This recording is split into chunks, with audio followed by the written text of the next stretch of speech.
Saqueo.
How am I not centered?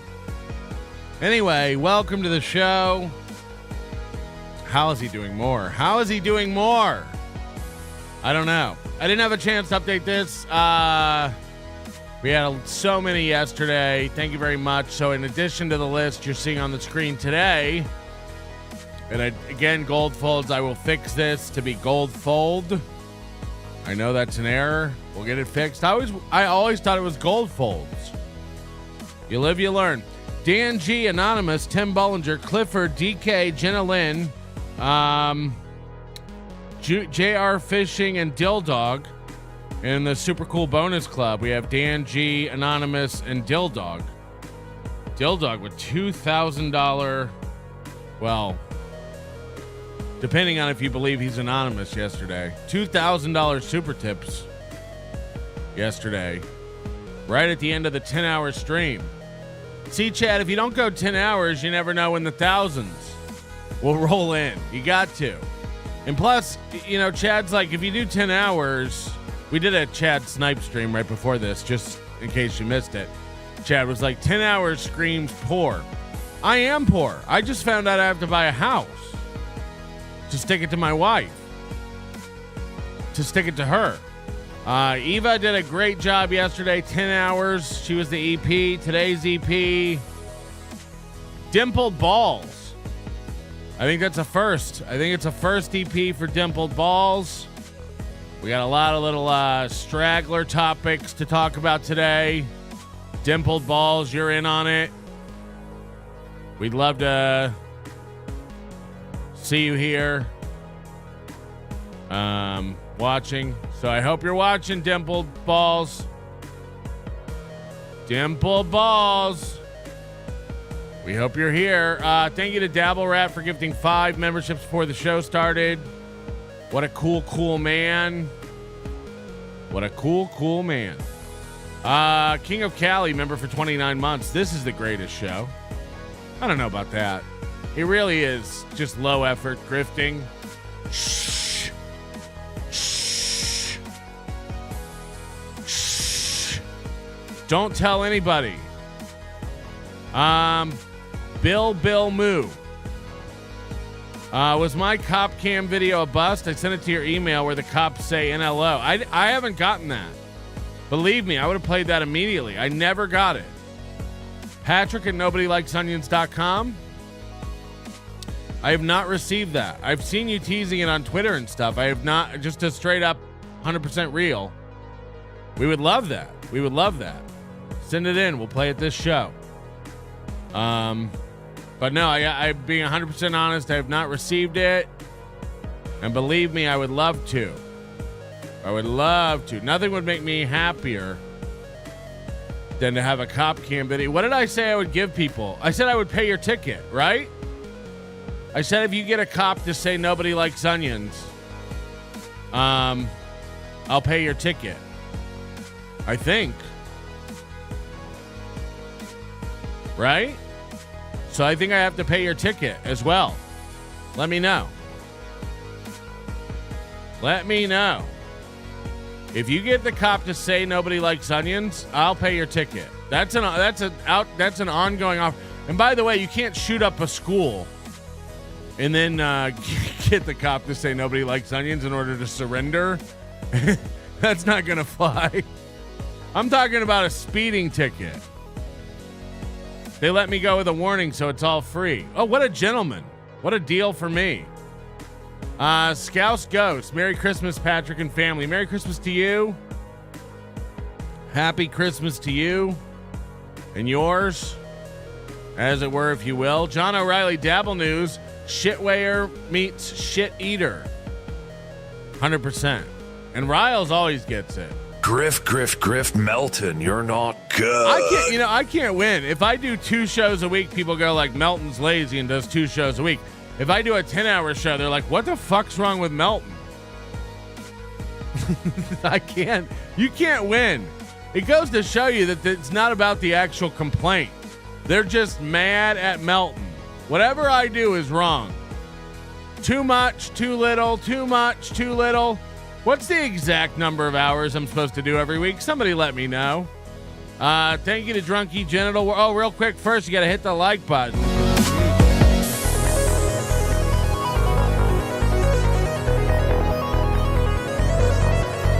What's the exact number of hours I'm supposed to do?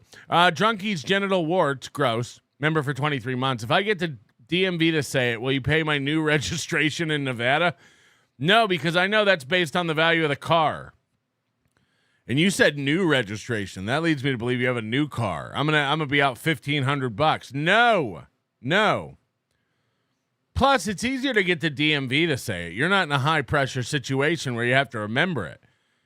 You know, if Bill Moo really does have a video of him being pulled over, that means in a high pressure situation where he was at risk of getting us a ticket, he thought of nobody likes onions and had the wherewithal to gather his thoughts and get the cop to say it. So that's more pressure. You going in and doing a new registration. Come on. That's not a high pressure sitch. It's much funnier if you get pulled over and you can get the cop to say nobody likes onions. So that's a fact. And I'll be looking forward to it. Again, Bill Moo. I would love to play that, but I have not received it. I don't know if you're sending the wrong address or it's being blocked because the file's too big. Maybe you have to upload it to Google Eats. Or something like that. Guys, we don't really get into other internet drama on this show. But I don't know how many of you have been following the Akash Singh situation. Where, Akash Singh is the co-host of the Flagrant podcast with Andrew Schultz. And him and his wife were virgins when they got married. It was all but an arranged marriage between Indians. And so he's always bragged about how his wife was a virgin. He was a virgin before they got together. And she's been doing podcasts talking about, how she used to pop her pussy in frat houses and all this stuff, basically embarrassing him because he's like, my wife is a virgin, but she's on podcast saying she was a real slut. And I know what you're saying. I know what you're all going like, Patrick, you don't cover this. Why are you going into Akash Singh? Why are you going into the Akash Singh stuff? And I hear you. That's fair. Why should we cover that? And I agree with you. I actually agree with you. That's why I'm going to let someone better cover it for us? How can I get these worlds to merge? How can I talk about this without talking about it? Let's let somebody else cover this for us, shall we? Let's let somebody else break it down and teach us what a cuck is. You guys know Charles Chance? He's going to explain it like we're 5. Hi, guys. Long time no see. Happy day after Thanksgiving. My Thanksgiving consisted of McDonald's. Jesus. Yesterday. I didn't even know they still made supersize. No traditional turkey, but it was all on me for my mom and sister, and You treated the family to McDonald's for Thanksgiving? What a good guy. Been $50-$75 at McDonald's. Anyway. Shit show. That's a good nickname. Charles Chance. We call him Chuck Luck. That's a good idea. Right. Goings on. I actually did a little prep work. I know. Usually I talk off cuff. Still talking, out of my ass, but I have a feeling. What is the deal with dudes from India? Okay, this started out in a way I did not expect. What's the deal with dudes from India? Namely, not talking about Aziz Ansariya. He's Aziz Ansariya. Whatever. I'm talking about the two main Indians. Dot Not Nickel Nose. Dot Not Nickel. That's a cool name. I'm talking about the two main ones. Akash Singh and his lovely wife Jasleen, and the director of the FBI, Akash Patel, and his lovely partner Alexis Wilkins. What's the deal with Indians? A country sensation. And how fucked up this world is.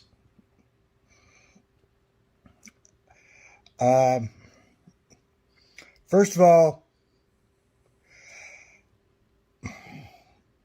Akash Singh. Oh boy. And Akash Patel, they are simps. Whoa! Now remember, 5 years ago, a woman came over from Tinder and sat. Oh no, sorry, they met at the Green Door. Came over and sat on his face and rode his nose like a pony. So he's got real BDE right now. He's flying high, and he's calling Akash Patel and Akash Singh simps. They are the most simpy people I have ever seen. I love and respect women, but Jesus Christ, these guys got gravel on their knees, man. Like, they are like simp masters. Why do I say that? Well, good old comedian Kosh, said, oh yeah, his wife, him and his wife were a virgin when they met. 30-year-old guy or whatever he was or is, and his wife, oh no, we were both virgins when we met. Yeah. If you watch any of Jasleen's Twitter, any of her things, yeah. I don't think having a roster of white frat boys, yikes, when you're in college is virginal. Just saying. But I won't. Yeah, she said something like she had a roster of guys back in college, whatever that means. Dwell on that. Akash is a simp, whatever. His wife. Her money is her money. His money is their money. So, what does that tell you? Well, not so fast, okay? Because, you know, my wife's house is our house. Let's not jump so fast into pointing fingers at. Shout out Taylor the Fiend. Another MGTOW guy, men going their own way. Let's see. Kash Patel. Wow, if this guy ain't a piece of shit. A podcaster who promised we're going to get to the bottom of this Epstein shit and we're going to do this and we're going to, clear out the I didn't see this going the Epstein way. This is old news. deep state and we're going to do all this. Whatever.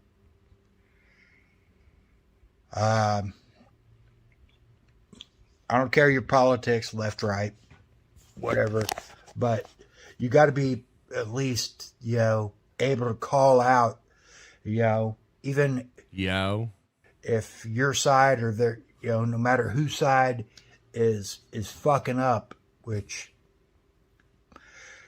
Kash Patel and Dan Bongino and, He never gets political. This is crazy. The Trump admin seems to be kind of fucking up. You got to call out when they're fucking up. But Kash Patel suing a podcaster or his girlfriend, Alexis Wilkins, the country sensation, for just posting a picture. I literally have no idea what he's talking about. Whatever. You're right, Ewa. He's reading his notes. He's got notes on this. And it always seems to come back to that country in the Middle East that, is the size of New Jersey that you're not allowed to criticize. Israel? This ain't gonna go how you think it's gonna go. Dot, not nickel. Hi, 2 nickel nose. I'll let you do the 1+1s on that. Because I don't want to get assassinated by, I don't want to be, Look, I know that the Mossad has a far-reaching, arm of execution. Sure. What is with Aaron Imhol and Charles Chance thinking they have time and care about them and what they say? The fact that Charles Chance is sitting in his garage. This video is 10 days old. It has 14 views. And he's like, look, I don't want Israel coming to kill me. And Aaron's over there going, YouTube shut me down because I'm exposing Israel. Right. The Steel Toe Morning Show is the biggest enemy of the Israeli state. And they're after you. Right. I don't want to get assassinated. Because I'm little. I'm a nobody. Not Candace Owens. Candace Owens. I like her. She's not bad for a chocolato, eh? Yeah, she's a little nutty. But I also like Alex Jones, and he's goofy as shit. Goofy as shit. And I like Charlie Kirk. God rest his soul. I like Tucker Carlson. Oh, boy.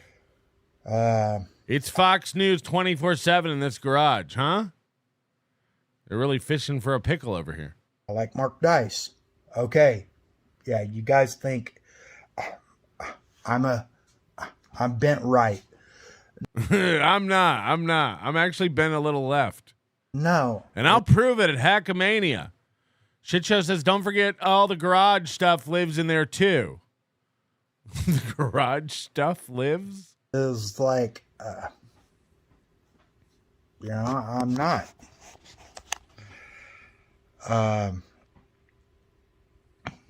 I'm bent on, actually taking care of Americans first. That's it. I know I've lost most of you, but it's 14 views, Charles. Don't worry about it. The main part of this is Akash Singh, Kash Patel. They're cucks. And it's okay if you want to be a cuck. That's cool. I do. It's just I could not allow my wife to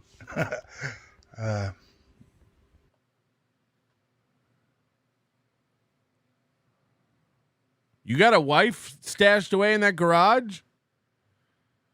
It's always the 70-year-old men who never got married who are like, I would never let my wife do that. It's like, right. And God wouldn't let your wife exist. I wouldn't let my wife.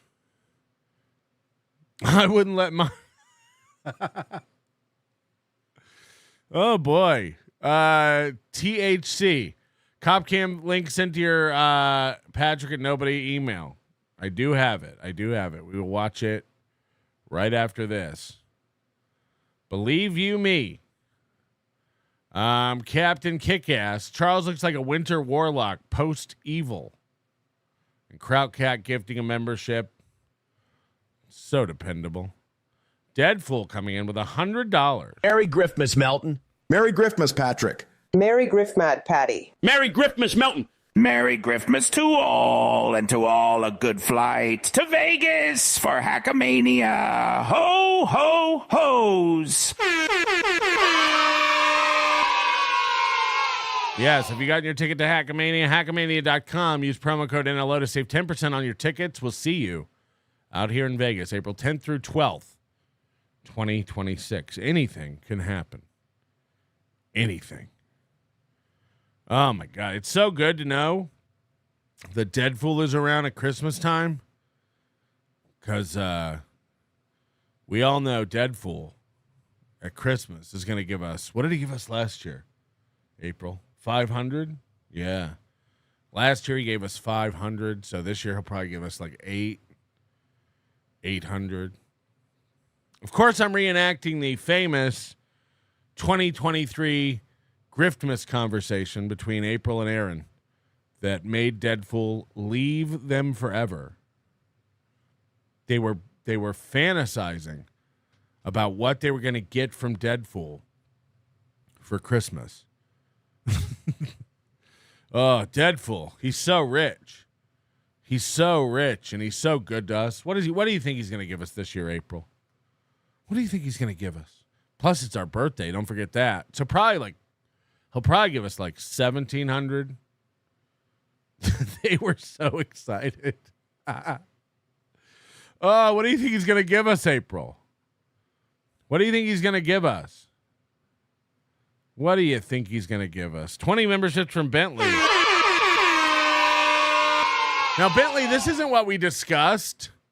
Bentley and I set up donation grifts before the show. And Bentley said he was going to do a bit, and this isn't the bit. This isn't the bit you said you were going to do. Bentley. We had this whole thing worked out over text, Bentley. This really funny thing we were going to do as a callback to Chad's show earlier. And here you are with 20 gifted memberships, the laziest way to play it. Come on, man. I know what you're saying. You're like, Patrick, are you really bitching about 20 members? Shut up. We had a really funny bit. And Bentley's too lazy to do the bit. Bentley lives in Atlanta. And if you were watching the Chad Snipe stream earlier, he was bitching about the Atlanta airport. We had a whole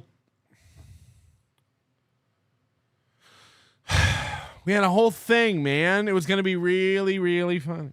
It was going to be really, really funny. Or girlfriend to have relations with another person while I sit in that. Hold on. Or not allow my wife to or girlfriend to have relations with another person while I sit in that odd chair in the corner of hotel rooms, that Cuck chair. just sit right off at the corner of the bed. Why is that? Why is that? Are hotel rooms oddly pro-cuckery? Yes. I don't know. But, that's my super political commentary that's probably going to get me, that I'm probably going to lose a lot of you, I guess I'm going to lose half my fan base talking about the cuck chair in hotels. I do. But, I like to listen. I like Jimmy Dore. I listen to Joe Rogan. Don't agree with a lot of his shit. I like Theo Vaughn. He's hilarious. He's a good old boy that I would have had back home, as a buddy, because he thinks outside the box. But does that mean he's gay? I am going to give my list. Hold on, let me see. I'm looking here. I don't think I had them wrote down. Still building and refining my list of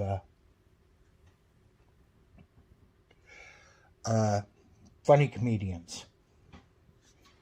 By the way, he did finally do that video, but it's like over an hour long. So we're not doing that today. Wait, hold on. Oh, yeah. Comedians that I think are funny. Yeah. I was looking at the wrong one. I was looking at the list that Can you imagine his mom finding all these notes when he dies? Just like, what was he doing in here? Comedians that I didn't think were funny, which is in a previous video, which you can find. Anywho, guys, hope y'all had a happy Thanksgiving, and now we got to roll on to Christmas. Yep, that is how calendars work. Hackamania April. Oh boy, 10th through 12th, I think. I've already got my tickets. I'm hearing a lot about extra flights. Get a special 10% off your ticket with promo code WATP. Who are these podcasts? Wow. You were shitting on Carl last Hackamania. Now you're giving out his promo code? This is fucked. Should we give Charles his own code? I should have told Melton. It's like, hey, give me a promo code. Maybe I can get a couple of my people. Done. We're going to do that. Yeah. All two of you to come. But anyway, guys, sorry. It's rambling. And by the way, I just got word from a very important Dabble influencer that he wants to give away a gift to every VIP ticket holder.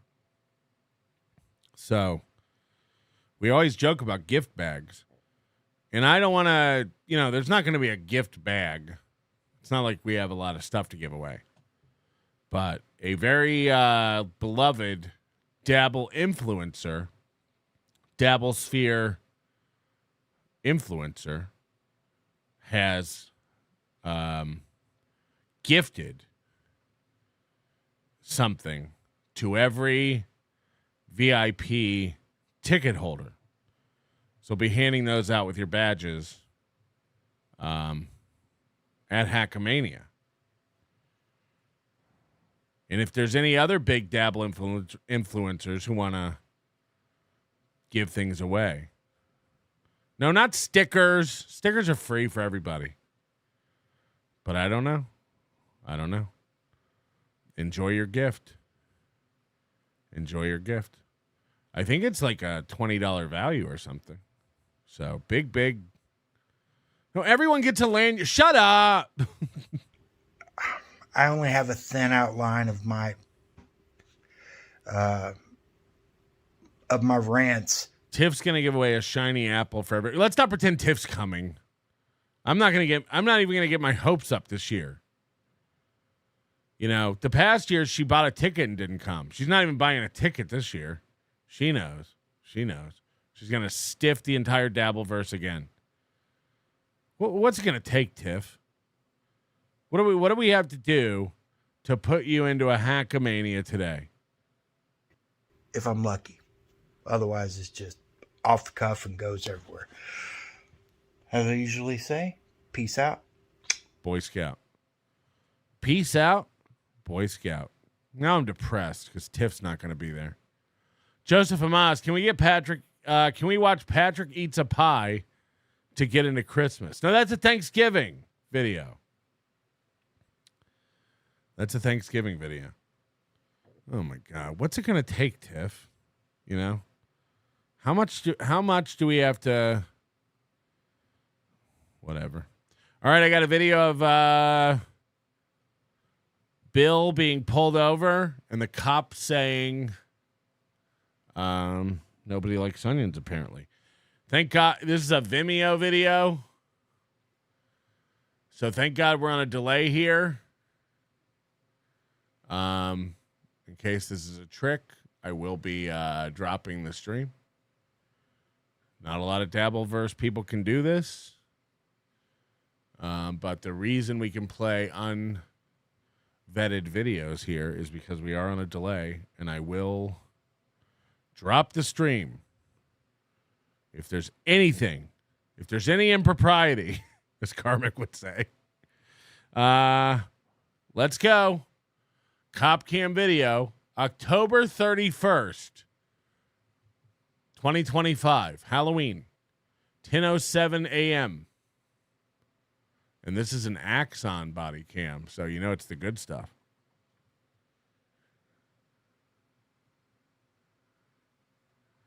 I imagine the sound comes on at some point. Do they drive around with these cameras on?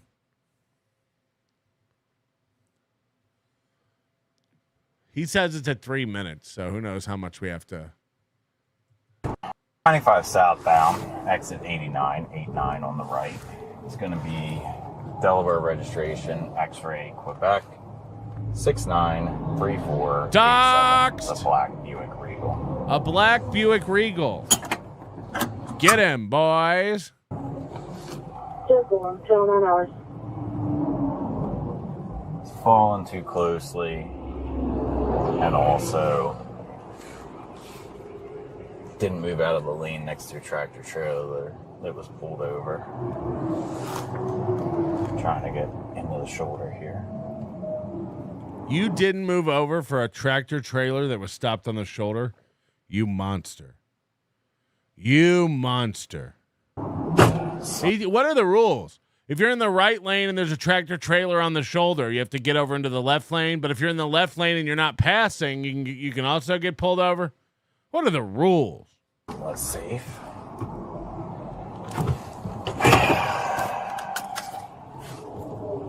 Listen to this sigh, like it's a big inconvenience for him. I gotta pull over this guy now.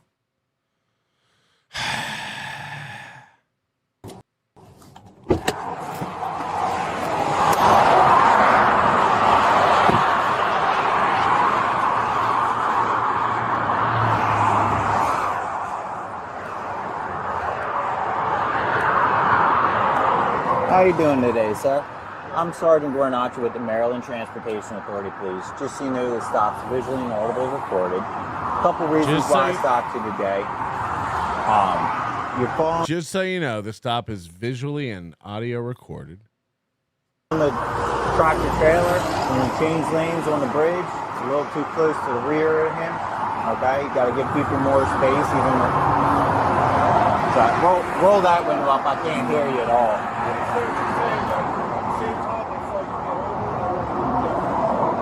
Okay. And then the other thing is when you came off the bridge, there's a tractor trailer stopped in the shoulder. Who is it? David Skarica, the cop. Can I tell you another thing that upset me? Can I tell you another reason I pulled you over? So Maryland law is any car at all is stopped in the shoulder, whatever it is, you have to move out of the lane that's next to him or slow down below the speed limit. This is crazy. Like what? Like, by the way, I've been pulled over in like Texas and Oklahoma for this. Maryland law is any car stopped on the shoulder, you got to get out of the way in the other lane. It's like, what if your state doesn't have that law and then you're just driving through? It's like, I'm supposed to pull over at the Welcome Center and familiarize myself with all the local. I guess that's why you got a warning. It's not that serious, but. Yeah, right here. Nobody likes onions. Whoa! He was on top of it.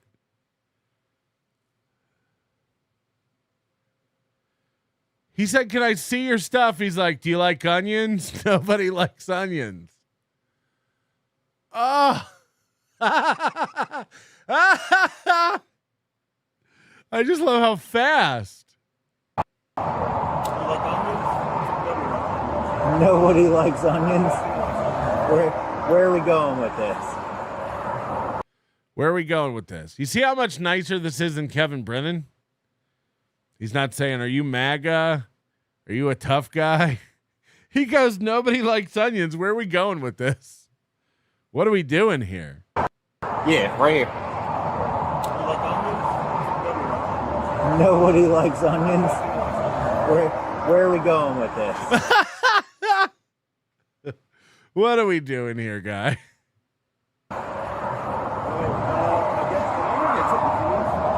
Well, that depends on a couple things. How's your license? Okay, then as long as you got everything straight with your license, your insurance is good, then my intention is just to give you more. It's more of a kind of teach people about the law.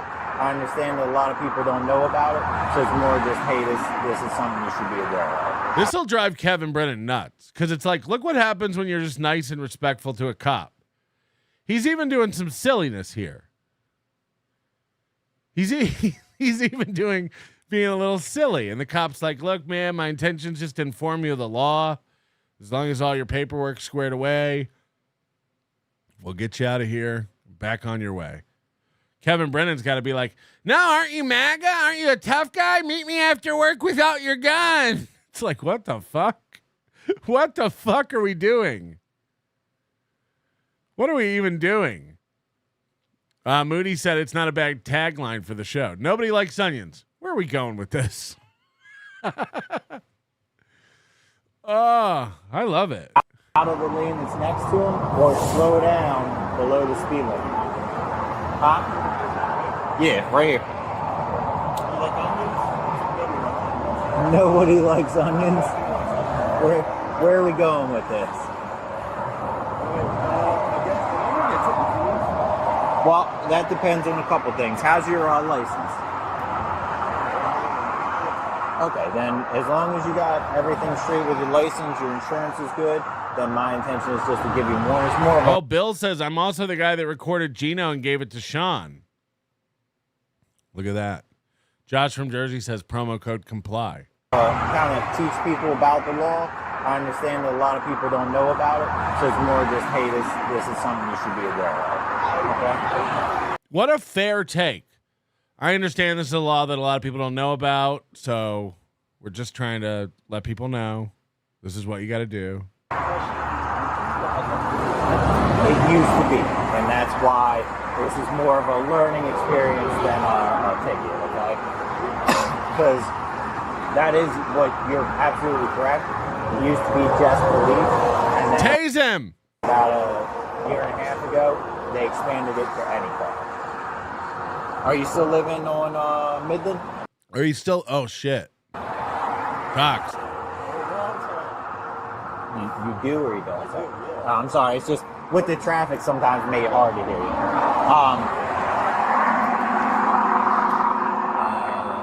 People are saying this is a cool cop and that's rare. I'm telling you, I've been pulled over for this like 3 times driving back and forth to places. And every time it's been like this. Every time they're just like, no big deal. Stay safe out there. This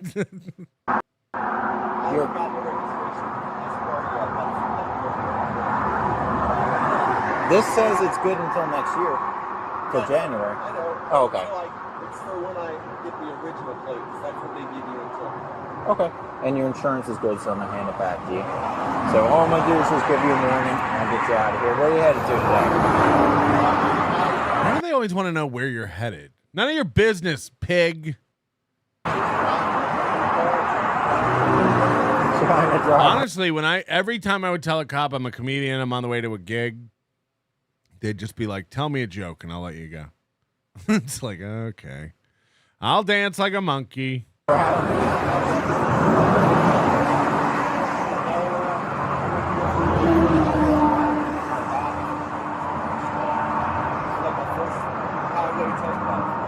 nice. Yeah, they've done a good job with Buicks. They definitely brought them a long way from when we were younger and they were just grandpa's car.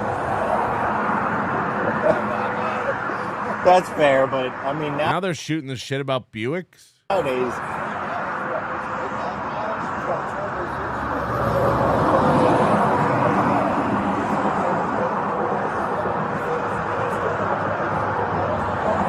Oh yeah, that's nice.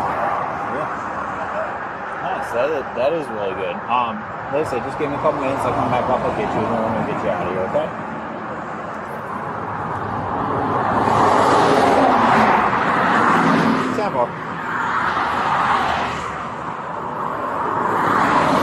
What if you just took off right now?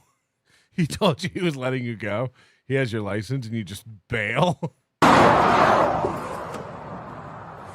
Were you born here? Are you ICE?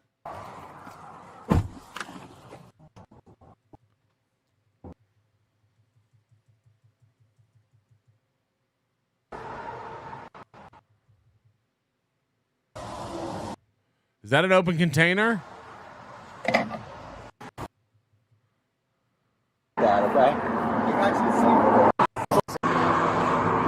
same thing. He said he's just gonna drive around. He works for Amazon Flex. He said he's just gonna drive around. Say I don't have plans. I'm just kind of driving, whatever. He works for Amazon Flex. He doesn't have plans. He's just driving around.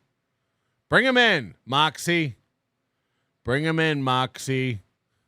I'm like, all right, well, that's all you do is drive around. He's like, yeah, and then I work at 3:30 in the morning tomorrow. So, I'll cut him loose. I'll cut him loose. It's just a warning. No tickets or anything like that, okay? You actually Nobody likes that. He said it again. He said it again. You actually Nobody likes that.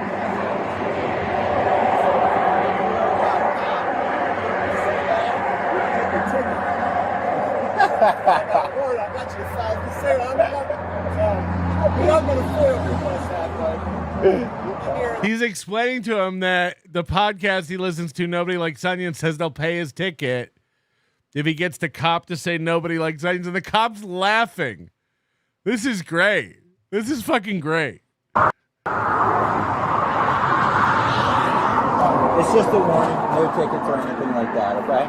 You actually Nobody likes that.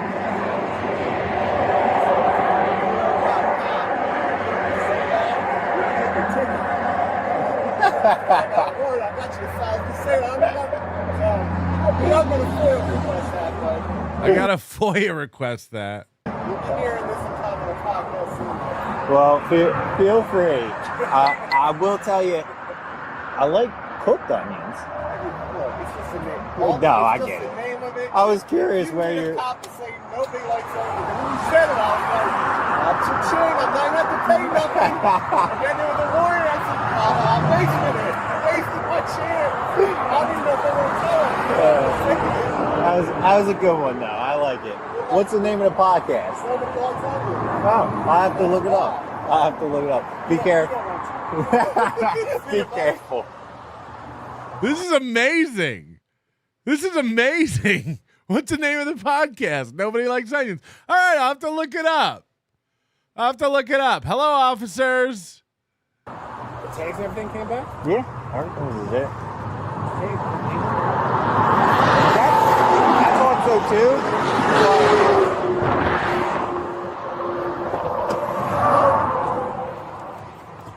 Yeah, like the tags. Usually they have like a almost like a serial number thing also, and that's just like the bulge. I mean, it could just be a newer one, but usually they have some type of like red serial number. Well, I was wondering, there's something weird with this one, so I don't know if maybe he said something about like he's been waiting for tags for a long time, so maybe it's a reissue because the effective date on Kaplan says the registration was effective 2018. And that was expiration, nothing? The expiration isn't until January of next year. So I've never seen that either. So I don't know if maybe 2018. Yeah. That threw me for Wait a minute. Get him. Loop is like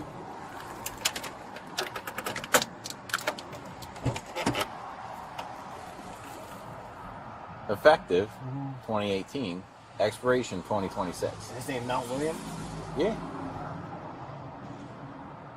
I've never seen that before too. So weird. I was hoping they were going to talk about the podcast. It shouldn't be going for that long. That's kind of crazy. Yeah, and he said he said he'd been waiting for a while for the tags, so maybe something's up with DMV up there or something.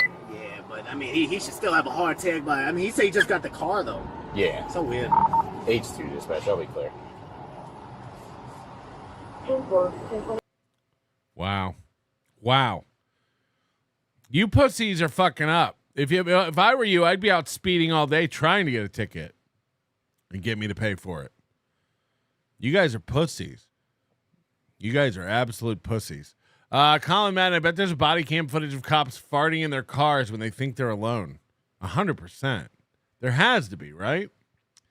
Moody says, Rumpio suggested, where are we going with this merch? And it's not a bad idea. Nobody likes onions. Where are we going with this? The Chargers. Yes, the Chargers. Coach JR Fishing, what's the prize for promoting Hackamania on body cam? Okay, a free ticket. If you get the cop to say nobody likes onions, I'll pay your ticket. And if you get him to promote Hackamania on body cam, promote it, not just say it. They have to be like, buy your tickets for Hackamania, promo code NLO, hackamania.com. They have to actually promote it. Free ticket. Free merch for me, stickers in 4 years, says Bill Moo. Bill Moo, are you coming to Hackamania? I'll 100% buy you a drink.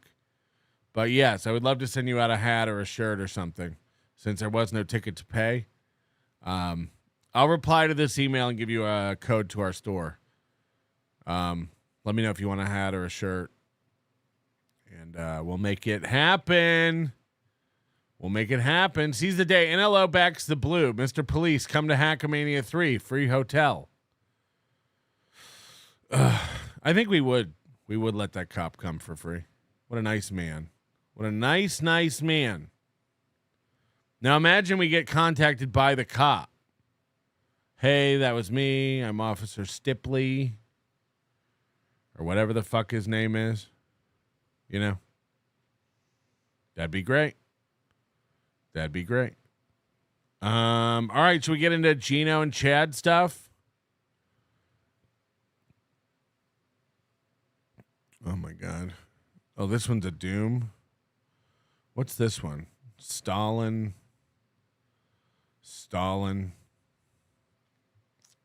Yeah, we got to do Geno and Keanu today. Really. I guess Pat covered this on his show last night, and this is making the rounds. Stop sending me doom clips. It's 4 o'clock. Nobody cares I was about mocking you. I was mocking you. Or do you want me to wait for your boyfriend to call in and just yell "beat" at the top of my lungs? Yeah, you should stick around. He's sticking around for this. This is what's You going on. got nowhere to go anyway. So this is apparently after Pat was fired from Compound for punching Geno. And Kevin was filling in on the Anthony Cumia show. And Bob is there. And here's Geno. And if you ever just want to know why we make fun of Geno, this video will sum it up. These people are like not people. They're like not even supposed to be in the area. Are Sullivan's closing soon?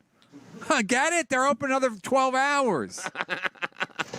Oh, Pat's here? We should. Oh, Pat's here now. Go into the... You enjoy a good stay. This is going to be ugly. Go into the green room. And then we'll... This is why you should all tell people to sign up for Compound Come on. Media. Go. This is why. You can turn the audio on in the room, though. My son can hear this. Yeah, the NWO taking over. Go ahead. Go ahead, caller. I'm gonna have to get drunk for this.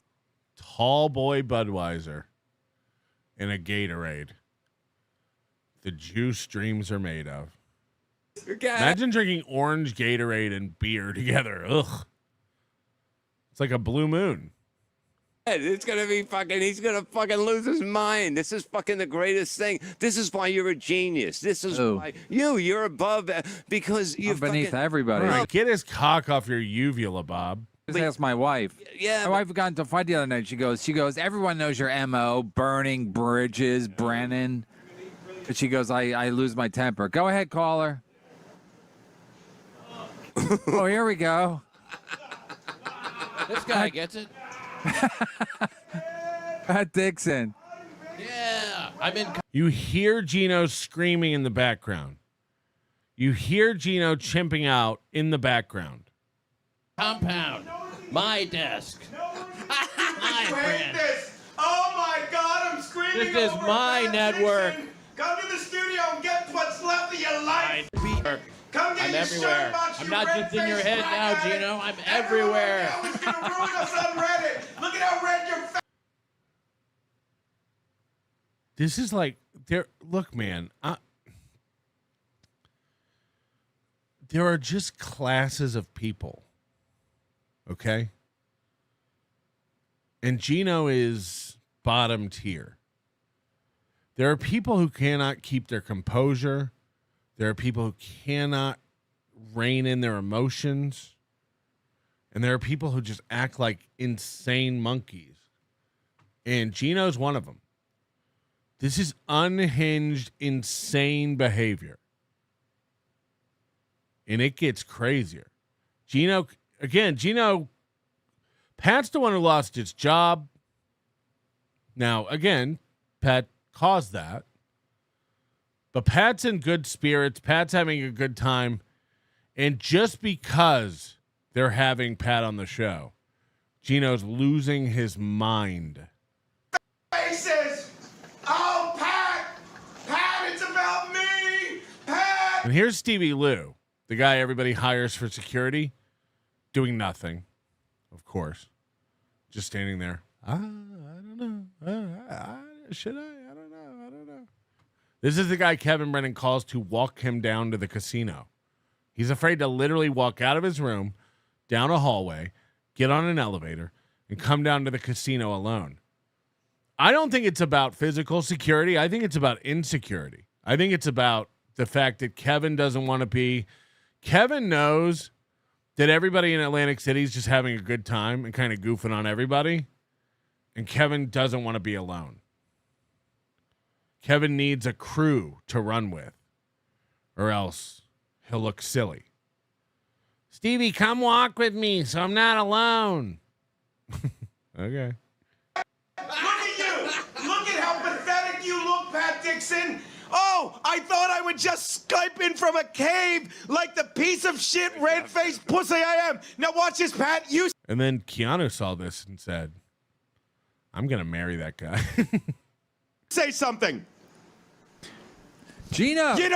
Shut up. He's a fucking Shut guest. up. Shut up. He had your show. Get Shut out up. of the booth. You outside Stevie, take him out. contract. Take him out. Wow, no one made me leave. Take him out, Stevie. No one made me leave. No one made me leave. Take him out, Stevie. And Stevie's sitting there like, I'm not an actual threat or physical guy. What am I supposed to do? I come and I say I'm security, but I'm not really. It's not really my. Like, Geno's the size of a micro machine, you know? So, the fact that Stevie won't approach him is crazy. He's going to take you out. No one made me leave. Yeah, cut his mic. Cut. I can't believe I got fired for punching this guy. I can't believe I got fired for punching this guy.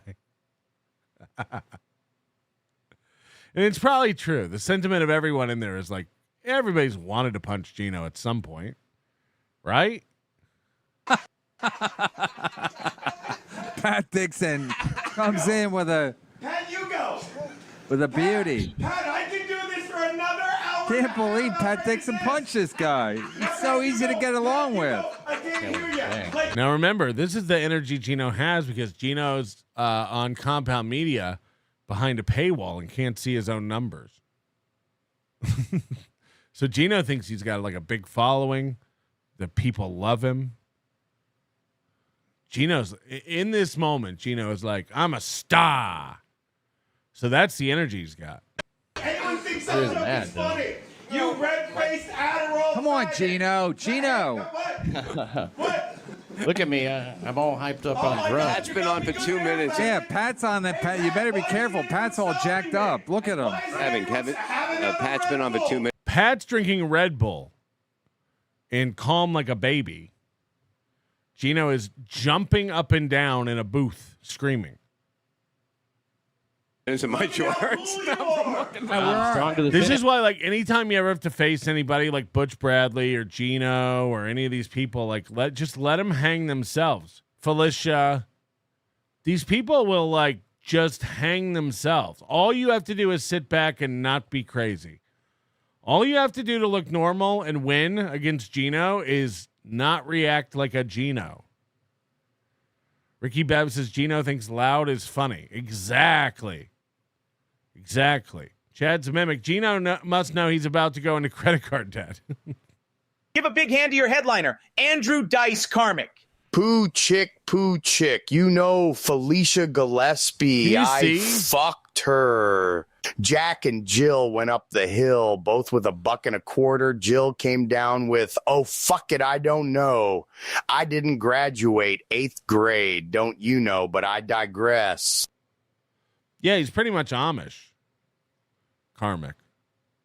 Watch Geno. Watch this insane behavior. Because I eat to be spinach. I'm so embarrassed, Pat. You got me good. Now go. You know what I noticed throughout this? I'm going to rewind it a little bit. And I know it's hard to see Geno because he's up in a little window, but Geno keeps hitting this guy. Geno, again, is alone, acting like a maniac. Nobody wants anything to do with him, including Stevie Lou. And Geno keeps trying to get people to join him like he's got a gang. So Geno keeps slapping this guy like, right? And then you see him there in a minute try to swing the mic to the other guys like, come on, join in. Let's all get him. And everybody's just leaving Geno out to hang. Geno, shut up. He's a fucking Shut guest. up. Shut up. He had your show. Get Shut out of the booth. You outside Stevie, take contract. Take him out. Wow, no one made me leave. Take him out, Stevie. No one made me leave. Stevie's going to take you out. No one made me leave. Yeah, cut his mic. Cut. I can't believe I got fired for punching this guy. Pat Look at Geno looking around for backup. Dixon comes in with a... Pat, you go. Right? You see him hit that guy? Right? Come on. Let's get him. Who's with me? There's this Jerry Maguire. Who's coming with me? But nobody does. Beauty. Pat, I can do this. God, I really could use Renee Zellweger right now. Can't believe Pat Dixon punched this guy. He's so easy to get along with. I can't hear you. Like, anyone thinks I'm Hit him again. Look at Geno looking around the room. Anyone? Is anyone on my side? He's so easy to get along with. I can't hear you. Like, anyone thinks I'm What about you back here? Are you with me? Everyone's laughing at Geno. Not with. funny. You red-faced Adderall. Come on, Geno. Look at me. I'm all hyped up on drugs. Pat's been on for 2 minutes. Yeah, Pat. Geno is frantically looking around. Pat's on that. Pat, you better be careful. Pat's all jacked up. Look at him.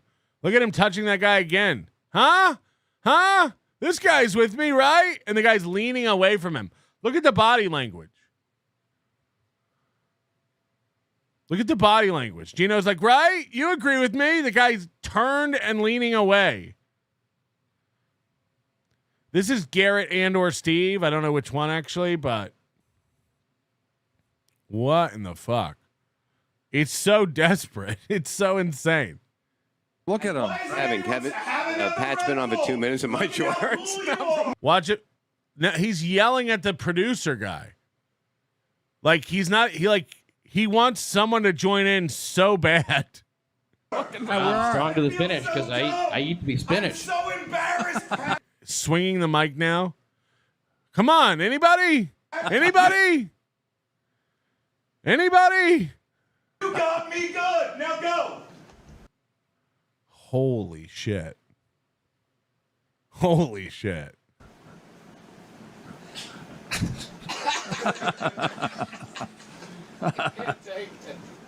Hope the boss man's watching this. Come on, Geno, let a guy talk. Hey, it's my show today.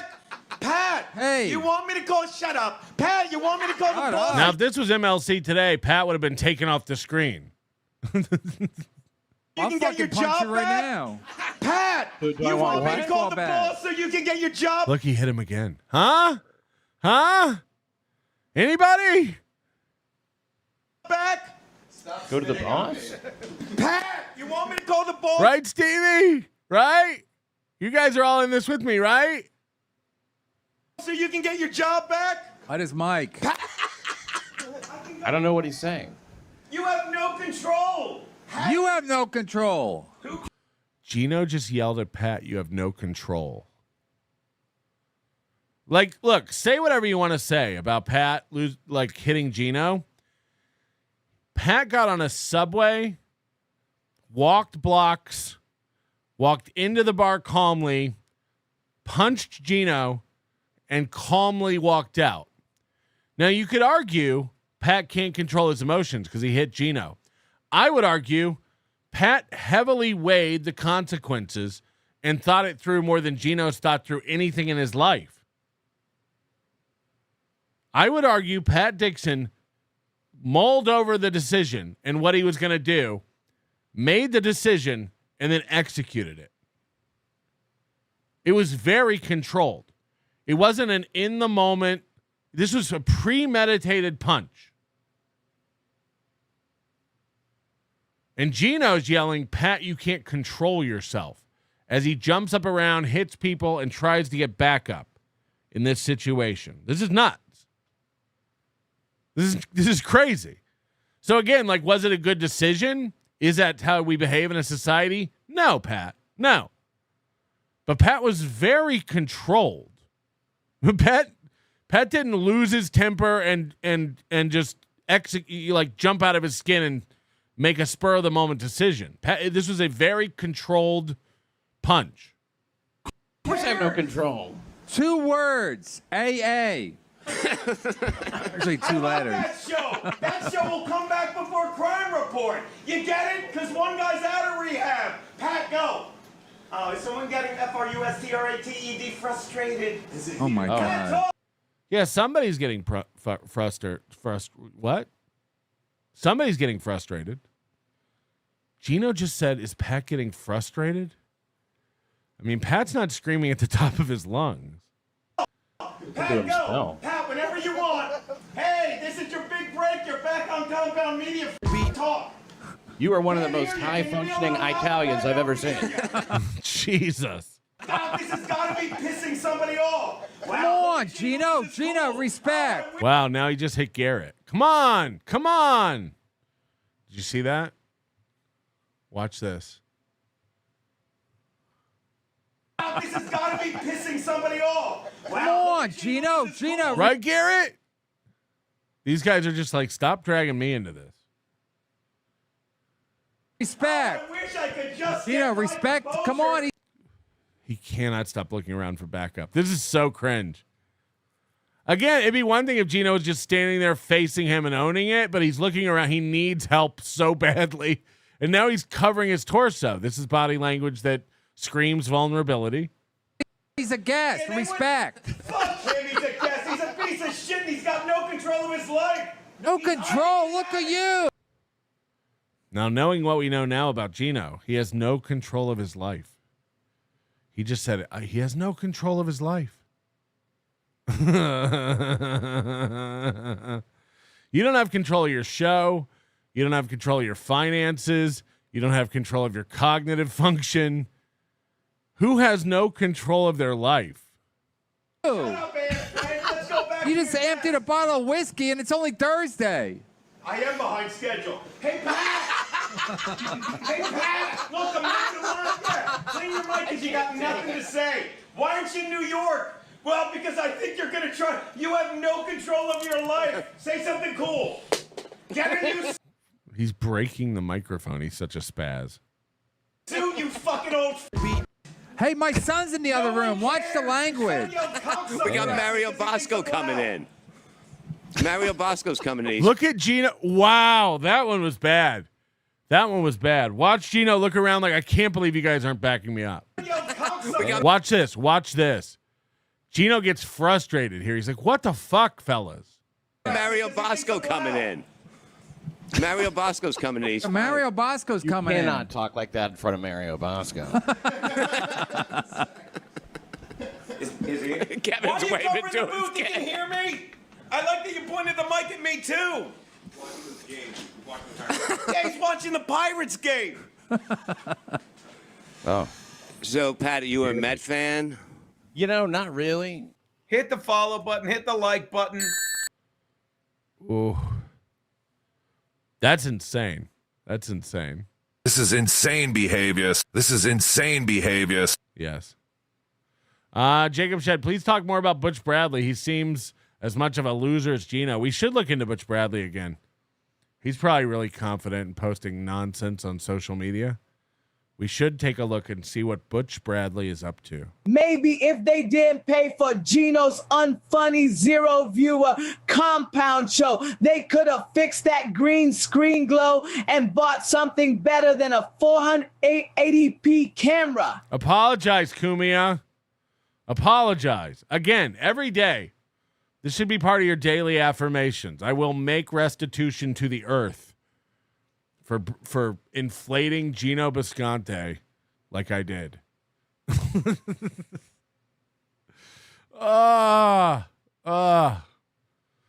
We got to get that Kumi out to Hackamania. Premeditated punch with $5. Premeditated punch with $5. All right. Speaking of Hackamania. Whee! Did I hear you say you're going to go to Hackamania? I think I'm maybe I'm going with you. They all want to go. They all just really want to be a part of something good. You know what I mean? Because what's the alternative? Saying Villa Roma rocked and Hackamania is dumb and lame? The Steel Toe anniversary was cool. Hackamania sucks. Right. You know Big Red's going to be there. Promo code PASP. You know Big Red's going to be at Hackamania. Can you imagine if we get Big Red and Kiki in a room to actually talk? I'm here for it. I mean, I don't know about Geno, but we'd love to have Keanu. And Keanu's mom would love to come out there and just get throttled by several homeless men. She'll feel like she's back in Costa Rica or the DR, wherever the fuck. By the way, look at this fresh dye job, like donkey lips, that her mom has. I love that her mom just rocks a faux hawk. What a cool mom. How many of you would be embarrassed if your mother did stuff like this online? Like, Geno's got a brother, famously, Rocco. Like, is he just watching these two going like, Jesus Christ? Somebody said it in the chat yesterday. Like, imagine your family has like some sort of generational wealth. Now, I don't know what the fireworks business is like, but like, imagine you are like wealthy, like upper crust people, and then you have a black sheep in your family who does stuff like this. It's so cringe. Like, the whole family is just sitting around going like, this guy. You know, it's like that. It's like Succession.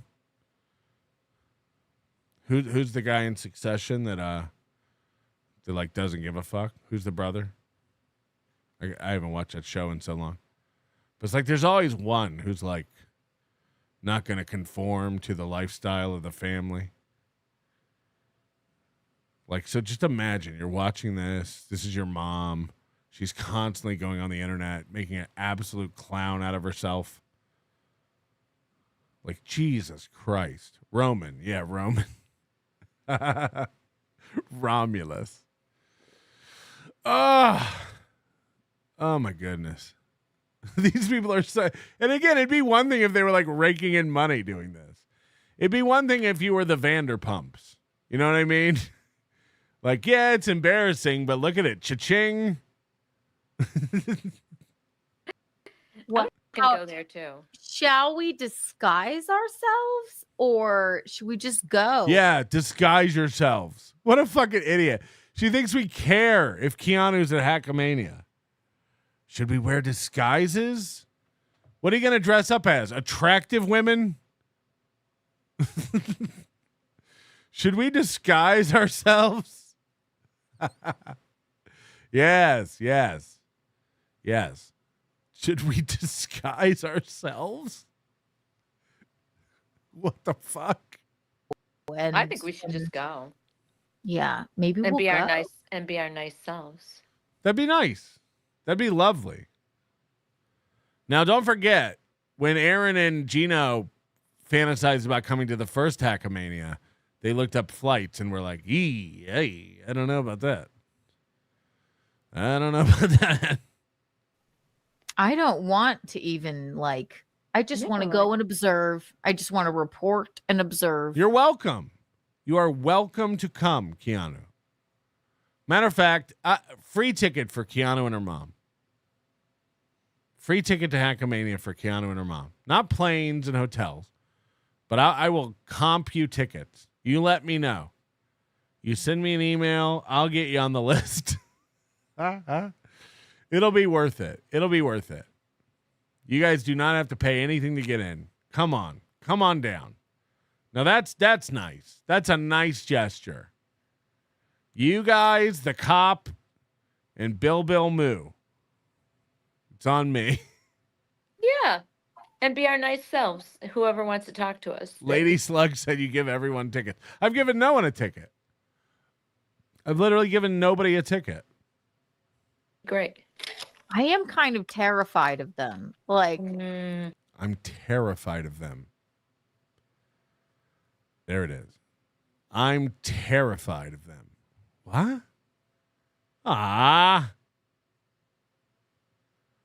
Me, you know how rude they are? Yeah, I know. There could be violence because they like violence. And See? I know. Maybe we'll wear burqas and just see. You know? Or some sort of thing. Yes. I know. I'm going to wear my Nightmare Before Christmas garb. How would we know?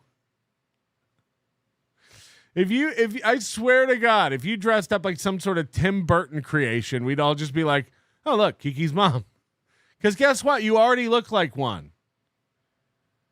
You already look like one. You already look like you were designed by the art director of Beetlejuice. Let's not kid ourselves. Actually, let's do each day we'll dress as our Halloween costume. Right, so that they can insult us in person. Somebody put a golf ball through those teeth. I swear to God. I swear to God. You won't get it back. This is the one that collects the golf ball at the end of the course. If you put your golf ball through those teeth, it doesn't come back. and you have to go buy a new one. I know. If they were smart, they would, they would invite us and put us in like a dunk tank or something. If we were smart. No, we would treat you like human beings. Look at them cackle. Every show has these fantasies. Every single show. Count your blessings. If you're watching this, hit the like button. Count your blessings that you're a normal person who's functional and is like, I'm going to go to Hackamania and make friends and just have a good time. Yeah. Yep. These guys can't do it. They always have some scheme or they want some spectacle. It's like, what if, and hear me out. What if you just came out, acted normal, talked to the fans, and had a good time? Whoa. KB says I'm normal, relatively. You know what I mean? KB just comes out, hangs out, has fun. I mean, I'm guessing she has fun. She comes to all of them. These people can't allow themselves to do it. They have to like wrap it in some sort of weird, like, okay, what if we do this? It's like, what if you don't? What if you don't? What if you just attended an event and had fun? No one's going to call you a gap-toothed ghoul to your face. No, we're not. We're not. We'll all be like, we're having fun with you. 100%.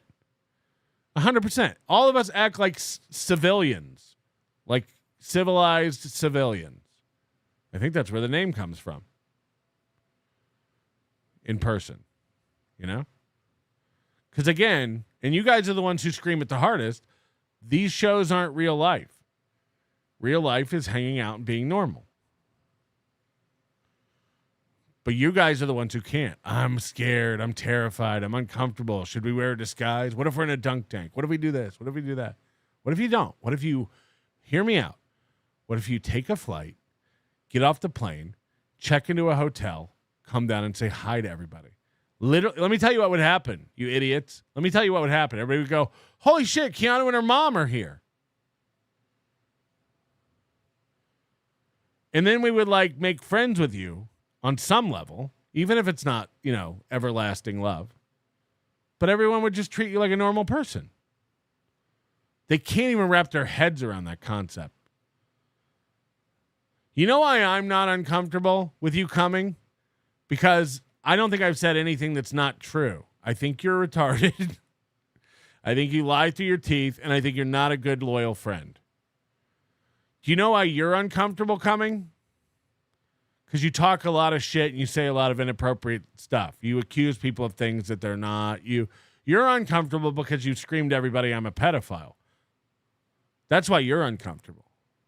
So don't try to put this on us. Really? Wear fat suits so you fit in. Yes, that's what I said. I say we wear red wigs and a bad attitude and a fat suit or two. Dress up like Lady KB's third cankle. And show us your guns. It's not true, you bitch. Questioned it. Maybe we'll spend our hard-earned money. We will have like a professional makeup artist come in, change our faces, noses. They'll put fat suits on us, and then what does it say that they have to wear a mask at the event? The only way I'd be comfortable going is if people can't see the real me. Got it. Contact lenses in that we can record everything and just see and take pictures with our eyes. Like it's a take pictures with our eyes. Did you just make up eyesight? What if we went and took pictures with our eyes? You sound like Karmic describing opening his eyes for the first time. It's like I can take pictures with my eyes. Like we're Charlie's Angels or something. Maybe right. Yeah, might be fun. Bob Fan of Patrice, thank you for the $9.99. I'll be in Vegas 1 week after Hackamania. If you guys are going, maybe I'll go early. Right. That is exactly what will happen. I want it on the record. That's what everyone who pretends to not want to go to Hackamania, who deep down does want to go, this is what will actually happen. Your actual fans will be like, if you guys are going to be there, I'll come check it out and say hi. That's what you're afraid of. I want you to know that. I want you to know that straight up. That's what you're afraid of. If you guys are there, I'll swing through and say hi. I'm terrified. Maybe I should wear a disguise. No one's going to do anything to you. You're going to have a great time. No one who comes is going to have a bad time. That's a fact. That's a fact. No one acts out of pocket except Michaela, and she's not allowed. So this is what you're scared of, meeting your fans. Oh, that would be all go. so much fun. I would love to meet Bob Fan of Patrice. Yes, Bob is just the best. Oh my God. I love this. I love this. Now, you guys know just as well as I do, they'll never do it. Number one, they don't have the money to. We've seen. But, like, they're so nervous and scared. These guys say, I don't leave my basement. Don't forget that. These guys are like, Melton just doesn't leave his basement. It's like you're the one afraid to meet your fans. You're the one who's afraid to meet viewers of your show. That's fucking hilarious. Maybe we'll all go. Maybe we'll have, we'll all wear. Yeah, we can just go and crash their She'll have a hard time. Oh, wait, what are you going to do? You're going to come crush? party. You're going to crush our party. We'll just go crush their party. The ego. If we go, they won't have fun. As if.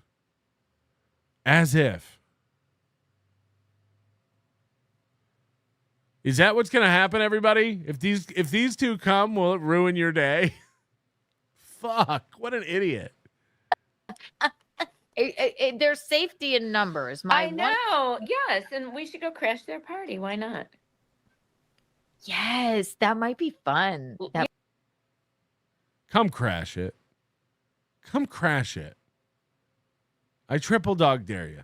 Come crash it. Come crash it. What a bunch of idiots. Yeah, let's keep talking about it, and then they'll have to think all about it. Yes, you've put us on our heels. That's why I immediately offered you guys free tickets. We're worried.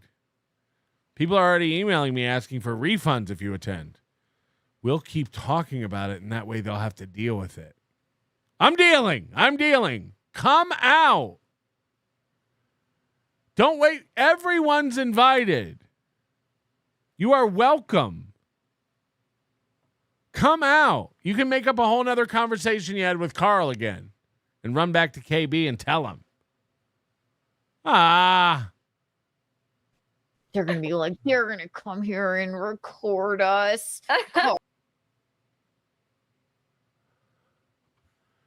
Now they're fantasizing about us freaking out about them coming. They'll hate it. They'll be like, they're going to come record us. There are hundreds of people walking around taking photos and recording at Hackamania. And you think we're worried about you? What? What are you talking about? Shit show. The Thompson twins must not be allowed. No. Everyone's allowed. Again, except Lady KB. Engelberg Humperdinck. Book Keanu's abusive ex-boyfriend for Hackamania.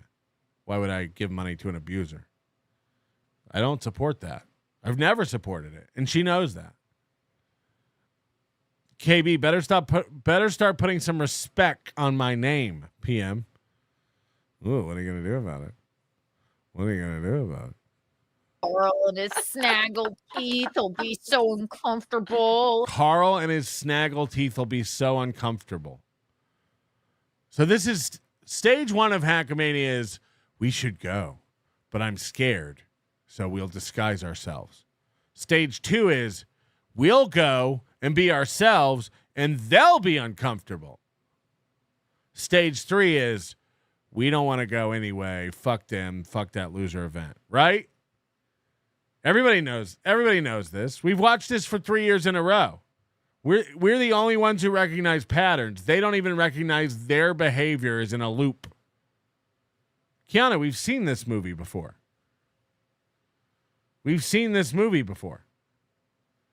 Right now, you're on stage 2, where you go, they'll be uncomfortable if we go. And soon, in a couple weeks, you'll be like, we didn't want to go anyway. Fuck that loser event. As if you didn't have this whole session dreaming, fantasizing about going through the many stages of you. We should totally crash Hackamania. They'll probably have cocaine and doormen, right? Yes, 100%. Chadboozemock, to be fair, if most of your viewers were hostile towards you, you'd stay home too. Yeah, it's why I don't claim to dream. Have you ever seen me dream about going to the Steel Toe anniversary event? I'm going to make everybody so uncomfortable. No, we just make fun of it when we see a video of it. Did it happen at Villa Roma? Did I dream about going like, maybe I'll go and be in a disguise, and then maybe I won't wear a disguise, and then everybody will be uncomfortable. Huh? Just don't. No. Why would I want to go? Why would I want to go to an event where people make fun of me? The reason they're dreaming about going to this event is they know it's the premier event of the Dabbleverse. We keeps it popping. Let's go there and make them nervous. That's fine. Do it. Just like hang out. It'll be really fun. So 1 trillion Kiki bucks for you, Bob. Let's dress. We'll have Geno come to. Geno will be dressed as me. I will be dressed as Geno. You will be dressed as Bob. Bob will be dressed as you. Do you want to borrow my? See, so now it's getting farcical because they realize this is a dream they can never do. They realize that this is something that can never ever happen. So now they're just being silly.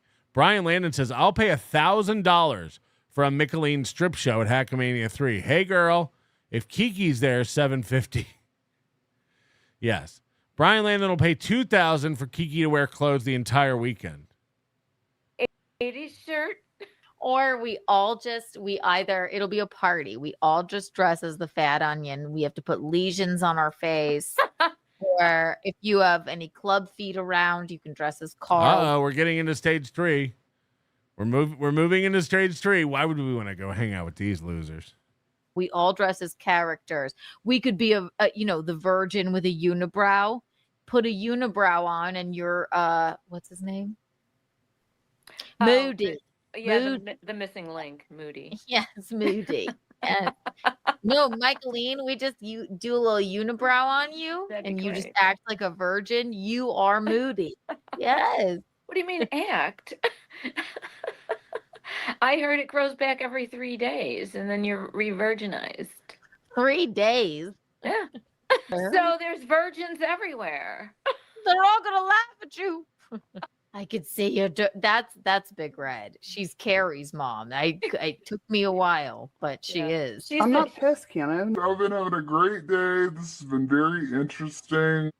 Every kind of heinous thing in the world, but she's pissed off at people who say "gee damn." That I told them about that because I didn't. Kidding yes, me. Haley's a fucking square from the Bible Belt. I don't like it when people say goddamn. I don't like that. Oh, pound rocks, bitch. Oh no, Haley doesn't like it when I say a word. I guess I can't hang out and have fun. Oh no. She'll say, Kiki, she's you just very, but that's not very Christian like. I mean, it just gets on my nerves that they say gee damn. Have you said that, Haley? I've never even caught that. Who says goddamn? Goddamn. Say that, and she said that's the 10 Commandments. Big I don't know Red what 10 Commandments you're reading, but don't take the Lord's name in vain, but don't be a nasty bitch. Maybe either. we can have Kiki come play a concert for us. Moon River, anyone? Okay. Right. Yes. I think, yeah, she's not very Christ-like. I say that all the time. Neither are we. Fuck God right in his ass. Bend the Lord over and sodomize him. I say unto thee. That's the one you're going to get on. Easy solution. Cosplay as the fat onion. Let's all just go dressed as giant onions. Or with big white leaves. arms. Yeah. See, I'm snorting. I hate it. I was snorting. Get some big fake white arms. Yes. No. The 10 Commandments says do not take the Lord's name in vain. But this is fine. It's not true.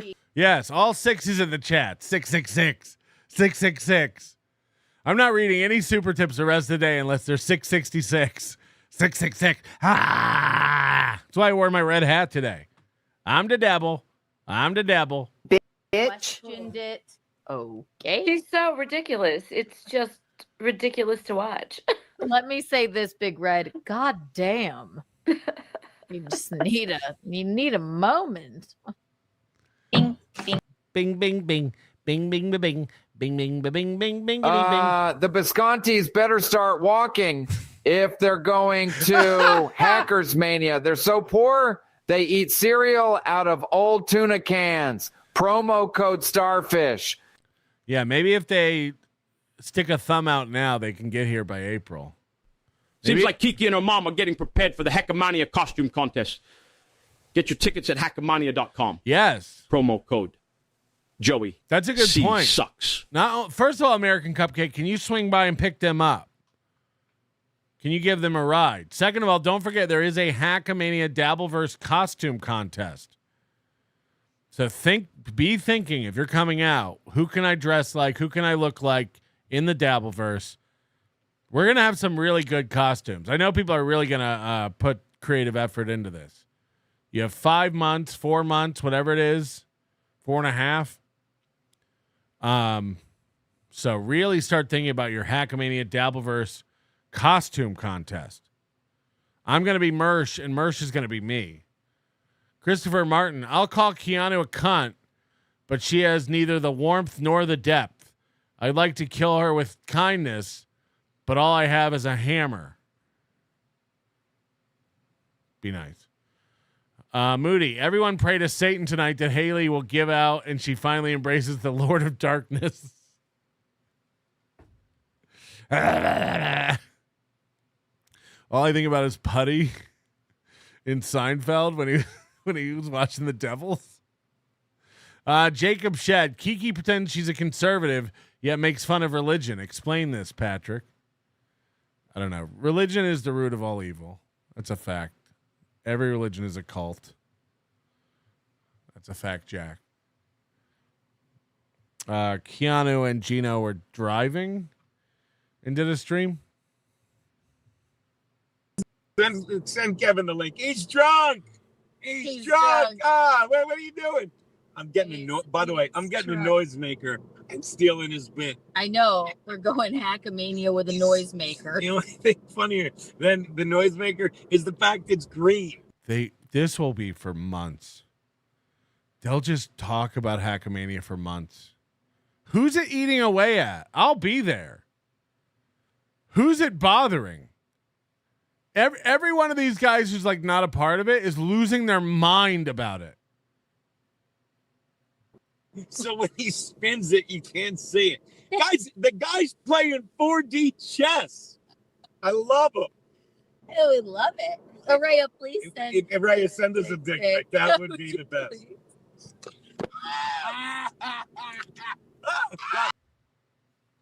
Uh-oh.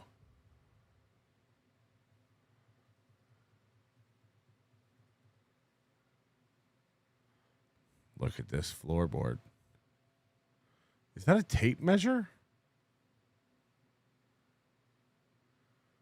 So their floor, this is like my parents in the 80s. Their whole car is littered with fast food wrappers and tools. Look at that carpet. Look at the ash. Whoa. My colonoscopy is cleaner than this. Fuck.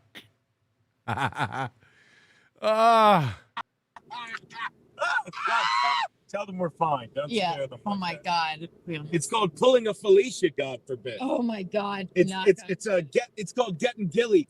Thank you for the $5. Over under on number of fried turkeys Melton eats today. I say 2.5. By the way, I'd say. We know how many you ate. 0. The guys who didn't have a turkey for Thanksgiving are making fun of someone for having too many turkeys. You really got me, guys.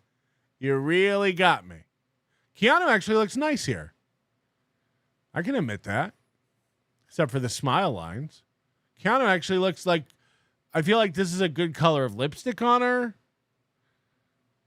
She's a little orange, but that might be the camera because Geno's a little orange.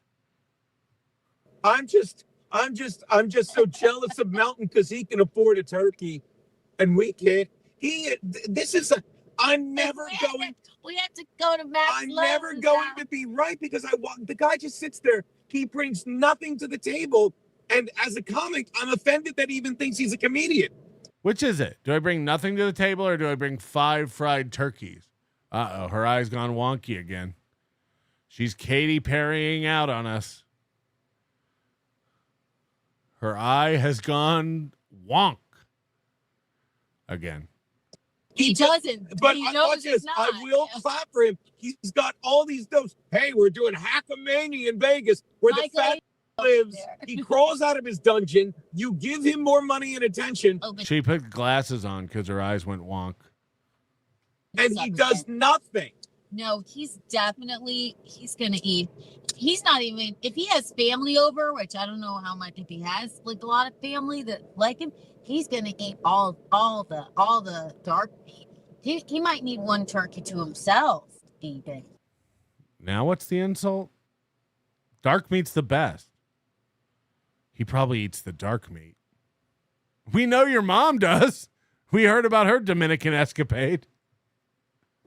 Eyes on the road, Geno. That's right. Suck it. Yeah. No, and Melton, yeah, a bunch of stuffing, maybe. Yeah. And if you don't. What's the own here?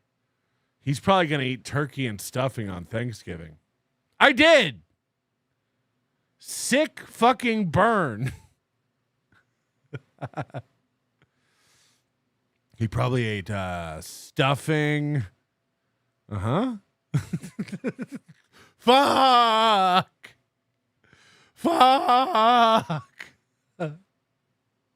Oh, please, let up, guys. Let up. I bet Melton's going to eat turkey and stuffing. Fuck, dude. That's rough. That's rough. Don't get that he's getting fatter and fatter. What I said last night. It is beautiful. He's not jolly fat like Santa. He's scary fat with a fat, maybe that's why he just, back. maybe he's enjoying Matt, this is a trip to see your family for Thanksgiving? This is on Thanksgiving Day. This is in their car on a trip to be with their family on Thanksgiving Day. And all they can talk about is Melton and Hackamania. Melton and Hackamania. I don't think Geno came up at my Thanksgiving. I'm gonna be honest. I don't think I even thought about him. If this is like, because this is their life. This is their life. Like, when the cameras are off, it doesn't stop. I bet Melton's eating right now. Yeah, good one, babe. How are we going to pay this credit card bill? Like he's eating he's like just eating his anger. Maybe let me rephrase. How fat would he be if he wasn't eating his anger? That's the question. My God. It makes me sad for him. I'm just glad he's not in the Dabbleverse doing hate shows. I'm glad he's elevated. Jacob Shed, what's the divorce timeline for Geno and Kiki and Geno? They're like perfectly matched, so I don't see. I don't get that. You know, I got that vibe from April and Aaron right off the bat. I don't get that vibe from them at all. I've said this before. Like, they seem genuinely in love. Like, they actually seem happy with each other. I've always said that. Like, they have a chemistry and a love that Aaron and April never had on camera, at least. So I don't see it. I don't see that. Look, I call it like I see it. I don't see them. They think each other's the best. They think, like, you could see April getting tired of Aaron. You could see Aaron getting tired of April. You could see it. These two think they're a hoot. So I think they're perfectly paired. Chris Thompson, happy Thanksgiving. He said Melton needs to eat more salads. He needs to do that. I don't know why you just wouldn't Ozempic at least your bad upper back. I mean, because it's poison. Because I think those drugs are poison. I'm not over here baffled by how to lose weight. I understand how it works. I've done it. I lost 110 pounds once in like 9 months. You just got to eat better. You got to stop eating garbage. Literally. You don't even have to exercise. You just have to stop eating bread. So, to everybody who's like, Melton can't figure out how to lose weight. I can, and I've decided not to. I've decided cake is worth it. Yeah, I don't. If I ever decide I want to lose weight, I don't need a needle in my stomach to do it. That's a fact. That's a fact. If I want to look like Rover, I know the key. Fucking Rover. Mark Davis. How tiny is that car? They're both small people and they're crammed in next to each other. Putty says the Devils. The Devils. Well, you've seen the car, right? The car matches a car that somebody would have with $33,000 in credit card debt. I got a little slideshow. I've got a little folder full of Geno and Keanu goodies. Where's their car pic? Where is that car? Okay, here we go. Let's look at it again because it's fun. Chevy Sonic, is it?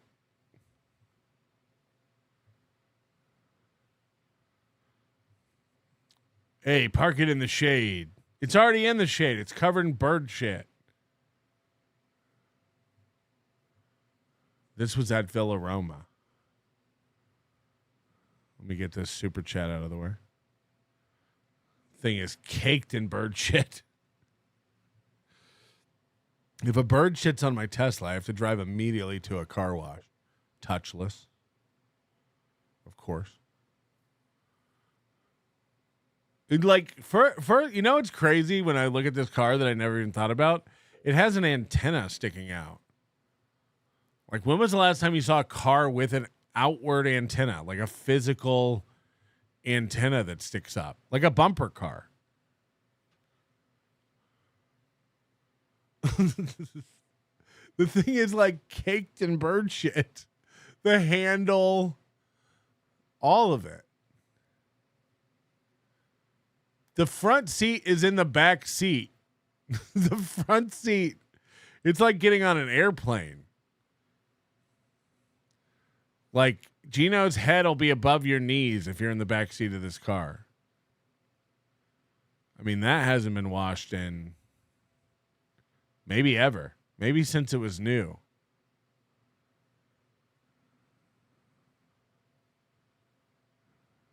So, that's the car. And just to make you jump, just for a jump scare, Ah! Maybe we'll show up in disguises. Nobody can tell who it is. Maybe I'll wear a disguise. Ah! Ah! Maybe we should wear a disguise. Yes, yes. Who is that old Shriner ghost? Who is that? Hear me out, you tub of goo. A good idea came into my purview. Karmic karaoke night at Hackamania. Fans get to sing along with me to any song of their choosing, as long as it's one of my 10 songs. No, beloved chatter, we watched you live suggest this to Karmic last night. I thought it was a great idea. And he immediately, of course, glossed over it. What are you going to do at your show, Karmic? I don't know. I got 4 months to figure that out. ER. As a guy that's been to 1 or 2 of these live events, I can see why they're jealous. Seeing all the dabblers around the country puts a smile on your face all weekend. Also, the fact is Carl and you, Patty Melt, are the only 2 that make a live show that draws you budget and pick the right partners for an event. How dare you? Cash, patented melt and zoom on the cigarette burns on the headliner. Mark Davis, you know that thing comes with factory AM radio. So does my Lexus, to be fair. Jacob Shed, I like your my Lexus came with a CD player. Imagine a car made after 2020 with a CD player. It's crazy, but that's what old people like, and old people drive Lexuses. That's what they told me at the dealership. Jacob Shed, I like your optimism, but Kiki is 30 and Geno is 57 and poor. It's not going to last. I don't know, maybe. You just put He's the worst. in there. 32 looks like 52. Real talk. I'm 33. But they, rough night, Kiki. That's rude. Who are these people? They're mean to me, Geno. What? Say. Nope. Yeah, we're the ones who constantly go, they're mean to us. They're mean to us. They're mean to us. That's us. That's us. Thank you. Thanks for Tiger Lily. Oh. a tiger lily. We're driving directly into by the way, sun. imagine. So this is what we're doing, like hanging out Thanksgiving, going to see family. But someone's life is so great, they're like, I'm going to go in Kiki's chat on Thanksgiving and shit on her. Tiger Lily, watch this. You win. I'm looking at my phone. You win. You got us. Yesterday. Like, what? This is what I'll never get. And I know, look, I'm going to continue to be a huge lolcow because, like, look how mad it gets. I do. I was raised right. I was too. I literally got to I was raised right. After we just watched that Compound Media clip. a fight with some guy on Twitter, make fun of me. And I'm like, you're an incel, whatever. It's like, he's like, I have 3 kids and a wife and I have a job. It's like, I know people with kids and wives and none of them know what the. I thank the good Lord every day for my grandmother. You talk like, if I was raised by my parents, I would probably be white trash. I am white trash, but I'd probably act like Geno. And my grandmother taught me Southern civility. She was an old Southern lady, and I lived with her all during high school. She's like a second mom to me. And that's the time that it got beat into my head. Manners, how to act, financial literacy, everything that's important in life. My grandmother taught me. Everything. How to act in public, how to carry yourself with a crane. Geno's sitting here going, I was raised right, and never finishes a sentence or stops yelling. Dabble versus what kind of shitty life do you have that you're like, I'm going to say Kiki looks ugly on stream. Okay. Happy Thanksgiving. You know what? What did you guys just do for like 6 minutes? Melton's got boils on his face. Melton's hunch. He never stops eating. I bet he's eating 5 turkeys.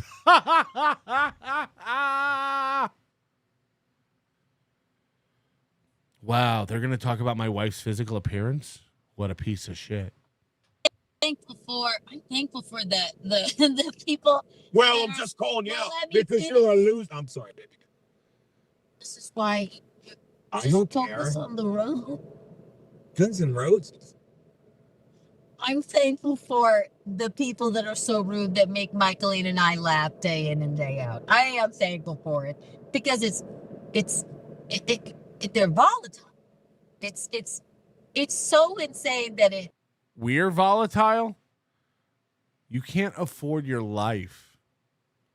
Think about that. Think about that statement. You can't afford your life. You live in the definition of volatile. Your husband went out and tried to get a job and couldn't.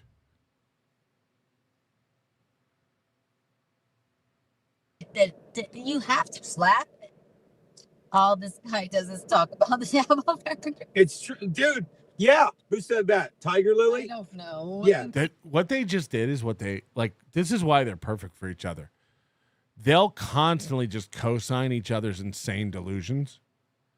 Hooray, babe. Hooray. Like what they're saying makes no sense. It's definitely not true. You know, I'm proud of what we're doing. We pay our own way. I know, right, babe? Uh-huh. Uh-huh.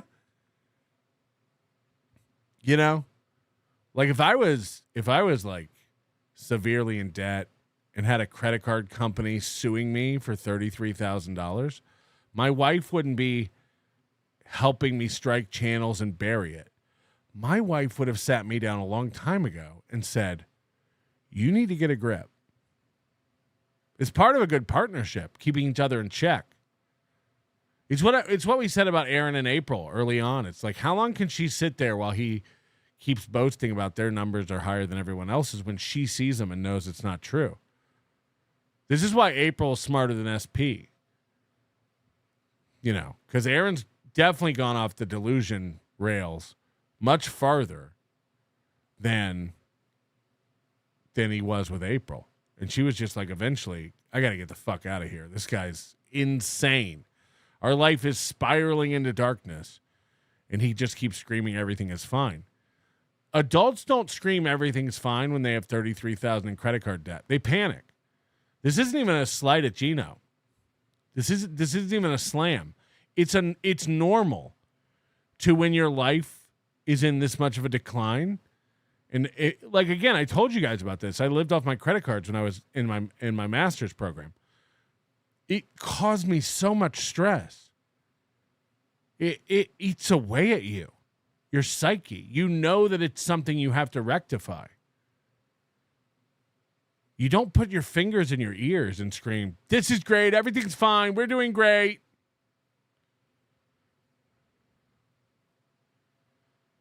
And your partner shouldn't either. Your partner should shake you a little and wake you up when you're headed down a wrong path. It's probably one of the best things about having a partner that you can depend on. That's the definition of a partner, is that together the whole is made stronger. When somebody's racking up credit card bills, the other person should go, hey, this is going to end badly. We should stop. We should get a grip.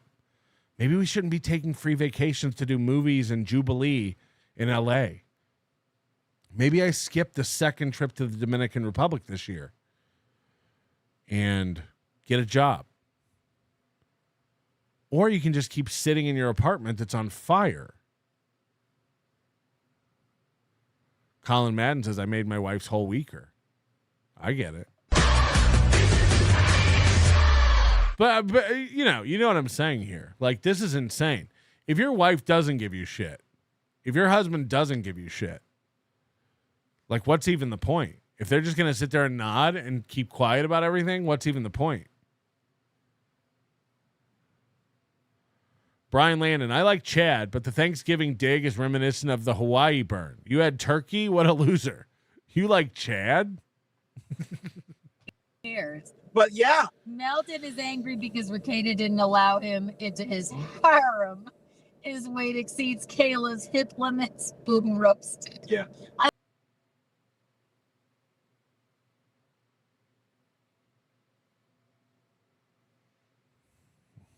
One more time. Usually I try to skip things that insult me like this, but one more time. The joy it brings to her face. As if it's true. His weight exceeds Kayla is Ricada didn't allow. I don't know. Yeah. Who cares? But yeah. Melton is angry because Ricada didn't allow him into his harem. I'm angry because Ricada didn't allow me into his harem.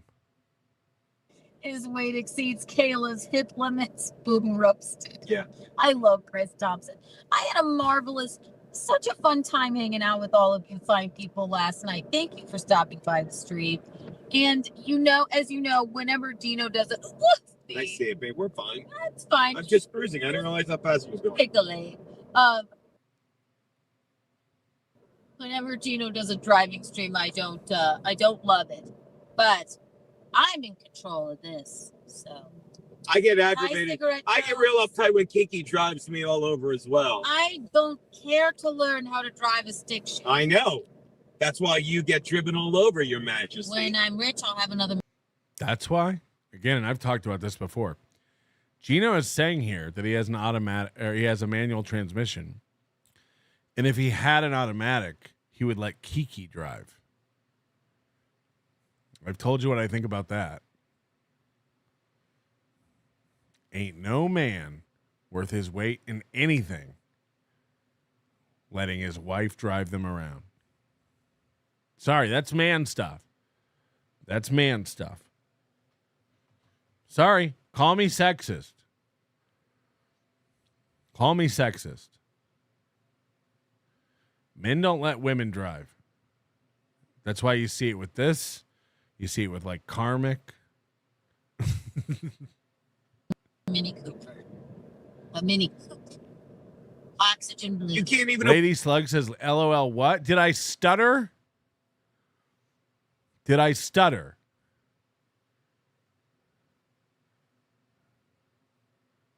If your man lets you drive him around, boot him to the curb.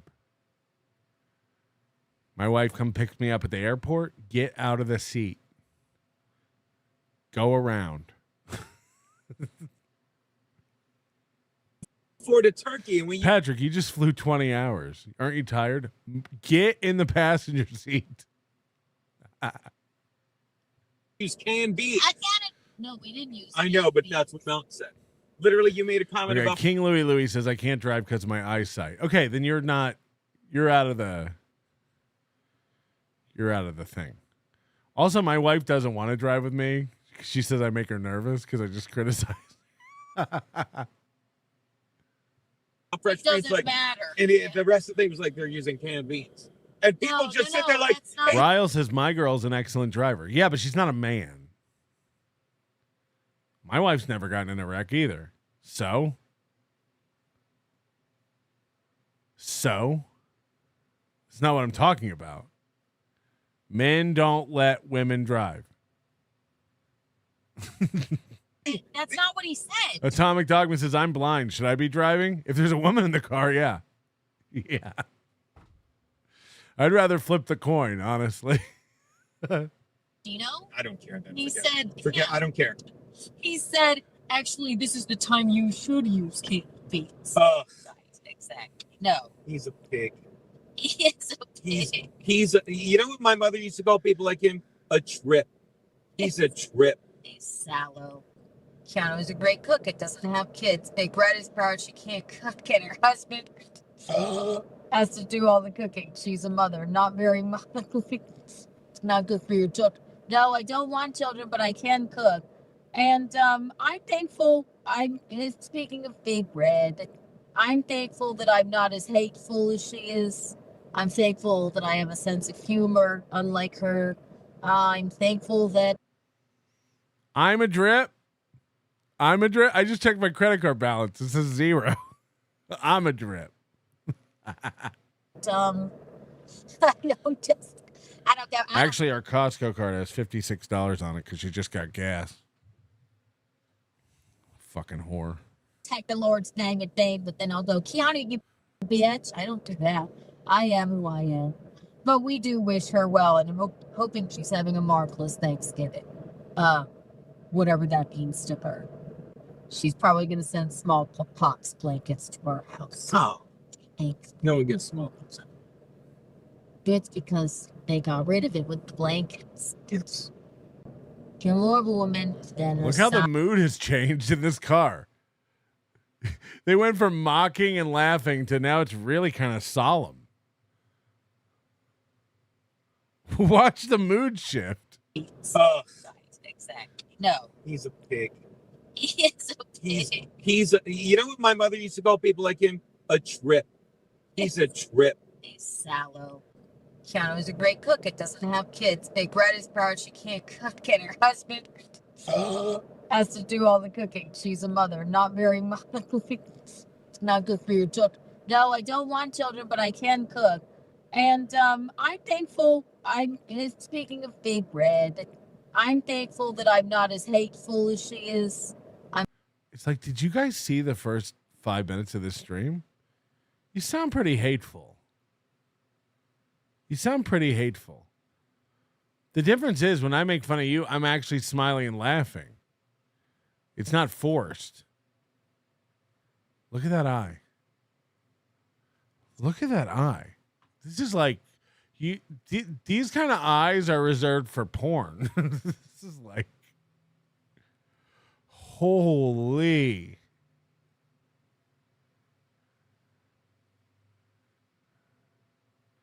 Pretty.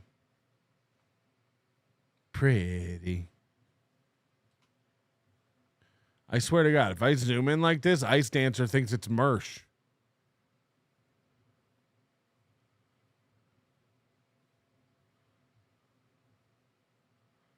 Pretty. Okay. Honey, is that you? I'm thankful that I have a sense of humor, unlike her.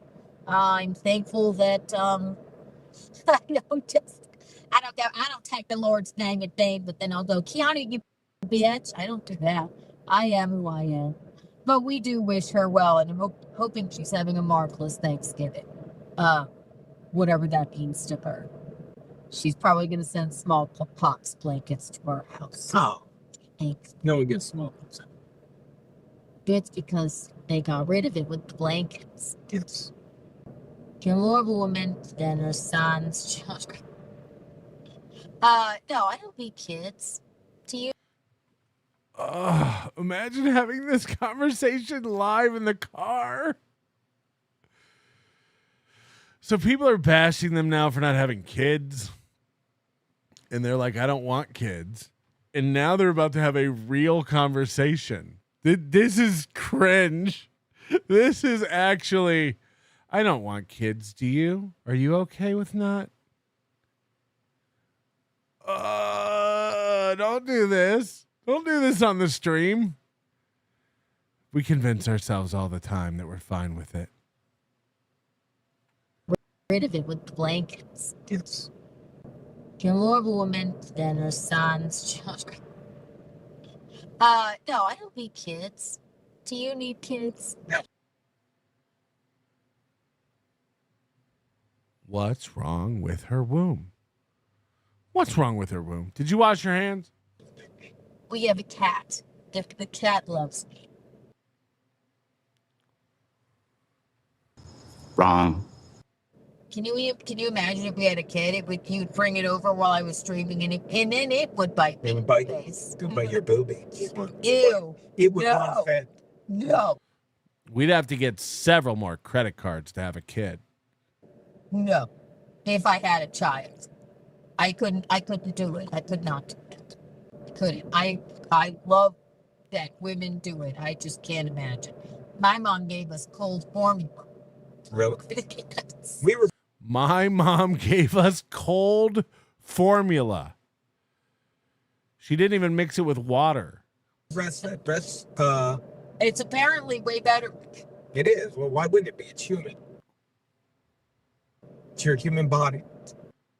Now, I think there was a wire crossed here. They're talking about the difference between breast milk and formula. And I think Kiki is saying that formula is better. it goes on first and cleans the hair. And then Geno is saying conditioner is better. I think their wires actually got crossed right here. Kiki was making an argument that formula is better than natural breast milk. And Geno heard that breast milk is better. Really? We were breastfed. It's apparently way better. It is. Well, why wouldn't it be? It's human. Oh, I guess they. Oh, never mind. I misunderstood. They're saying the same thing. It's your human body. I just can't imagine leaking it.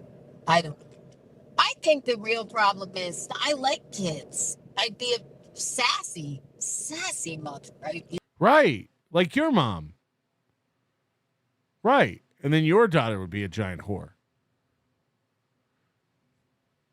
Exactly. She is right. I'd be a cool mom like my mom, and my daughter would call me Keanu or Kiki. And maybe we could find a daycare that takes Kiki bucks. I would be, but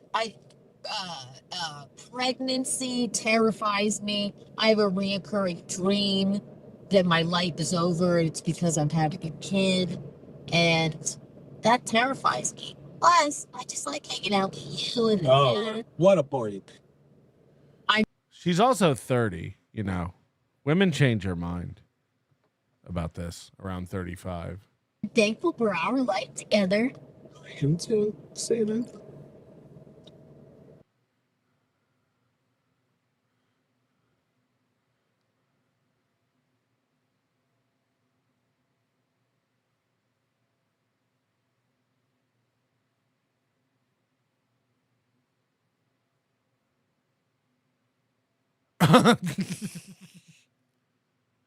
One more time. Our life together. I am too. Say that.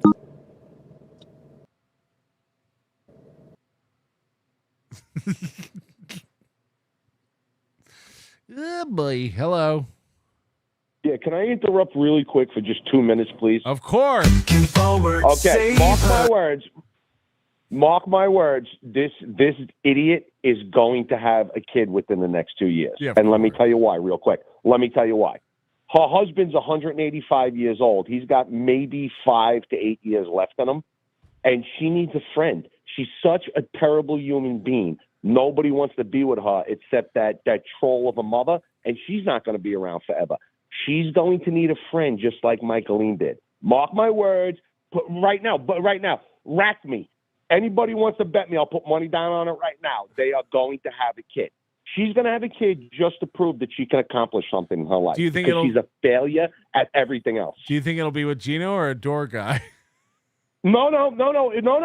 That's a perfect example right there. It will absolutely be with Geno, and then some other rogues gallery of security tough guys are going to have to raise this moron's kid. Yeah. Mark my words, she is going to have a kid just so she has a friend, so she has somebody to play with, somebody to dress up. Well, I can't believe she doesn't walk around with a little dog like Paris Hilton. Also, outfits. That's what she wants a kid for. Like Chrissy Mayer has one. So, in order to keep her friends, she's gonna need a kid to hang out. Yeah, but here's the thing, though. Here's the thing. Keanu had everybody fooled 5 years ago. I even liked Keanu. When she was on Chip Chipperson, I even thought she was oh, yeah, this girl's kind of funny. She's sassy, like she says. And Chrissy, she fell into that whole thing and made this idiot her kid's godmother. And then we saw what happened with that. Now she keeps her at arm's length because she knows, you really want that woman around your kid? And I'm not trying to be mean. I'm not trying to be mean.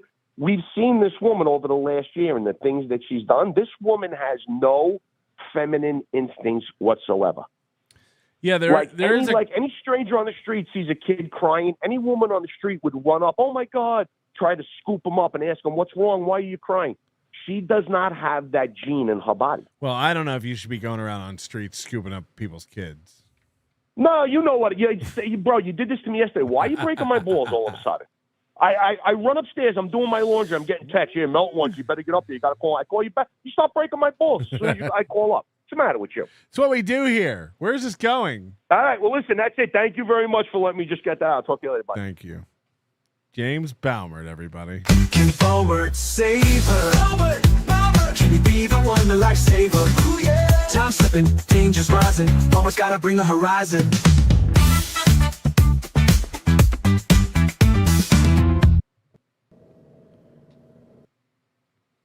Cute. They're cute. Come on. AO1012.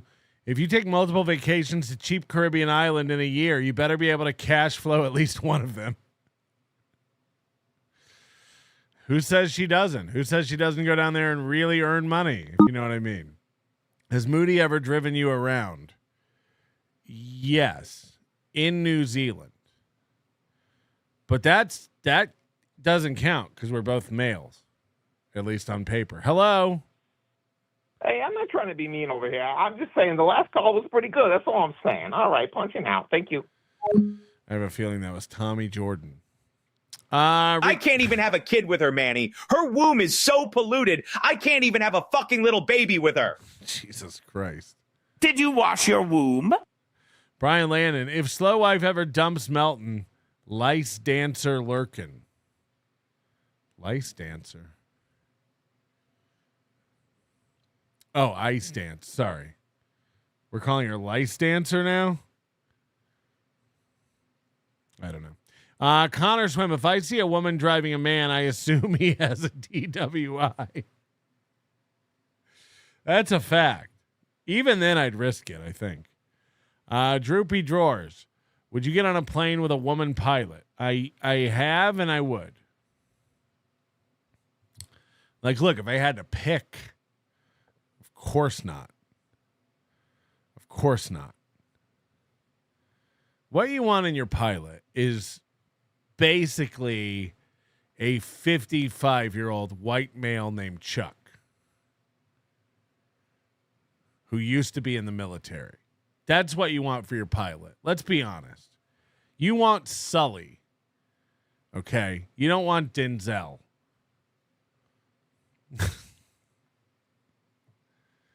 But I'm sure there's many capable women pilots. It's just nowadays, how would you know? How would you know? All right. Donkey lips. Devin and all. This is a past clip. This is a past clip. This blew my mind. I had no idea. And I'll walk this. Somebody sent me a picture. I forgot his last name. Forgive me. I should have wrote it down. But I don't know if it's AI or not. Kind of looks like it. But he sent me a picture of a Camp Nana counselor shirt saying that he's now a Camp Nana counselor. Maybe it's... Hold on. I swear I watched this before and it didn't have an AI voice.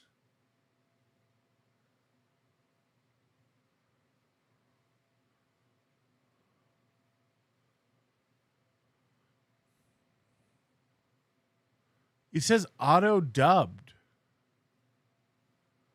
Pest, why did this change? I watched this clip before and it had Donkey Lip's actual voice. What happened to this clip? Auto dubbed, it says. Can I turn this off?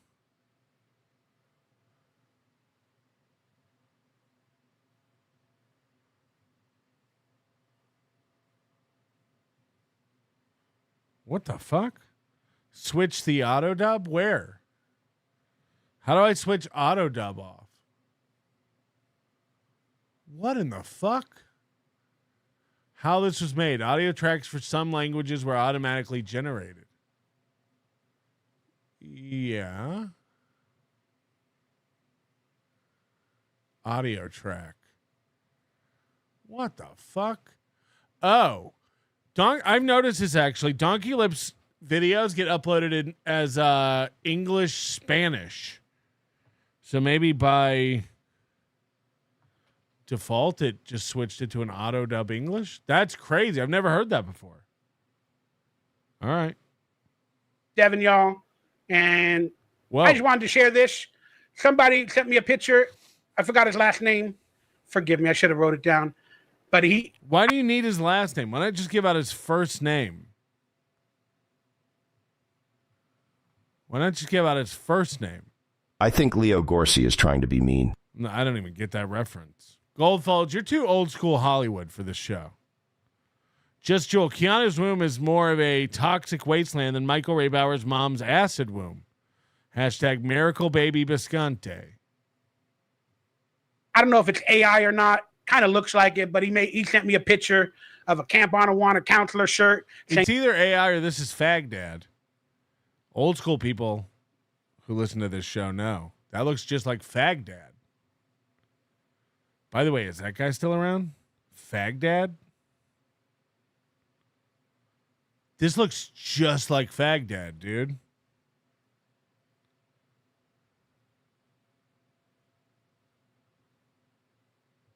Saying that he's now a Camp Anawanna counselor.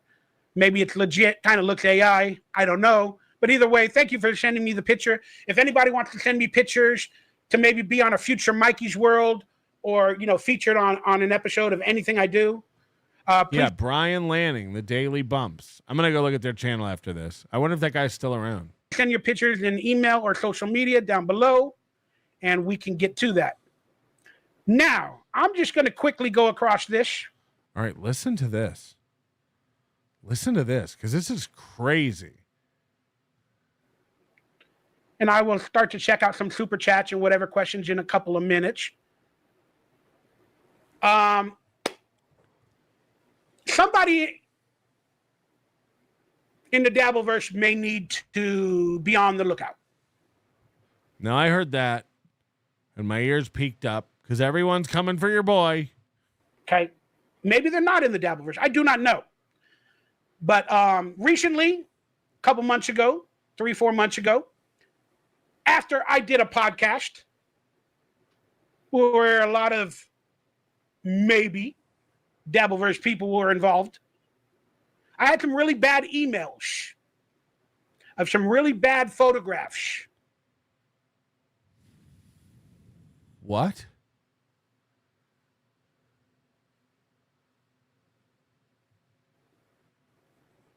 Sent to me. And the reason I had to open them up is because they used the name of my friend who I spoke about on that show. They used a name of my friend in the email title. And they got me. They sent me disgusting, bad photographs of some really bad stuff. So I guess he's talking about CSAM here.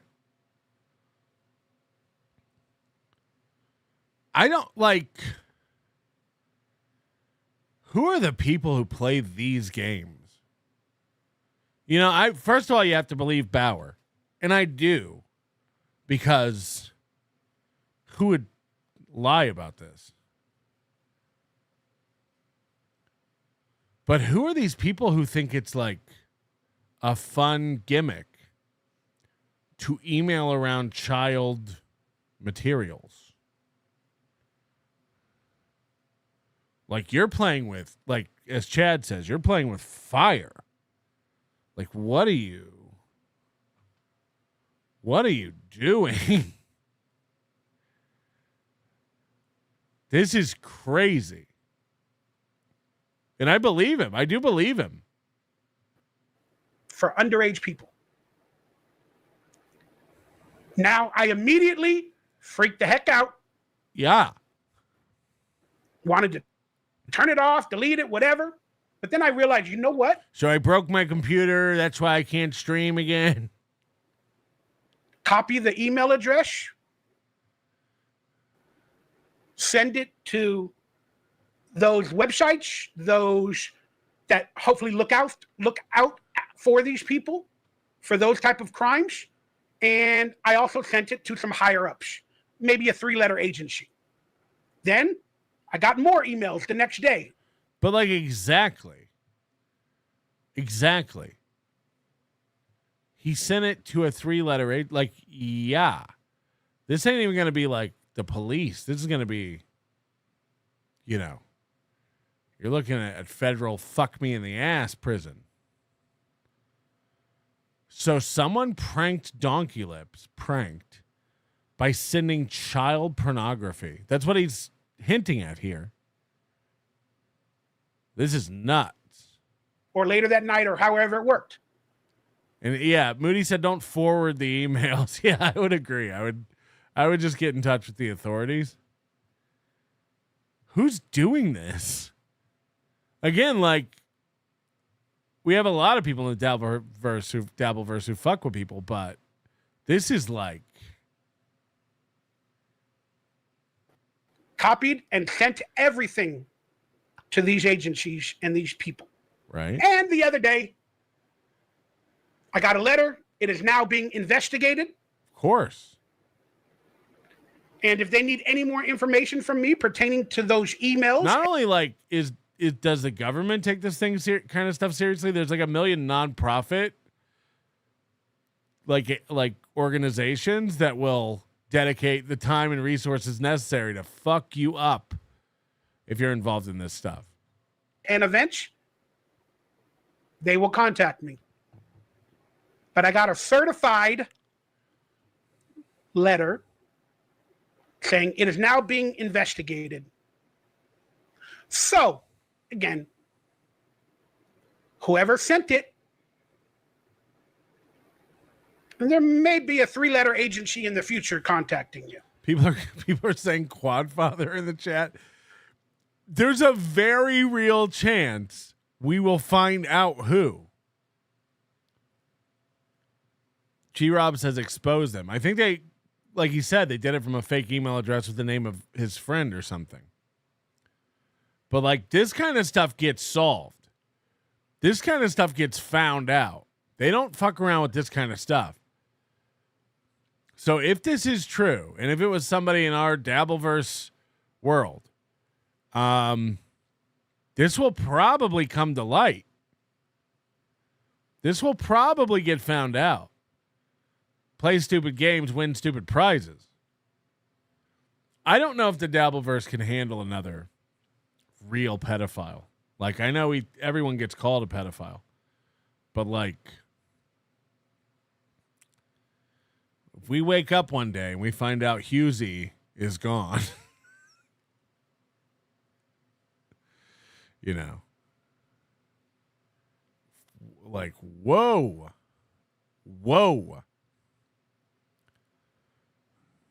But he said this was months ago. But they can build a case like this for a long time. People think they get away with this stuff, and it catches up with them years later. It's Eckel Pineapple. Yep. Yeah. Leave it at that. All right. Oh, I already showed that. Remove these photos. But I'm sure they used an alias, which of course they did, and they used like fake emails or whatever. I don't know if they can track it officially. They can. But hey, there was a receipt that they got my reporting of it, and they're looking into it. So that's all I can do from my end. That's all I can do from my end. Didn't this happen to Aaron? Like it was somebody in Florida or something? I think like early on before we got involved with Aaron, like right before we found Aaron, like somebody did this to Aaron. April and him talked about it. Like, how do you think that's going to go? Because that is some sicko stuff. Then I posted on X the other day. Like, what a dumb way. By the way, what a dumb thing to get arrested and ruin your life for. What an idiot. Like, whoever this was. You hear me, Rochi? Like, what a dumb thing to do. And people think they're smart. People think they like, I know how to do this without getting caught. It's like, you can't imagine the forensic links these agencies will go through to shut this kind of shit down. Because they're not only interested in you doing this to Donkey Lips. They want to find out where you got it. What, you know, because you're probably a part of some fucking underground ring they can bust up. Like this stuff gets found the fuck out. For sure. for sure. Or maybe earlier today. I've been sick, y'all. Sorry.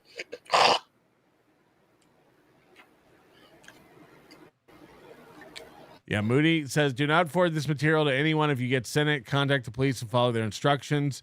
If you forward it to a vigilante group, then you are disseminating the material. Right. I would agree. I would just immediately contact the police. They're probably going to want your device.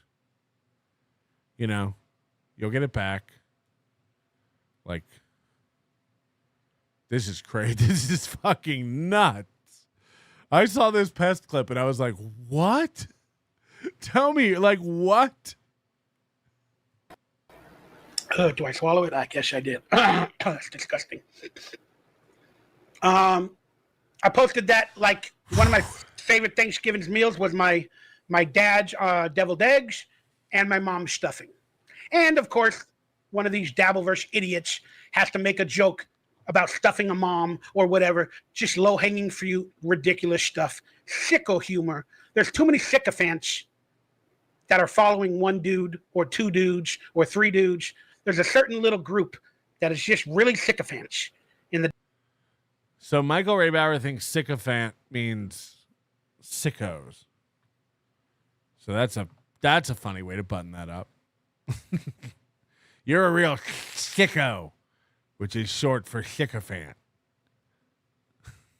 Just until we get this home title thing fixed, can you bunk with Charles Chance and his mom? Take the mutt with you too. Oh no. Oh, Bauer's full of shit. You think he's lying about? I don't think he's lying about this. That'd be crazy. New Jersey Ranger Bauer, I told you not to open emails from ESO, bro. I don't think it was ESO. Can you imagine it's someone involved with the Shuli Network? It'll be over, dog. It'll be over. We find out this is Mike Morse. It'll be curtains for the Shuli Network. They cannot sustain. Again, I don't believe that anybody at the Shuli Network currently had anything to do with anything ESO is doing on his own. People like that usually keep that kind of shit very, very buttoned up. But can you imagine Zenhauser doing this?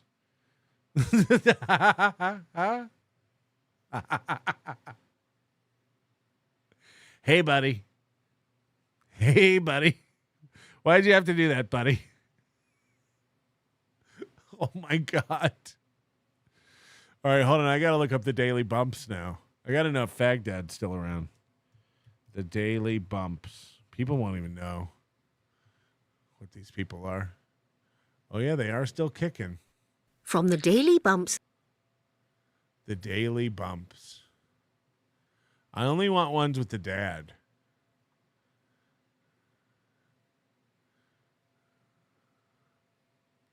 Packaging books today. 40 done.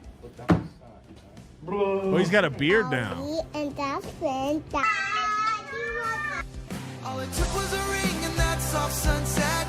Big blue eyes welled up inside. Good morning, you guys, and welcome to the vlog. It is very exciting because it's officially November, which means I officially get to start shipping my book. I forgot he did music. Can we find his music? That's what I really want.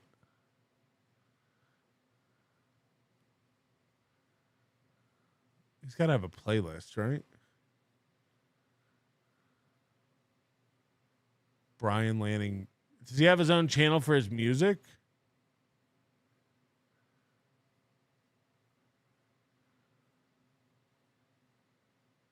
Making music. I wanna say that we're together when we're 63 years old. Where's his music?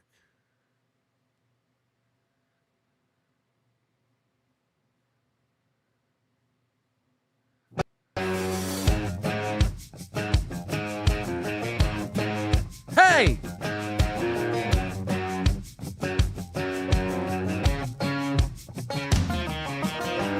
I laugh cause you do it all the time. Without fault, you'll drop it on a dime for me.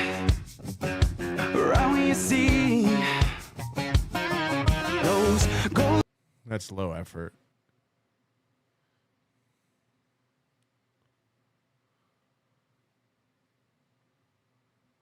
Hey guys, and welcome to the Daily Bumps channel. This video is going to be a little bit different than others you've seen on our channel. So we used to watch this guy all the time, and we call him Fag Dad because we're like, obviously he's gay. And we just think it's really funny that like she can't see he's gay. That's pretty much the gimmick. Channel.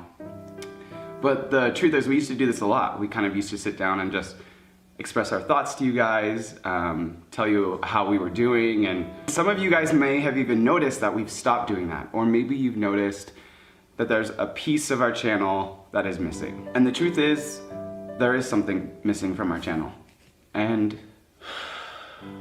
so the purpose of this video is to kind of explain why. This is something we just want to talk about openly because we want to be honest about our hearts and our minds, and it's been a really crazy journey the past 6 years. Yeah. Gay! This is like, we're coming up on our 6th year on YouTube. Starting our 7th. And so much has happened, and so much has led up to this moment. We've done a lot of amazing and cool things over the past 6 years, but there's just been something on our hearts for the past few months now that we've been talking a lot about and oh no, thinking a lot about and trying to figure out how to kind of get back to like the start of it all. I think getting back to the start of it all, but just getting, I think we were starting to see that like there was just a huge part of us missing. Mm-hmm. We gathered like tons of memories in this amazing audience over the past, 6 years, and we, at the end of 2018, we kind of looked at ourselves and we were like, what are we doing? I feel like something happened, some kind of switch happened, and we started thinking about it all and trying to kind of figure out what happened. A lot has happened. A lot has This is 1 million views too. Like they're a big channel. happened that's made us kind of pull back. 5 million subs. And we honestly, we miss you guys. We miss being able to share. Our goal right now in this year is to get back to that. Is this a fundraiser for jeans without holes? We've had so much fun on this channel. Like I will say, like the past year on this channel has been probably one of the funnest with the boys, just because they're growing up and they're wanting to be more involved in this YouTube thing. Yeah. Ollie and Finn, I think, How come she has a wedding ring on and he doesn't? have become like even closer together. Like they have such an amazing brother bond right now, and I just know it's been from like all those amazing adventures we've been on and like the exploring things we've done. Like we've just had a lot of fun, and we want to keep that fun on our channel, but there is definitely something missing. It's like the puzzle piece, you know? Mm-hmm. I know we've sold a lot of merch over the years, but we've never sold a puzzle. But I'm just like picturing like a Daily Bumps puzzle, like it was whole and now there's like a couple pieces missing. Yeah. Spit it out. And we want to find that again. We want to bring you guys back into our lives. And the truth is, like, there's so much coming up that we just want to be able to document and be able to express like our true emotions, because it's a really important time in our life. You know, Oh no. Oh no. Hello? This guy's found a really big clue over here. You see this really big clue? Yeah. It's gay. Yes. He's totally gay. Bye. I don't know why. I don't know why we found this and why we find it so entertaining, but like, you just want to scream at it. Like, you know he's gay, right? That's a really big clue. I'm building a music studio, and you know that's something we're gonna be pursuing. Ollie and Finn are growing up, and like Ollie wants to do like Ollie and Finn. different hobbies, and he has a huge. Are those your dogs? Heart for animals, and I think exploration and knowledge. And Finn is just getting older, and he wants to start having the same experiences that Ollie has had. And he really wants to have fun. Finn wants to have fun and make things and get into mischief, and we want to be able to capture that in a fun, raw, Our boys want to get into mischief. We just want to capture the mischief of our boys. honest way. And I feel like it's been so hard to be honest on this channel, maybe like the past 6 months, past year or so. We've really built these walls up. Yeah. I think I've kind of reached an interesting point in my life where... Oh, she has a speech impediment. I never really noticed that. I think I've reached an interesting point. I've got 2 kids who are kind of getting older. I'm getting kind of a baby itch for another, but I'm also looking... A baby itch. That's chlamydia. Looking to kind of find myself again. What does Missy love? What is Missy love doing? And really, Missy loves like animals and giving back and talking about herself in the third person. Finding a way to kind of like connect with people all over the world and not just on YouTube. You were so involved in being a wife and then so involved in being a mother. And then all of a sudden you were so involved in being a YouTuber. It's like you kind of are like, who am I at this point, you know? Yeah, I mean, our YouTube videos started to kind of take a lot of precedence in our life, and our life no longer revolved around, what are we gonna do today? It was, what video are we gonna film today? And we don't wanna do that anymore. We don't want it to be like that. Yeah, so much has happened on YouTube in general. So much has happened to us because of YouTube. So all these things kind of slowly created these walls. And this chapter is called What Happened to Us? What happened to us? Put up a poll. What do you guys think we should do? Kind of made us start to feel like if we're not careful, you know, we're gonna cause, you know, problems within the YouTube community or within our lives. And so we started to pull back little by little over the years. The number of people in the chat just typing cock. This is so juvenile. But like cock. So once we got to 2018, YouTube actually started getting scarier, and YouTube kind of started to control the kind of content we were making and sharing, and we started just kind of like, well, you know, what's the best way to go about YouTube right now? Let's just follow the rules. I feel like we felt under fire for doing what we had done for 5 years, you know, and that was expressing ourselves, honestly. Yeah. And I think maybe we were naive to the fact that there was a way to overcome that in a different way, you know, still be able to express ourselves, yeah, you know, honestly and openly, but do it in a way that's healthy, I think, for us and our family. Yeah. For sure, that's what's important. And it's been about just trying to get to that point where we can express ourselves openly and honestly without fear, and also be able to like live a normal life, because it's so hard to live a normal life and vlog that normal life. Yeah. I don't think people understand the disconnect there, but it's so difficult. When we were doing daily vlogs, it was kind of it became part of our life. It was very natural. It was very easy. We knew how to film, how to not film too much. We decided to try to make this change, and it kind of took ourselves out of the vlog. It took our hearts or something. I think it took a lot of our personality out. Yeah, our personality, and we didn't really notice it for a while until we started seeing like you guys honestly saying this phrase that at first you're like, what are they talking about? And yeah. It was, I miss the old daily bumps. I mean, we've been hearing that since the beginning. Yeah, I actually did a comment search on our channel. I found it like 4 years ago. They were like, I miss the old daily bumps, and I was like, we've been doing this for a year. I think that at first we were like, what are they talking about? What does that mean? What does that mean? What is the old daily bumps? And then we kind of like thought about it and how it's actually a really interesting concept. What does that mean? So much. It can mean like you miss even like what you were feeling when you were watching us, or you missed that time in your life when you were also experiencing a certain time in our life. Like, yeah. I feel like people kind of grew up with us, and some of their memories are connected to our memories. Yeah. And I think people miss maybe that. Yeah, people miss the old NLO, and I don't even know what that means. It's like, man, things change, Mox. Not making new memories. And that's what we want. We just want to make memories. Does anybody have a Varsity Blues DVD who can pull a clip of things change, Mox?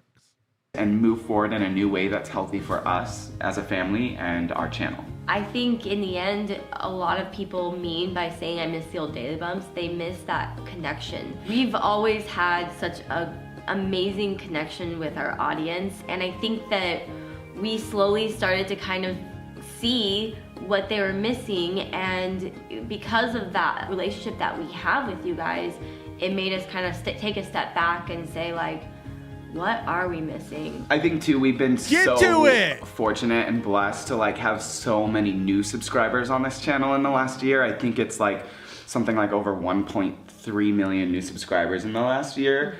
And I think that's amazing. But like to all these new people, I feel like there's more we can offer you guys, and that's kind of like what our goal is. That's what we're thinking, you know, into 2019 and moving forward, and what do the next 5 years of Daily Bumps really look like to us? And we kind of really want to dive into that, and we want to share more of our journey. You know, start being smart about it and make a plan. We do miss the old Daily Bumps, and we, I mean, who doesn't miss like the good old days, you know? But I think it's also important to know that like change happens. Yeah. A really important part of life is that people change, they learn, they grow, they develop. And I feel like we've been kind of stuck under this bar of change and like kind of feel like boxed in. Kind of frozen.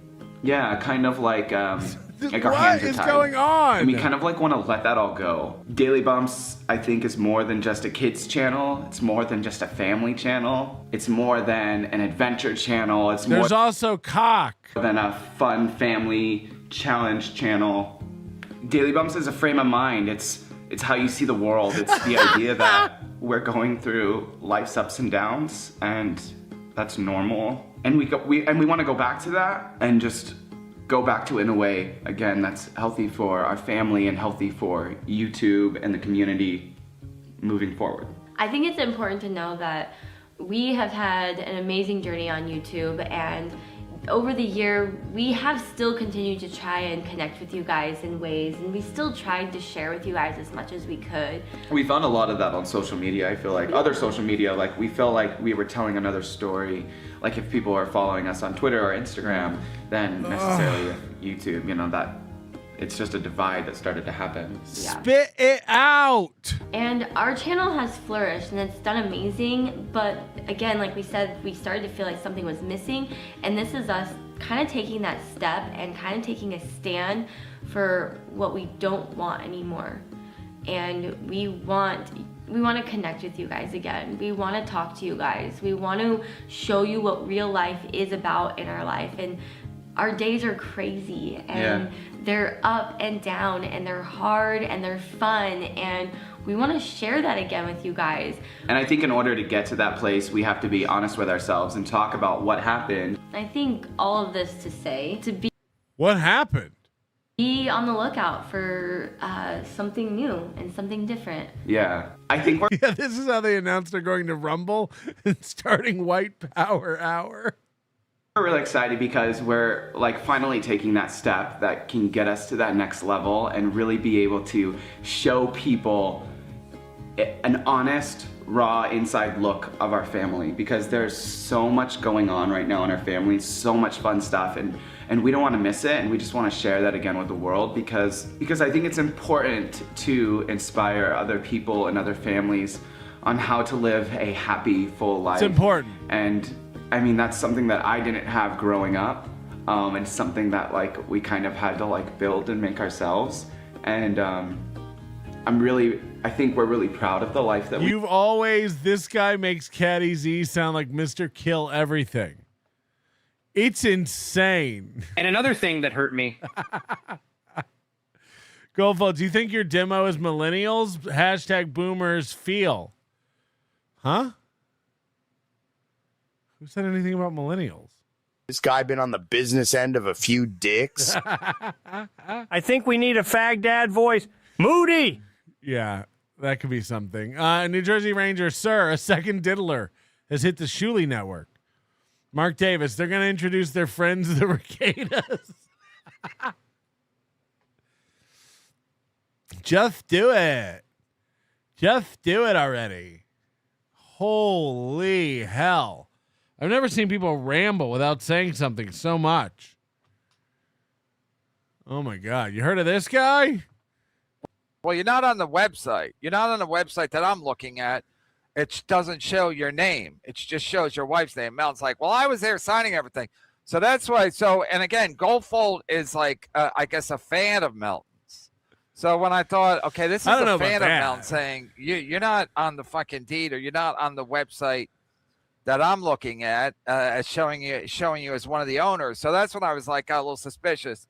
And I know Melton's a slimy piece of shit. Also, I know that I'm thinking like, wow, he's doing a lot of fucking shows now. So that's where my head is at now. So I'm like, why is he did literally a 10-hour show yesterday, and now he's doing another show today. Usually if he does a long show like that, you learn from Red Bar, you take a fucking couple of days off. So I'm not saying he's doing like some kind of money grab now, but I don't think, and again, Melton's fans used to brag that he was rich because he had a fucking Lexus.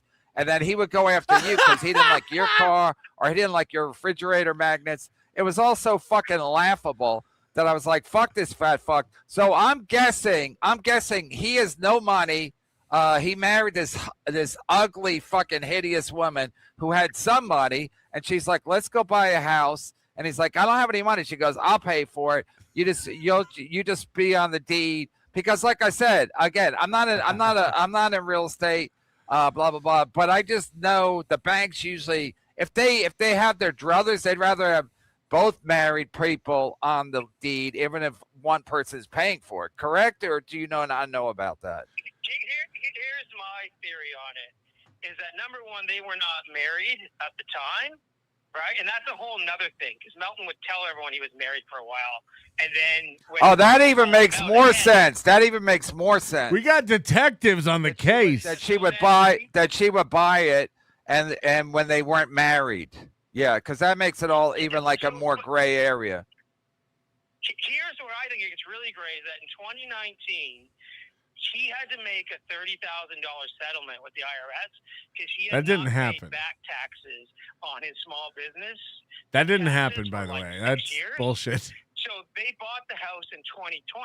So if you all of a sudden make a deal with the IRS because you haven't paid your taxes for 6 years, and by the way, it's laughable that all you would own is $30,000 after 6 years. Like, what a fucking loser, right? But anyhow.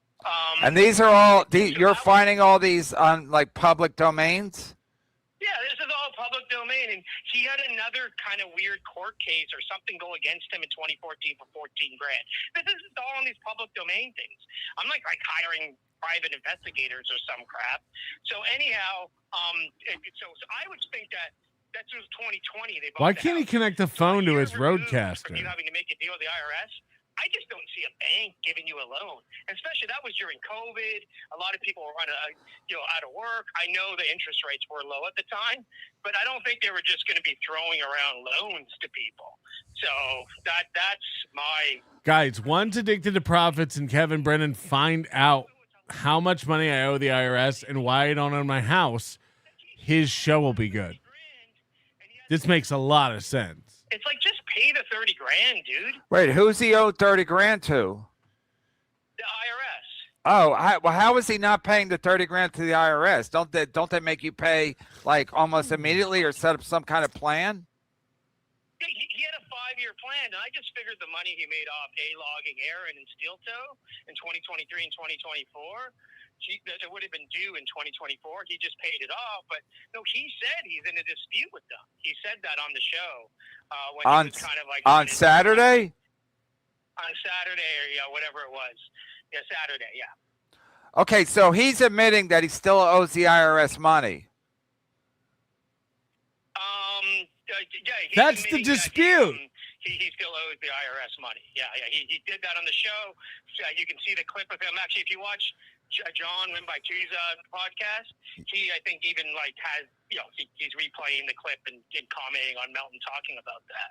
So he's still admitting that. So maybe Melton feels like he's in the right, and he owes he doesn't really have to owe them that money. Maybe he feels that they made an error, because the IRS can make errors, obviously. So I don't know, but yeah, but it's not gonna take years for them to correct the error or resolve the error. Like the IRS usually is like, give us the money now, or you're gonna have to set up some kind of payment plan. They're usually not very patient. Kevin, when I moved to the Bahamas and I became a non-resident, which means I'm a resident in the Bahamas and there's no income tax here, so I'm living here income tax-free legally as a Canadian citizen, but a resident here. I remember I saw a brokerage account in the Bahamas, and they wrote my broker and said, okay, this guy still owes us $11K Hear him. Canadian from when he lived there. And I just told my broker, send him the $11K, and that's it. Boom, it was done. So for him to be fighting this for years and years and years, it's ridiculous. It's just and here's my issue with the whole thing, and I've told people. Can I tell you another thing? About him with the mortgage or even not paying taxes, but don't be remember when he was attacking Aaron's steel toes, that little thing he did with the lotteries and stuff, and he called me poor and all this stuff. It's dude, when you have this history of not paying taxes, you're not on the deed of your house, you don't have this, you don't have this, don't be going after people, because you're the biggest low-cal loser of them all. Low-cal. Yeah, I think that's his MO though. It's like when he went after Kate Meany's arms because he thought they were a little fat.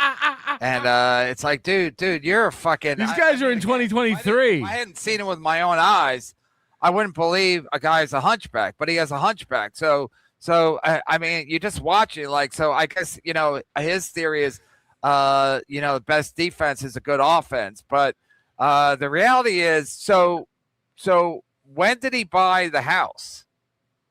It was, I think, if I'm correct, the exact time frame was December 2020. I think when I looked it up, again, I haven't looked at that document in a while, but I think it was December 2020. Let me go to my filing cabinet. The mortgage got approved. And by the way, you're talking about the deed and all that sort of thing, right?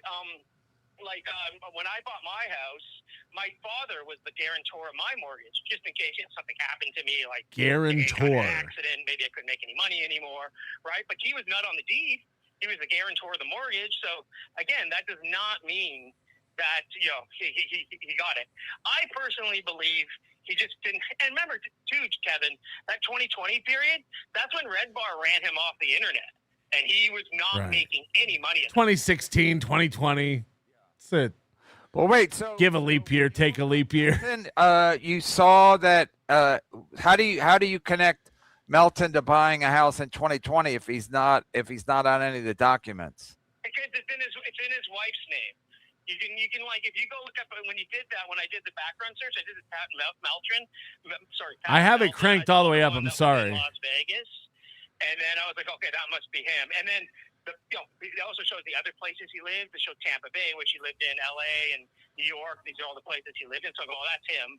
And then just like his residence was in Las Vegas, and then his wife's name shows up on the ownership of the house, and his name doesn't show up. And it does say other whatever tenants or occupiers. Tenants. His name does show up, but it doesn't show up as a landowner of the deed or whatever, the house or property or whatever.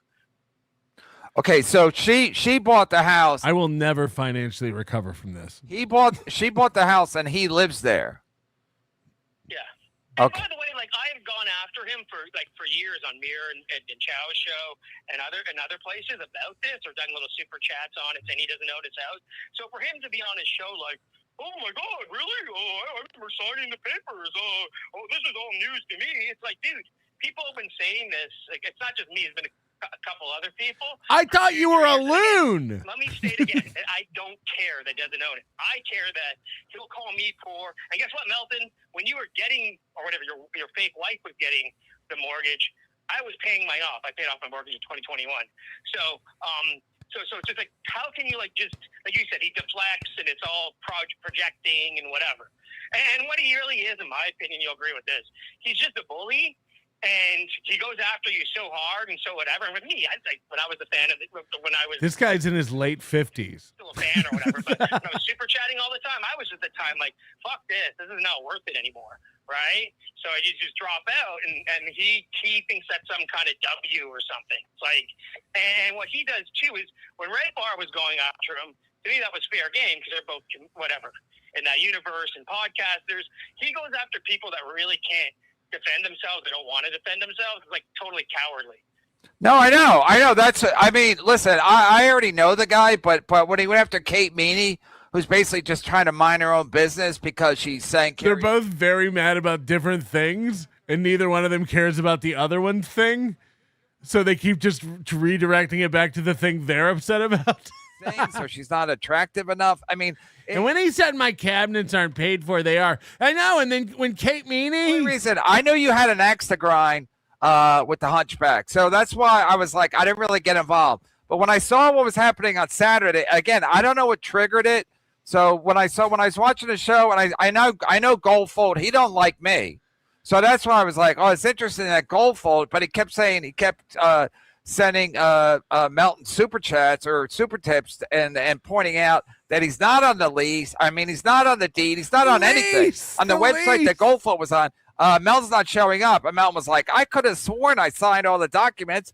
Remember they had the arrows, the green arrows, blah, blah, blah. So he was obviously fucking like, if he was watching himself, he'd been like, oh, this guy's obviously lying. It's like he pulled like a Chad or a Ray DeVito move where it's like, I could have sworn I signed all the documents, where he knew that he didn't pay a fucking dollar to for the down payment or for the mortgage because, like you said, he already owes the IRS, so he has no money. He married this desperate woman or whatever the fuck its scenario is. But anybody that marries Melton has got to be hideous. That's a fact. So he married this hideous hog.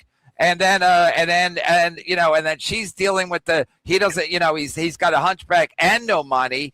And, but then he goes after everybody, like my money's low. And there are a lot of losers here. I mean, that's a fact. There's plenty to go around. But the fact that he's always like pointing at, like he said, you were poor. He said, he says all the shit about me based on nothing, based on just somebody said in his Discord. I mean, he's a fucking losing piece of shit. But I know he did a 10-hour show yesterday. But I doubt he never covered it because he said he was going to go to the bank on Monday and clear everything up. So I didn't watch his 10-hour show. I didn't see any clips about it. So I'm sure Melton wants it to just be dropped. But it's like, but he's a fucking piece of shit, and he acts like he's better than everybody. He knows more than everybody, and he has no fucking money. I don't think he's Gino Bisconte broke, but I bet this hunchback wife of his is probably supporting them.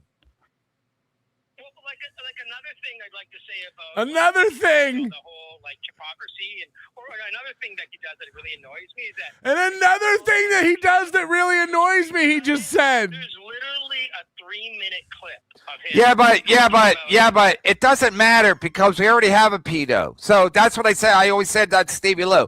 It doesn't matter if you can make accusations all you want. We already have him. His name is ISO. He's in jail for being a child pornographer. So unless you can top that, you know what I mean? It's like saying Stevie Lou has kind of a hunchback. We already have a hunchback. His name is Melton. So unless you actually have the goods on Melton with all the pedo stuff, I'd rather not discuss it because it looks petty. Like this is real. Like once Goldfolk got involved with the accusations or according to him, proof from this website that Melton's not on it. There's no proof that Melton is on the deed. There's no proof that Melton had anything to do with buying this property, but he accuses everybody else of being fucking broke, is my point. First of all, imagine if that was the gotcha. There's no proof that Melton bought this house that he didn't buy. There's no proof about any other houses in Vegas either. Got ya. Down for the house, that he's on the deed, that he had anything to do with the purchase of this house. He's living there. Because he, like you said, when he met his hunchback wife, it was probably during COVID, and she was desperate, and he was broke. So he's like, all right, let's just shack up. That's what happened. Well, like another thing too, you're talking about that documentation. Yeah, okay, Melton, show us your down. Like, I don't really care about being this kind of petty as well, but yeah, if you have, show us the transfer of the down payment. Like, In the Bahamas, you have to put 30% down, so I had to put 6 figures down. No, if they're I could show you the fucking wire. You know? okay, but it's I'm not making it about you. I'm saying if Melton had something, he could show it. He could show it. So he has nothing, and then he pretend on Saturday like, oh, he's so confused, like he pulled a Ray DeVito, like, oh, I'm so confused, I'm not on it. What did I did a GoFundMe like when Ray did a illegal GoFundMe after his phantom accident on I-80? When Sheckler pointed out, Ray was like, oh, I don't know when I was in. Kevin cannot focus and stay on track. Addicted to Profits has been waiting for this moment forever, and he's trying to expose me, and Kevin keeps going off on Kate Meany and Ray DeVito. And where he, in reality, he knew he didn't put any money down, and he was just there because he was her husband. By the way, Melton did the same thing with the legal fundraisers. I'll send you the clip. I'll send it to you on your By the way, another thing Melton did. watch it. So Red Bar just covered it. So he had fans calling in a show. This is way back when he first had the problems with the IRS. He used to set up websites to do fundraisers, like kind of like GoFundMe, but he would do it kind of like super tips. He always wants to circumvent the system, right? Because it's greedy fat fuck who wants to make as much money as he can, right? So, Moody, Super Tip still circumvents the IRS, right? They don't find out about any of the money I make. I'm circumventing the system, right? that's actually legitimate. The IRS would just seize the funds, right? Say, okay, motherfucker, like, this is what you owe us. Kevin thought that too. Remember when Kevin was like, I bet he's not paying taxes on his super tips. This is to get around the IRS. Wait, how is he raising money from the fans? He would set up websites that were like GoFundMe's, but independent websites. Oh. Oh, so Get the money sent to a fan, and then the fan would send it to him. Oh, so because then it didn't have to be legit. GoFundMe, they want to know they it's kind of I would have the money sent to a fan, and then it didn't come to me. Illicit through GoFundMe. They'll either shut it down or something. But you're saying he set up his Holy own shit. GoFundMe so he could do like these sham situations where he could raise money to pay off the IRS. Is that what you're saying? You couldn't explain this to these guys if you tried. Oh, and what was and or what guys would he be raising money for? I don't know. Remember, he was going to Scotland to do a show. Like, he's probably, I know, because, you never know. He's never a real comic. You know that. So he wasn't making any money. Maybe it was just living expenses. Like, another thing that you have to understand about This is funny for us, but what's crazy is he's doing this to his own show. They can't hear Skarika. Like, pipe this into your phone. Into the show. He got big into crypto. He's big into Bitcoin when Bitcoin was 500. So this is what a fucking loser he is, right? He found a way to be bullish or whatever. I do investments for a living. Something of $500, and it's like basically what, 90,000 now.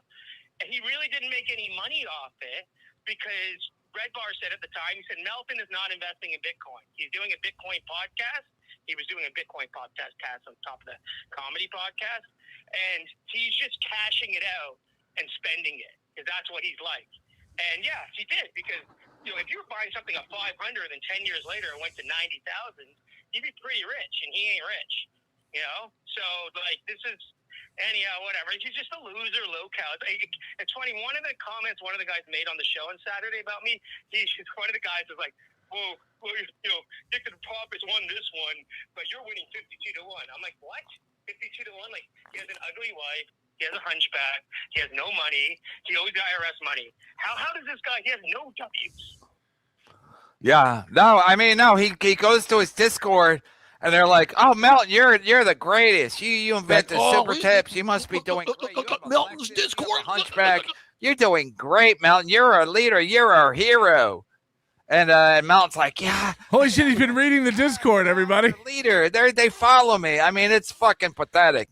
But again, Melton's always going after other people. And then Melton on Saturday was like all confused by Goldfold. He was like, I could have sworn, like classic Ray DeVito. I could have sworn that I was there at the signing and they gave me a pen and I picked it up. and I was signing all the documents. They had arrows in green, and it was so exciting. And then me and my hunchback wife went to Applebee's, and we got the 3-for-1 deal. Oh, it was we had the best day of our life. And she's probably like, this fucking loser. But again, if anybody that marries Melton, it's got to be the most hideous, disgusting white woman anyone's ever seen, because allegedly she's white, because we saw, I don't know if that was an act out that he proposed on stage. And so unless that's a fake too. But in any case, you're saying everything Melton does is fraudulent.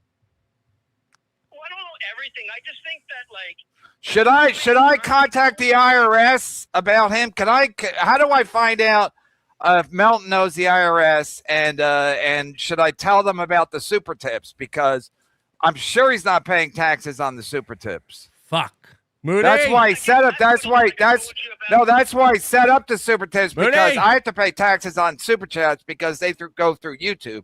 So I'm sure I gotta go, guys. Sorry. Taxes on super tips. That's primarily why he set it up, because he don't want to pay taxes on super chats. So should I contact the IRS? Is there a way to contact them? I don't know, man. I'm not American. I'm Canadian. I live in the Bahamas. We don't even pay income tax here. So, but what I can tell you Is that why you have all those magnets? Because you're Canadian? yeah, and like it's a big deal for us to travel anywhere, especially with the dollar so crappy, you know. Yeah. But anyhow, what I'm going to go on with Melton in terms of what you're saying with that, when I saw super tips, I was like, yeah, that's just like the fundraisers on the website. I'm like, he's always got to find a way to like make the money or whatever, circumvent whatever. He don't want to pay the 30% to YouTube. He's got to make all the money himself. Maybe it's for the purpose of not paying taxes. I don't know. But he's always got to try to do that, right? Like some weird, like scheming, scamming. Like, you know, I am Jewish on my mom's side, right? And I know your whole thing with Shulies. Like Melton's greedier than any Shuli ever met in my life. Yeah. So, listen. I know the super tips. Listen, with the super chats, it's to YouTube. I got a gigantic 1099. With the super tips, you know, it goes through Stripe. So Stripe might send you a 1099, but that's if you making money off super tips. Does Melton have to declare what he's making? Probably not. I'm guessing. So I'm going to look into this, because I haven't really done a deep dive on Melton, but I'm going to do a deep dive on because I want to get audited by the IRS anyway. So I want to contact them. I want to get audited myself, and then I'm gonna rat out Melton. And I'm gonna say, like, listen, you can watch this guy's show. You can watch a regular show where they do super chats, and then you can watch a show where they do super tips. I'm sure this guy's not paying any taxes on it, because I want this fat fuck to fucking go to IRS fucking jail, and that his hunchback wife maybe will marry a black dude. Have some self-respect to marry a black dude, because this is what fat white hogs usually end up with, is black dudes. But instead, she fucked up. She married a hunchback. Well, give her a break, Kevin. She's a 0 and he's a -1 million. So, you know, she did okay, or he did okay. You know, She's a what? She's a 0 out of 10, and he's a -1 million. Oh, you're right. You're right. On a scale, so she's better than him. You're saying. Yeah. So I guess he did okay, but and then there's rumors that whatever, she's a little slow. I don't know if that's true. Whatever. Yeah. Well, they get parking because of that.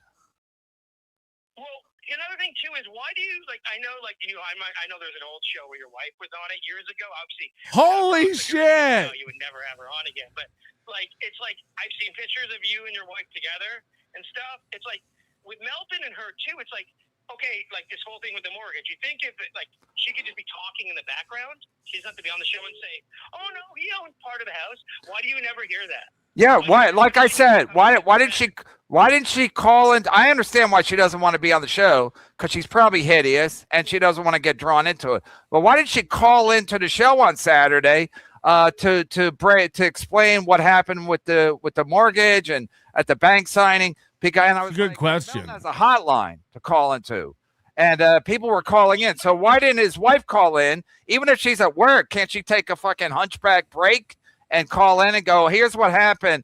And so Goldfall can be like, oh, okay, that makes sense. But again, nowhere to be found. She didn't call in on Saturday. She doesn't show up at any of the Hackamanias. And why would she not? Everybody else brings their wife. Even guys who have mom wives, they bring their wives. But Mel's like, no, I can't. And my wife. So again, it's very, the whole thing's very suspicious. And now yes, she was on an airplane, but she would not be calling in to go, he doesn't have to have, like, shut up. Like you think that if your husband was making all this money off this and was like, oh, do you want to meet some of my fans for dinner, like say way after the show? Like she'd want to just go out, meet some people, have a drink or two, eat some food. Listen. My wife has had dinner with several of the fans in the chat room. And it's not a good look if she shows up. And maybe she is slightly retarded. So maybe he's embarrassed by her. I get it. I get all that. But again, he goes after other people, and other people's wives. Yeah, I used to be on Saturday Night Live. Now I count other men's money. In Vegas. They live in Vegas, according to court documents and legal documents. And but she never shows up at the events. Interesting. Fuck. But Tukey brings his whore wife, and Carl brings his mom wife. So that's across the country. This is insane. This is a man who's breaking down. Now Tukey's wife's a whore? Like, what are you doing, Kevin? Kevin, what are you doing?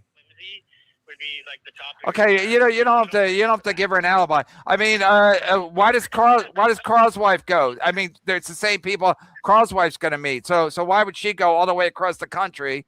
And then Melton's wife can't even take a fucking Uber? In case she doesn't have her own car, maybe she's too retarded to drive. So, Melton has the big Lexus. He's doing great, according to DK. And but where the fuck is Melton's wife? Where the fuck is she going to be there this April? Is that part of the Chadboozemock contract? Chad should demand that in his contract that Melton's wife has to be there, or else he's not going.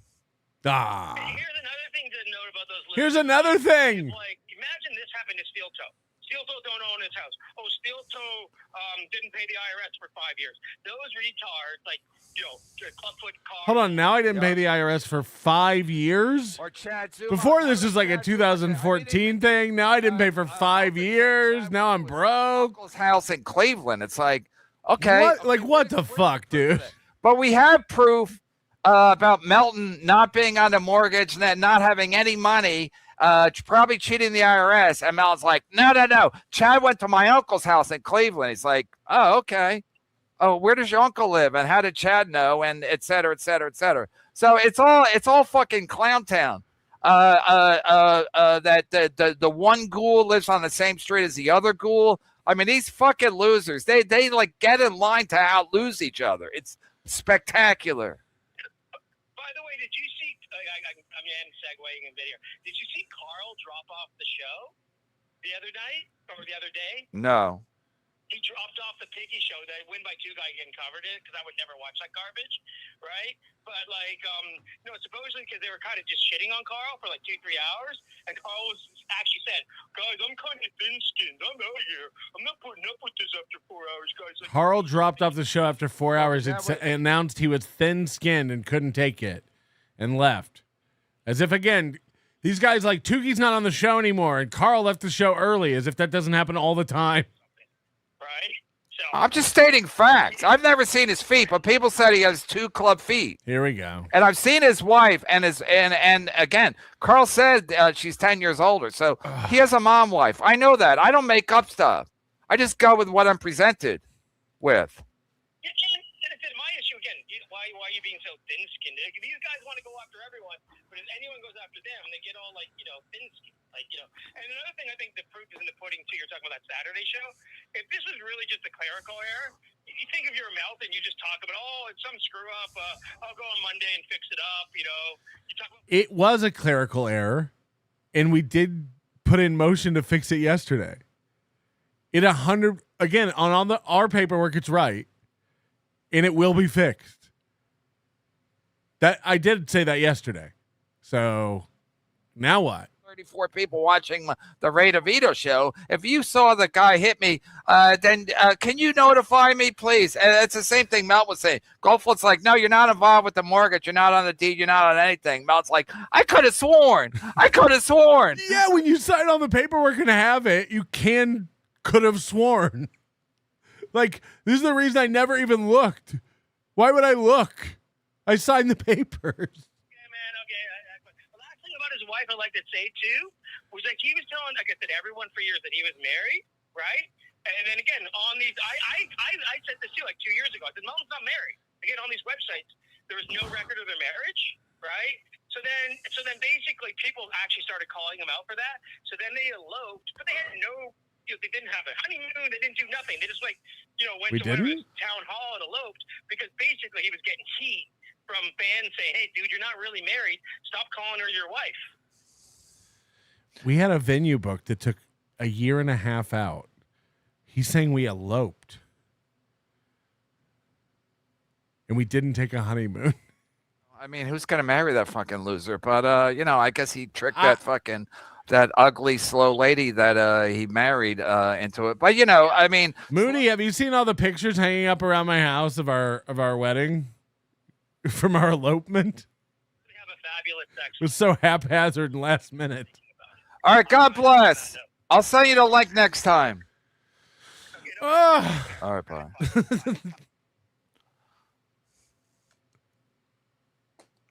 Again, I couldn't really have him on the show because Melton would be like, oh, look at the magnets. He'd do a old red bar. He'd do all close up. Look at that guy's magnets. No, I'm more focused on the fact that his house doesn't have drywall or insulation now. It's way beyond magnets. Deep dives on people's magnets. Hey, Hunchback, where's his Hunchback wife, Tukey? And I've come around on magnets. Tukey, where's his Hunchback wife? She didn't call in on Saturday to explain the discrepancies in Goldfield's investigation. She never shows up at the Hackamania. No, thank you. Oh no, our elopement. You seen the new Wicked, KB? I went to watch it today. It was an empty cinema. Got so bored halfway through, I started playing with my Bisconte to make the time pass. Only awkward part was my dad was trying to watch a movie. I don't even know what you're talking about. Wicked? I thought it was already out. But you live in a different country. My favorite part about all this, by the way, is Addicted to Profits cares so much and wants this to blow up and be the biggest thing. And Kevin Brennan gives no fucks. Kevin Brennan is on to talking about Wicked. Even I didn't see this coming. I thought this would be like a thing that lasted weeks. Addicted to Profits calls in, and another thing, and another thing, and another thing. And Kevin's just like, but Ray, he's already on Wicked. Even I didn't see this coming. For real. And Comey was like, Stuttering John's mad because he only made $19 begging. And then Keanu and Geno, they did a cooking show or whatever. They made $22 or something. It's unbelievable. You can't even make this up. 30-year loan needed a cosign, not a comorb. 30-year loan needed a cosign, not a comorbidity. Well, like Addicted Profit said, they always prefer to have. He's married. Was he married when he signed? Who knows? Melton, no. We know Melton's will make up any story because then he'll run to his Discord. These people are so dumb. They try to gaslight themselves. I said it before that I started calling her my wife 2 years before we got married. Again, the proposal was public, right? That was the beginning of 2022. And we got married at the end of 2024. And we booked the wedding venue at the end of 2022. So I said this. I was starting calling her my wife instead of my fiance because I don't want to have to get in the habit of it twice. You know, the thing you do where you introduce her as your fiance and she's like, we're married now. And you're like, oh yeah, wife, sorry. Who gives a fuck? It broke these idiots. I knew we were getting married. Does it matter she wasn't my wife yet? Is this the got ya? Holy shit. And yeah, we solved the deed thing yesterday. And 100% I thought I was on my deed, of course. These guys have been streaming that for 2 years. They're correct. Why would I ever go hold on, am I? Why would I ever think about it logically?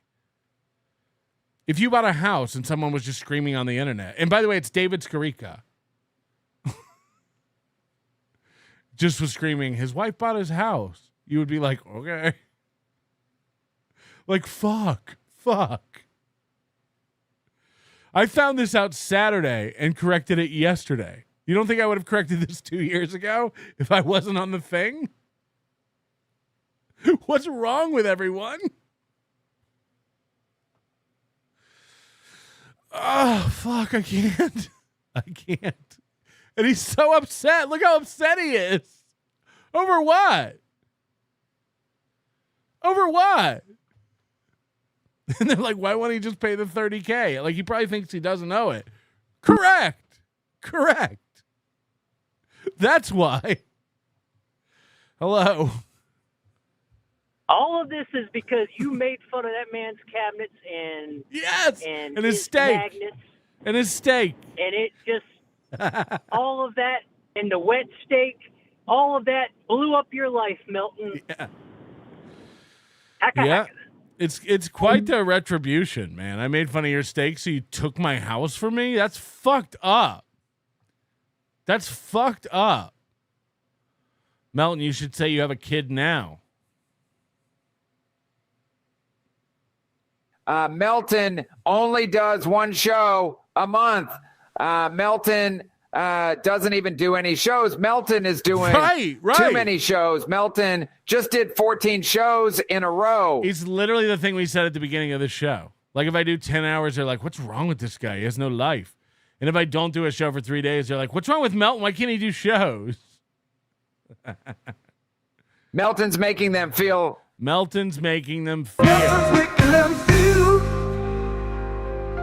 Just Jewel, addicted to collect calls. Is literally a guy who left the country to avoid taxes. Is the one screaming this. Mark Davis, that looks like 100-year-old woman's hand. Okay. Goldfold, KB, that Jew hater just blocked me and Chad. You and Chad? Hold on, is Goldfold's on my side now? Is that all he really wanted, was to bring to my attention that I wasn't on the deed?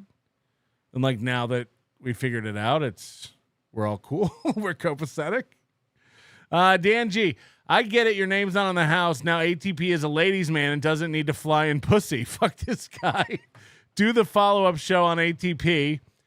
And that wall hasn't been used in a while. I'm thinking ATP since you need the cash. Imagine thinking you're rich while having a mortgage. Seize the day. NLO. Where is this taking us? LOL. Well, first of all, if I theoretically could pay off my house, I wouldn't, because I have a 2.7% interest rate, and that money can make more money elsewhere beyond 2.7%. Podcast customer, that's, again, financial literacy is important. Podcast customer service. Listening to Skrika and Brennan discuss Melton is exactly like Pat and Karmic gushing over how Gillespie hurt them. Goldfold, nervous laughter is certainly a tell that Melton is lying, I think, is what he meant to say. I mean, it's absurd. It's absurd. And I laugh at everything. So you're out of your minds. Mahmoud Hikmet, none of this would be happening if Skrika seared a steak properly 2 years ago. But don't worry, Goldfolds. I'm actually scheduling my wife to come in here and tell you guys what happened with the mortgage. It's very important to me that she comes in and has my back. So wait, what? Melton is sending money to the Taliban? I knew the fucking hunchback was a piece of shit. These guys are so retarded that, like, they think that when you make money through payment processors, it's circumventing the IRS or reporting to the IRS your earnings. Like, if you earn money through PayPal or Stripe or any payment processor, that it's not subject to the same disclosures to the IRS as a paycheck that you get from an employer. Like, Kevin said this 2 years ago, but he still believes it, that super tips are getting around the IRS. Like, the only way for that to be possible is if you were handing me money in cash. Like, he has no concept of how anything works. Anything. And again, it'd be embarrassing at 30, but it's super embarrassing at 65. Like to not understand how IRS reporting works. It's crazy. See what happens when you go after me? I get daddy to attack you. Yeah, that's true. Chad, how do we make this right? Melton doesn't exist, dude. This is crazy. What are they talking about? Oh my God, this doesn't matter. They're just poor. I'm the winner, you lose. I do have to eat shit, though. Yeah, the hunchback, he's a loser looking at my numbers. And another thing about Melton, his wife isn't real. And, you know, Red Bar, there is Red Bar. Yeah, the hunchback, what a loser. He's insane. Yeah, hello, this is the Bahamian Cabinet Company calling about your cabinet door order. Unfortunately, we no longer take cash. We only accept technical wins against obese podcasters as payment. We only take technical wins? You should sue Addicted to Profit for defamation of character. Show them just how poor you are. Grow up. The best revenge is living well. Unnerving Brain. We should watch the Barstool episode again. Melton, you lied to me. When I met you at SeaWorld, you told me your name was Shamu. Shamu is an orca, not a hunchback. Kevin I'm taking goes- the computer car and moving back home to live with my parents, Wheelie the whale and Kako the gorilla. Kevin goes, they met in the pandemic and he probably needed a place to live. I'm literally this man's mortal enemy, and he's focused on you. I'm proving to him I'm broke, but still he's mad you went after Chad. Look how the man skirted my boy. Anonymous, if KB shows you as Nubian Queen, will you show Slow Wife? No, my wife isn't part of any of this. It doesn't want to be. And that's not embarrassing to me. She's a person. She's an autonomous. Most of the time I let her do whatever she wants to do. It's because your numbers are beating his and has been for a while. He can't handle it. Broke his old man brain. Who's even checking? Goldfolds likes to say Patrick has nervous laughter because his daddy Mark David said that a lot. Look up Goldfolds' home on homes.com. The owner is listed as someone named Janet. Goldfolds is poor. Stop. Don't be looking at people's homes or doxing their address. You can't look up his home without knowing his address. So what do you do? Like, what are you doing? Like, if Goldfolds owns his home, does that mean his sentences make sense all of a sudden? Again, like, none of this has any kind of existential, influence on anything. But this And another thing is that the IRS, and another thing is that his wife, Prawley, paid it off. And another thing is that I'm Canadian. And another thing is, imagine if Steel Toe didn't pay off the IRS. And another thing is when Red Bar ran him off the internet. And another thing is that I live in the Bahamas. And another thing is I cook gray steak. And another thing is Melton eloped because I exposed him. Another thing is I date hot women I pay for. And another thing I drive a Mazda Miata. And another thing is I need to go wipe my Canadian Jewish pussy on some beach rocks in the Bahamian ghetto I live in. I'm gonna play this one again. And another thing is that the IRS, and another thing is that his wife, Prawley, paid it off. And another thing is that I'm Canadian. And another thing is, imagine if Steel Toe didn't pay off the IRS. And another thing is when Red Bar ran him off the internet. And another thing is that I live in the Bahamas. And another thing is I cook gray steak. And another thing is Melton eloped because I exposed him. And another thing is I date hot women I pay for. And another thing I drive a Mazda Miata. And another thing is I need to go wipe my Canadian Jewish pussy on some beach rocks in the Bahamian ghetto I live in. The eloped one was a new one to me. It's like, please tell that to the wedding planner and photographer and videographer and flower people and like, fuck. It was a small wedding for sure. Because most of my family's dead.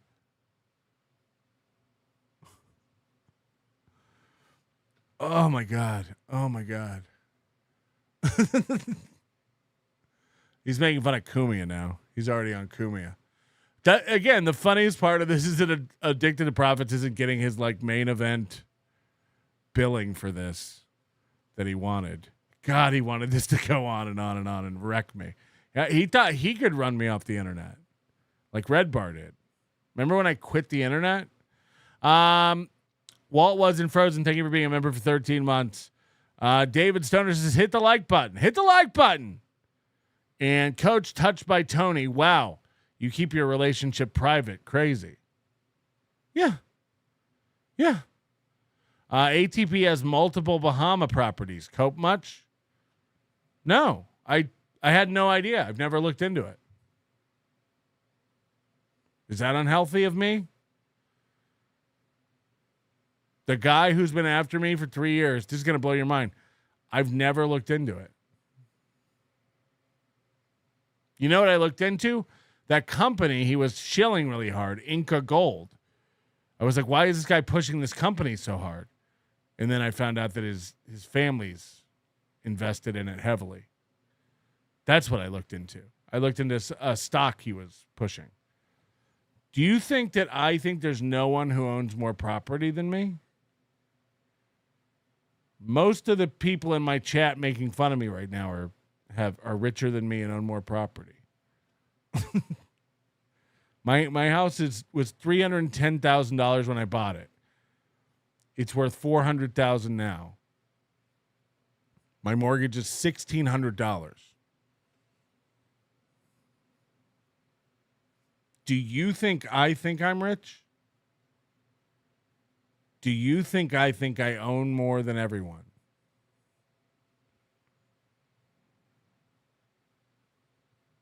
Does Goldfolds really not own his house? That's hilarious. I'm sure he does. Who cares? Who cares? Again, does that make him not a Spurg in the super tips? Oh, shit. All right, it's time for Richard Leland Neal and a piss break. Melton, just news for you. You're not the richest guy. Oh, no. Oh, no. I'm proud of this house. I'm proud of this house. I'm proud that I own it, and I'm proud that it costs what it costs. I'm just a normal person with a normal house. So, again, if the way I talk makes you think, Lance said even when he's humble, he throws on how fancy his house is. It's a pretty cheap house. Dummy, ATP is selling gold years ago. What a fool. ATP selling gold years ago. What a fool. Okay. I'd rather be me and poor than that. Whatever that just was that we watched. That's a fact. I'll take a lie detector test. If you told me that I could have $100 million tomorrow, but I have to act like what we just watched,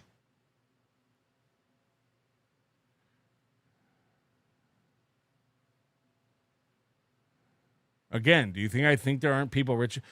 Addicted to Profit's probably richer than me. And look at him go. Two people talk to each other, but different topics. Right. That's what was fun. Like every time Addicted Profits would circle back. And another thing, he would go like, Ray. And Kate Meany. By the way, Kate Meany, 4 videos. She's trying to strike as of last night. She's looking for a job or something. She's doing Carl. She's doing Rocco. And she did 4 more of my videos last night. She is trying to get a job or something because she's trying to purge the internet of everything she did with cocaine in her butthole. That's a fact. That's a fact. She went on all these shows and told those stories and thought she was going to get internet famous. And then now that she figured out that she's not going to be a comedian, she's not going to be an internet personality, she's trying to purge the internet of everything she ever did with her butthole. My cabinet doors are on layaway. I'll do a Barstool video once I pay them off. All right, we got this. Ladies and gentlemen, I'm going to have myself a cocktail. Wow, he's looking very Stay Puffed today. Stay Puffed. Rob Carbone, hey man, sorry to hear about all the dead family. Happy holidays to you and yours. It's all right. It's been most of my life. Here. We're going to talk about Thanks, Rob. Year's best lists. This is espresso vodka. And this is Stars and Stripes Cola. which I purchased from the Dollar Tree. I have to admit, for being generic cola, Stars and Stripes is some pretty good stuff, although it's probably a crime to use it with this vodka. For those of you who don't know, I am a food blogger, and as a food blogger, I often... What are you doing? I have to deal with my cat. I often buy things in order to blog about them, and once I have them, I need to use them up. Because if I don't do that, then I can't buy new things to blog about them. I only have so much space. So I consume them in these videos in order for me to, you know, have some kind of a pattern. Anyway, for every 1,000 subscribers I get, I do also buy one of these bracelets from 4Ocean. 4Ocean pulls a pound of trash out of the ocean every time I do that. If you would be so kind as to comment, like, and subscribe, you'd be doing your part for a better world. Now, year-end lists.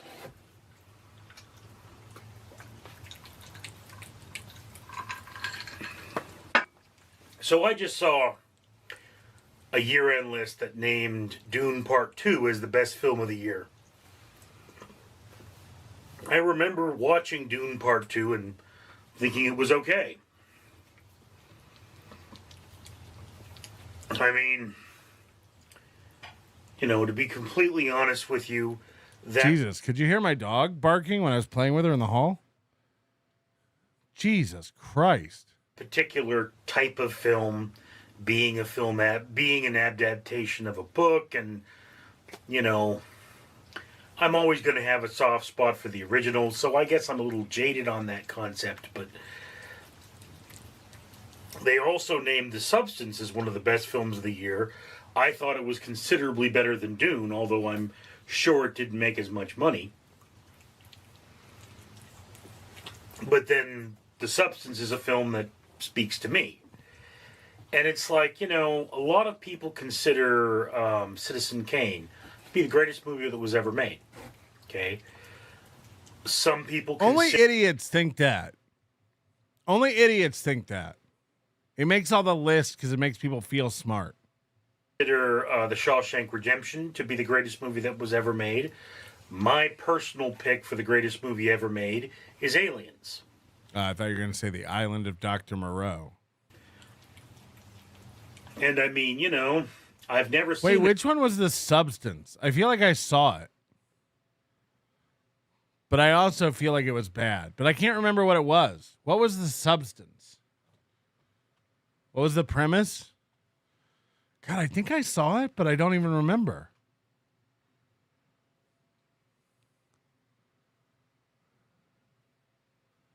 Who is in it and what was it about? Somebody give me a log line in the chat. The Substance. Demi Moore? Oh, yeah. Okay. It's the one where she was like, she had like a TV show and she decided to like, she basically like cloned herself with the 3 injection things, but she had to keep switching back and forth I do remember that. Look, it was like, I guess it was like interesting, but it was kind of dog shit. The Shawshank Redemption. So it was interesting. I guess it was interesting. I have to admit that it could be better than Aliens, although let's be clear on the fact, Aliens does not have the same widespread appeal.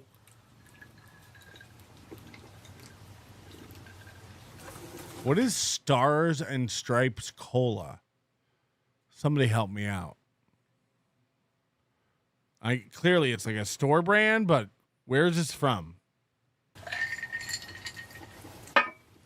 But then the Shawshank Redemption, I believe, has homosexual anal violation in it. So I don't know. From your lips to God's rears. No, I don't know. I mean, it's a Dollar Tree brand. Dollar store. Whoa. Anybody can see Citizen Kane. It's a G-rated movie. So how do you define the greatest movie ever made. Is something being R-rated a different? Even these topics are retarded. This is like fucking high school 5th grade shit. Patrick, those are 2 different times in a person's life. Shut up. All the like favorite color, favorite movie, what's your favorite band, what's your favorite song? It's like life is more nuanced than that, you know? Like things depend on mood and like how do you compare a comedy to a drama? To an action, to a thriller, to a horror, to a like these are like the most retarded conversations. What's the best movie ever made? Category. And where it's like, yeah, okay, there has to be the greatest R-rated film of all time, but there also would have to be, you know, the greatest film of all time, and these could be one and the same, but they might be different. Is an R-rated movie a different category? Homosexual anal violation with $5. Than a G-rated movie. And I've never heard someone describe it like that. Yeah, but the thing about the Shawshank Redemption is it had homosexual anal violation. Whoa. The R rating give it a step down. Because, I mean, The Substance to me was a very unique film. It was a very hard R. Body horror film. Very right. Titties galore. Disturbing. It's right up there with The Thing. I think it should become a classic. It really is a disturbing, but yeah, I didn't think it was awful. Like it wasn't great, but it was interesting. Like it was it's worth the watch for sure. There's a flag on the play. Homosexual anal violation. 3-inch penalty, face down. 3-inch penalty. Thought-provoking film. In fact, you know, I guess The Thing would be about communism if it has deeper themes. But, you know, there being The Thing. How's he going to tie this into Israel? Is that it may or may not have those deeper themes, whereas The Substance objectively has deeper themes. You know, that's just a fact. I just watched Ace Ventura again the other day. It was fantastic. And late last night, after my show, I was watching Dinner for Schmucks, which gets horrible reviews. But that movie cracks me up. I don't know why. It's not a great movie. But there are things I love about it. I just love the characters in it are retarded. Chad's a mimic. I miss simpler times. Like when Tom was my first friend. I know. I'm trying to set that up for Super Tip, where I can be like this. MySpace's Tom, but for Super Tip, like everybody starts out with only my voice. Okay. And Moody. But then, Alien and Aliens really have the deeper themes of commercialism and the dangers of, you know, using the military to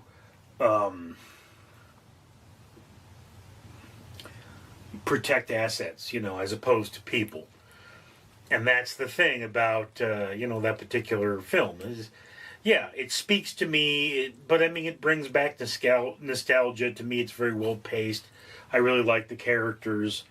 The greatest film of all time is the Flintstones movie with Rick Moranis and John Goodman, not the one with Stephen Baldwin. Cerulean is the best color. It's just, those are those things, you know. I'm a big fan of that particular film. And, you know, in reality, you know, I may not like it as much as I do, but then there are also films that I really enjoyed, like Requiem for a Dream. That also had... You saw it once, I never saw it again. You know, I may not remember it that clearly. This was more than, you know, 15, maybe. Requiem for a Dream is a great movie, but you can't just like throw it on. You got to like prepare to watch Requiem for a Dream. You know, I would almost say that about The Shawshank Redemption. The Shawshank Redemption, while like at its core is kind of like a fun watch, it's not like light. 20 years ago, and it's not a film I'm going to revisit. Like The Shawshank Redemption ultimately is like a feel-good movie, but it's heavy, you know. You can't just like throw it on like you can with Dinner for Schmucks. Chatter here. I have 3 homes, 1 paid off, and the other 2 have 3.5 and 4.3 rates, Nice. both half paid off. I have $24K on cards, but 0 interest until 2027. I can pay off anytime. I have well over 30 times that invested. I was a poor and middle class who came into wealth. I still have scarcity mindset, drive older car, budget. I do not ever dip into the corpus. And I have essentially free money each month just because my money makes money. Financial jurisprudence is key motherfuckas. Sure, I could blow it, but I never want to work again, so I live responsibly. Yeah, good for you. Congrats. Just one of those things, you know. Well, like ultimately, I wish that for everybody. Like, figure it out. Easier said than done. But again, like that's what I would like if you have kids, like tell them. Like the thing is, you don't want to worry about that stuff in your teens and 20s and 30s. But it's like if you do it right, become the kind of person that I don't revisit movies as much as I used to. I believe the record for the film I've watched the most in my life is the film Goonies, or The Goonies. I don't remember which. The Goonies. And then I remember picking up a copy and watching it again and thinking, I don't know what I saw in this. I mean, but then I was very depressed, and it was hard for me to keep up my interest. But there's that thing. I mean, for one, I guess the list of the best. The list of the best is, just an opinion, and it can't be wrong. Somebody once said that Showgirls was the best movie they'd ever seen. Ugh. And it's one of the most hated films ever made. So I saw it on Broadway. It wasn't bad. Although it did spawn sequels because of its infamy. Right, Nimbus? Who you got eye boogers? Hey, sweetheart, you got eye boogers. Oh, is he going to eat them? You got eye boogers. Hold on. Eye booger. Wipe it on your pants, Richard. Wipe it on your pants. She gets like that. But, it's like if you were to choose the number 1 cola on Earth, for example, it is obviously Coca-Cola is the most drinking cola on Earth. It is one of the most widely produced beverages. I'm the most drank. And it's been around the longest, or it's been most popular for the longest. Some people have said that other colas only exist to prevent Coca-Cola from being sued for monopoly. But look at this motherfucker. Oh shit, I missed that email. Since you don't actually own your house, you can keep the stickers. God bless. Can I move in with Slow Wife after you're gone? The stickers are on the way. They're already on the way, Doug. And it cost me $21 to send them to Canada. So enjoy, idiot. You've ruined everything. Brad's microchip only has your wife's name on it. Sorry. Everything I have is a lie. McKinney Balloons. Mersh needs to be made to do a noir reading at Hackamania 3. Cool boy. I too have money, Patrick. Nice. Nice. That doesn't make it the best. It just makes it the most common. But then if everybody's the one drinking it, why? I mean, how could you not say that it's the most? Sorry, Douglas. I'll be damned if I'm going to eat 2 shits. The best.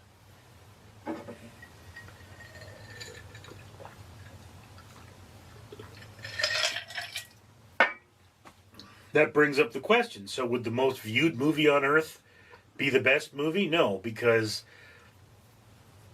distribution, I mean, you can get Coca-Cola in any store. You could probably walk into any Walmart and get Dune, but getting a copy of The Substance might be a little harder. How does he decide what conversations he's going to have with himself? You know. Again, everyone, please stop asking me about Super Tip. It'll be available for everyone when it's available. We're not onboarding anybody else for testing it or beta or whatever the fuck it's in right now. It's very close. I don't know. Moody's knocking out bugs every day. But no, you don't need to ask. You don't need to ask. When it's open, you'll know. You'll know. You'll start seeing other shows using it. And again, we're doing invite codes. Why don't you ask if you can use Soft Weekly, since he's never used it? And we're doing invite codes. So all the creators currently on it will get invite codes that they can give out. So you better start sucking up to your favorite creator now. Okay? But Dabbler says, I love Super Tip because I don't have to pay taxes on it. Yes, we can't wait to onboard an entire new sloth of creators to help commit tax fraud. That's what we're doing. It's one of those things. Different kind of product, different kind of availability. Anyway. Just me ranting. Thank you for sharing this moment with me. I'm Richard. I'm Richard. Oh, yeah, I wanted to watch a Mersh Spurg out. Who had that? Stalin? Who's got the Mersh rant about the Dabbleverse and boomers? It was good. It was good. Pest? Who's got it? Pest, you got, like, I know you don't want to change the name of your channel, Pest, but you should. You should do it now before you, like, you have 725 subscribers. Not a big deal. Change the name of your channel. You got to. You got to. Oh, and then we got to watch this Vito thing. I haven't seen this. Apparently Vito and Dick were screaming about Hackamania. This is 47 minutes long. I haven't seen this at all.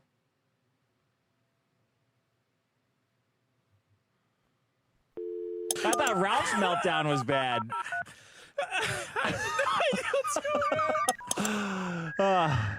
Are you all right? I have no fucking You'll be okay. You want to take a break? Give me a minute. All right. I know you don't want to do it. I know you don't want to do it. I'm not like blowing smoke up your ass. I'm not lying to you. Change the name of your channel. Change the name of your channel. Make it something unique and easy to find. We even had trouble with Doom for a while because people were searching Doom, but now everybody knows it's Doom's Paya. So, like, that's what everybody searches for. But, like, just make it, just change it. Just bite the bullet and change it. It's not a big deal. I thought Ralph's meltdown was bad. Yeah, but it's like there's this endless bullshit of like, I know. Oh, well, you got me on that one. I guess it's like nothing. Can I it's change? just nothing. Is there no way? Who cares? Like, who fucking cares, man? But that's what I'm saying, dude. I mean, look, like, listen. You want to hammer me for shit like over and over and over with Hackamania, over and over, and I go, dude, I understand I fucked up. Riley got under my skin. You don't, though. You don't understand that you fucked up. No, you don't. You've never said, "Oh, I fucked that up." Dude, I yeah. gave a big apology to Melton on the fucking show. Did you forget about that? Who gives a fuck if you apologize to Melton? I thought that was the best way to handle it. I don't always know who the fuck to apologize to. To apologize to someone who's not here, who doesn't listen to the show? Why the fuck would that matter? Whoa. Okay, so I Vito, fucked is there up an anybody, apology. Mr. Rogers, would you like to apologize to Tom Hanks? Mr. Tom Hanks, sorry I fucked up Hackamania. I know you're a big Tookie fan. Real black guy for 2. Schizo, Mint, and Riley should fight on the show. Oh, I forgot about all that. I don't think you're getting those 3 in a room anytime soon, sadly. Anything could happen. I mean, I'll quickly update the audience. You couldn't help. You couldn't resist. I can You resist. couldn't I don't have resist. to. Do You you want me couldn't not resist. to? I'll resist You right do now. you. You do you. Just a $2 super chat has inspired you. Well, because do whatever you know want. what the fuck that means. They don't know what that means. Mint and Who Riley fucking cares? How many of these do we blow through and don't explain Okay, for $2? then I won't explain it. Oh, Now wait. The audience has to know what this $2 super chat means. It's interesting. It's of interest. Really, it's interesting. I see I can't wait for these guys' voices to change. a lot of people saying that they find it interesting. Okay, that's it. I see a lot of people commenting on it. What do you want? I don't got to talk about it. I just thought... I don't give a shit. I never gave a shit. If people are going to talk That was the about problem. I was just going to real quick clarify that mint salad... You're going to quick have the last word. I'm not having a last word. There's no last word. Mint salad is no longer with Riley. There you go. That's it. Who gives a shit? People, apparently. Who the fuck would... What do you mean people apparently? Well, Ralph fucking... God, these guys pass these chicks around like musical chairs. Ice dancer, mint salad. Holy shit. These girls are all named after things you'd find at a fancy cocktail party. Did a whole stream on it. Frog Tony did a whole fucking stream on it, so it's the Oh, fucking talk shit! of the town. You mean CNN and Fox News both covered this story? Where can I find the mint salad? It's over by the ice sculpture. What the fuck are we doing? Holy shit! Ralph and Frog Tony are big players in this space. Oh, my mamma mia! Katie did posted clips. All the stars are talking about this because Mint Salad has run away with Schizo Sean. Okay, it is interesting that what happened. Now it's We interesting. didn't cover this, but Schizo Sean stole the guy Riley who had Vito all pissed off about Hackamania. Schizo Sean stole her, and like she's like rumored to be a little hurty her, as it were. Lance, I live with my cousin and rely on my birthday and Christmas for a majority of my income.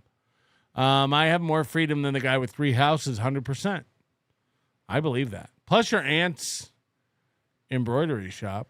And another thing that hurt me is Melton is using invite codes to circumvent the IRS. Yes. Interesting talking about those guys to you. Now it's interesting. Do you think when Skarika got off that phone call, like he hung up and slowly turned over and looked at his kitchen to see if cabinets had grown? They like faded into place, like Back to the Future. I've righted all the wrongs in the world. Now my steak is charred properly. I don't know. I guess it's interesting to you. Yeah, now you want to talk about those guys, right? Because it's funny drama. Yeah, what's funny drama? It was funny drama when they were fucking with you. That's the point. No, that and you wasn't- threw a big that fit was- about it. that It was wasn't- always funny. It's always been funny to talk about those guys. Always. Well, the difference is coming to my house is not funny. Stay away No, from my that didn't house. start with coming to your house. It started with just busting your balls. Then Schizo Sean came to your house. Whatever, you'd going out It's not fucking with him, you're having whatever. lunch Like, with him. that's I don't know. fucked up. I don't like it. Yeah, I never no had one. lunch Yeah, with no a one guy. fucking cares. No one fucking cares how fucked up it is. Dude, it's really fucked up. Now it's really fucked up. Vito, that's not the only thing that happened. The only thing that happened isn't Schizo Sean going to your house. It was a year of them teasing you online that you were throwing a fit about, that you didn't want to talk about, that you're sending emails about. But now it's funny. Now it's funny to talk about. I'm not prepared to rehash everything, okay? But certain people, I thought, I know, because it comes up and you're like, oh, Headphones are so fucking painful. they came to my house. Like, that's like the standard fucking... That's the standard move every online creator does. Yeah, oh, don't they come came to to my my house. house. Oh, they're saying something about my kids. Like, oh, they came to my house. Like, I can't totally talk- ignoring the number of times you told them explicitly to come to your house. Which was 0. Oh, which was hundreds. You were in that chat every day man, telling see, them to come to your house. You have told Schizo Sean to come to your house hundreds of times. You fat lying fuck. You lying Why do you fat just- piece of why do you shit. just You invent fucking stuff? hypocrite. I don't know if I care about this. Can I bail out of a 47-minute clip 3 minutes in? I don't know if I care. All right, he needs to be.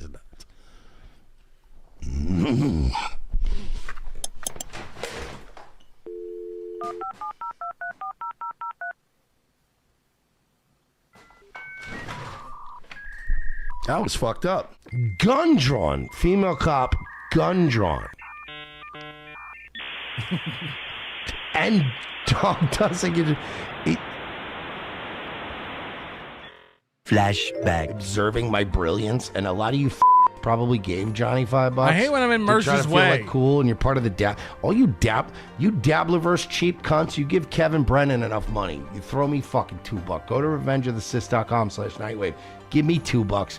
You fucking Brennan dick sucking because Brennan sucks too, and Melton sucks. The whole Dabbleverse sucks, and I'm showing this to you.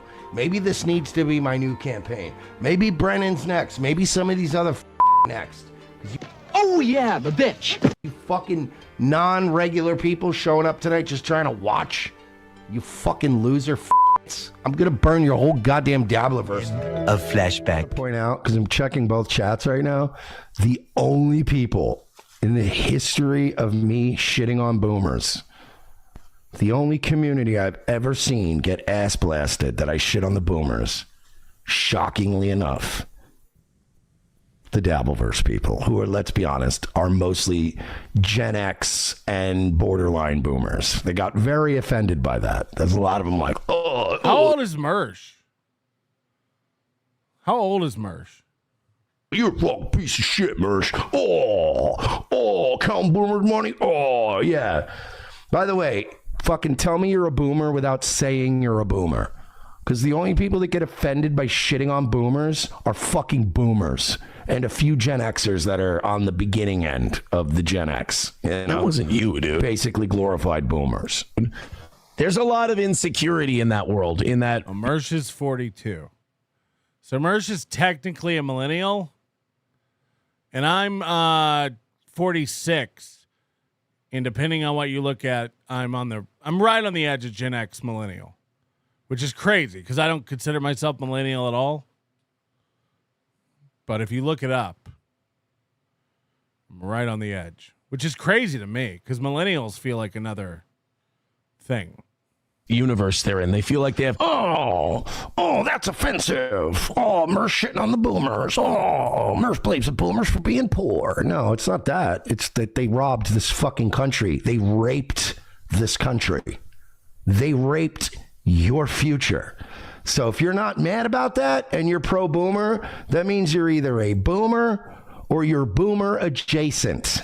And either way, the fucking day of the pillow is coming for you. To defend themselves from everything. What does that mean? That's a millennial phrase. What's the day of the pillow? COVID didn't explain it like I'm 46. Do enough.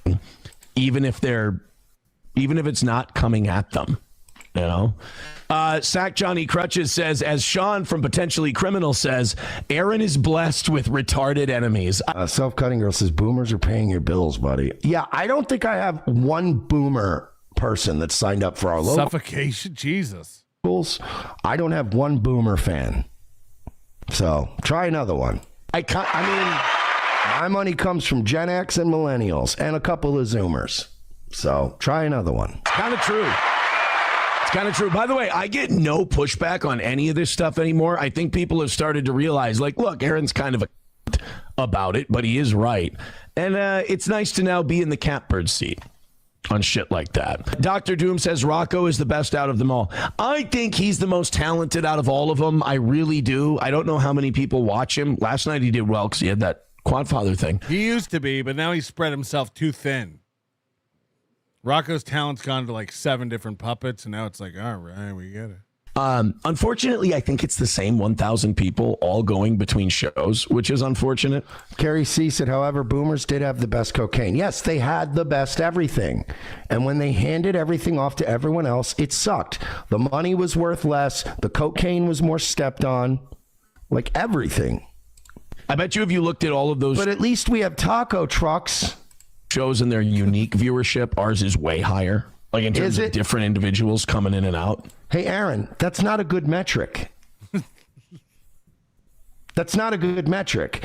Aaron's about to play some games with the math here. Compared to Tukey, I get more unique people that tune in. Yeah, but if you get more unique people that tune in, but his live numbers are better than We yours, heard you, Moody. all that tells me, Aaron, is that many people come across your channel, but nobody continues to watch it after a minute. Aaron, you're bragging about having the worst metric.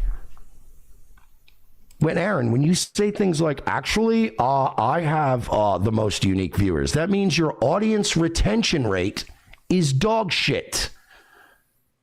Virgie said it. That's called bounce rate, you absolute fucking retard. Yeah, that means you have a high bounce rate. It means your audience retention rate is in the toilet. The reason people like me and people like Tukey and others have pretty similar numbers every day, and they're pretty decent. By the way, 263 watching on Rumble, 327 watching on YouTube. Because they stayed to watch the show. It's not a good metric. Yeah, half of them are Clippers. Yeah, Bavarian Viking. It's like bragging about the turnover rate at a job. Again, I want to correct you, self-cutting girl. The Dabbleverse, the place you're trying to grift from, are all boomers. I don't want the fucking Dabbleverse. You absolute faggot.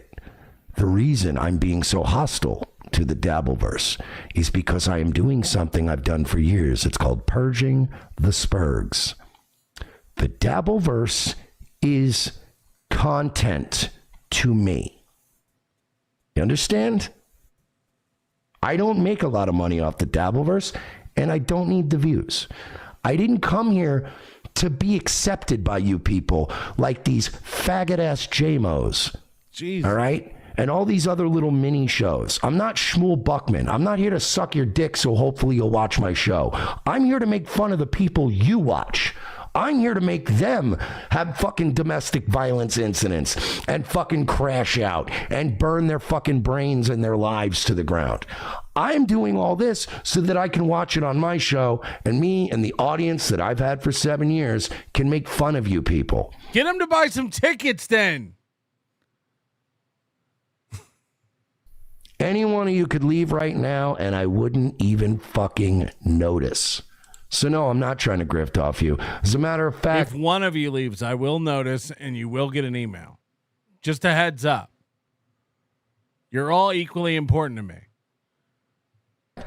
I want to make it clear right now. If you're from the Dabbleverse, stop giving me money. Don't give me money. Jesus. Don't watch my show. Go watch anything else. I'm not keeping you here.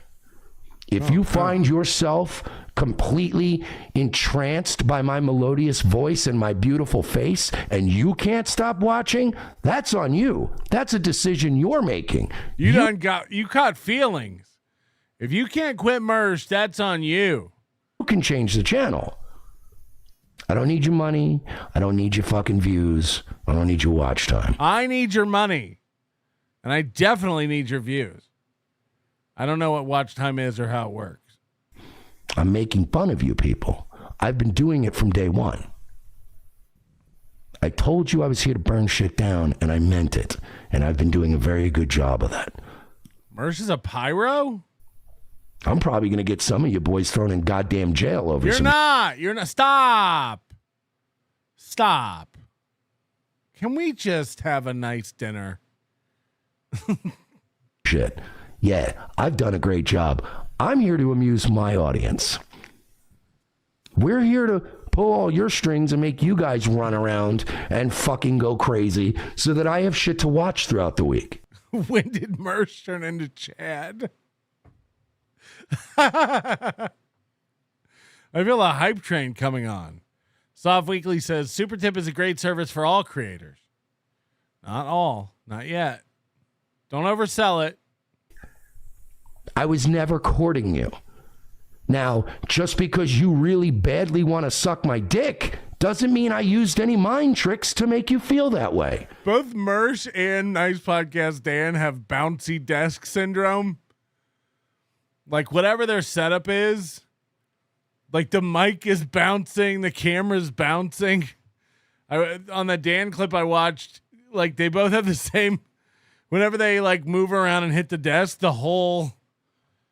all bouncy. It sounds like you just want to suck my dick really bad. You're like, oh, stop it, Mersh. Oh, you're using your psychic powers to make me suck your cock. I'm not falling for it. You can't say it's not funny. Come on. Come on. It sounds psychic cock sucking. Nobody had that. It's like you just want to suck my cock. I didn't do anything to court that. I don't want to put my dick in your mouth. And it sounds like you don't want to put your dick in my dick in your mouth. So you can just go. You can just go. By the way, I expect Dan to quietly fix that now that I've mentioned it. And Mersh to not give any fucks. But don't. That's my prediction. Fucking. One of them it will bother immensely. The other one will not care. When I sit down at a bar and order a drink and I ask you, hey, what time is it? Don't go, I have a boyfriend. Stop hitting on me. That's what the Dabbleverse is. It's a fat, ugly girl sitting at the bar and you turn to him and go, hey, I noticed there's a commercial. Do you know if the Cowboys or the Lions? Like right when he said commercial and he hit the desk, watch everything bounce. But Dan's is way worse. Turn to him and go, hey, I noticed there's a commercial. Do you know if the Cowboys or the Lions are winning right now? And they go, I have a boyfriend. And you're like, you're fucking gross. Nobody is trying to fuck you. Relax. I'll just wait for the box scores. I'll just turn on fucking Red Zone. It's fine. I'm sorry I asked. These people really think they're this vaunted group of people that everybody's battling for their souls. I couldn't care less. I'm here to make money, amuse my audience, and get a free trip to Vegas out of the deal. Anything short of that. Get to work. Is a waste of my fucking time. I think the same people just kind of. And the funny thing is I came in on day one and said this. And then people went, nah, you like us. And I was like, no, I don't. Day one, I came around and said, I don't like you people. I'm here to burn your shit to the ground. There may be a few people What's that are wrong? Mersh. This upsets me. Why can't you embrace it? Why can't you just go, you know what? I've met some really cool people and we've gotten a lot of cool new fans and it's awesome. Like there's a renewed sense of community. Having a great time. What's wrong with it? You don't have to be too cool for every room. We're all loser nerds. Come on. You know? Like what you did with me the other day. Melton fucking screamed at me and went off on me. I didn't. I like you. It's gonna be okay. I'm going to have to hug him until he stops fighting. Nobody screamed at you and went off. Stop. Stop this. Just give in. I don't like it. I don't like this. I hate all this. I'm dumb. Reno Taco Sells Jerry. Mersh is now the scholar of the DV. He's actually teaching a course on it at FSU this spring. Redeemable that'll come and join us when we're done, and then we move on. That's all. From day one, I said it. And a bunch of you did that desperate 30-year-old woman in her fucking who's single going, oh, you're just kidding around. Oh, he's just playing hard to get. No, I wasn't. No, I wasn't. The reason I make fun of the Dabbleverse and the reason I went off last night and I'm going off tonight is because a lot of you in the chat are fucking losers. We don't need you around here. God forbid. Come on, man. Come on, man. I love every loser in the chat. We're all losers in some category in life, or we wouldn't be here. That's a fact. That's a fact. Guys like Goldfolds and Addicted to Profits, you don't see them in the chat. They're out making money, being rich, not letting anything bother them. Don't take the bait, Goldfolds. Bit any you start stinking up the Rumble chat, you'll get insta-banned. Cope much. Cope much. I've had since 1992. You okay, baby boy? In less than 5 minutes, I'll have a chat like that. Ready? Stay on YouTube, please. Cycle through shows. But I do think he's the most talented out of them all. But I think he tragically limited himself. By the way, after the show the other day, like Goldfolds was like emailing me proof he owns his home and stuff. I'm like, do you think I care? I believe you own your home. I believe you. He was emailing me like proof directly. I'm like, I don't. I can't even get into this. I think he kind of got drawn into the steel toe pit. That's why he got out of that show and stopped doing it. Because I think he realized, like, oh shit, I'm sinking with these guys. Yeah, he's sinking. That's one thing I've said. Tukey is circling the drain. But I think getting involved in that whole world really limited how big he could have been. And I'll tell you this. You got to completely divorce yourself from it to get that stink to wash off you. It's like eating an onion. My mouse is hovering over the super tips because I know Goldfolds will have to write in. He's compelled to. Come on, Goldfolds. I'm even taunting you, saying you'll do it. Smart money would resist, but I know you. Come on. Come on. My man. Yeah. What do you do? How much soap does it take to get the stink of revenge porn off of you? But some of these guys, they sell their souls because they like seeing a couple more. Luke Devine for 10 and said, nerds. Boomers took us from the world's most powerful society in human history to Ava Riza in one single generation. Also, Day of the Pillow. Why does Mersh put his super tips up on the video he's watching? You can't cover the cats?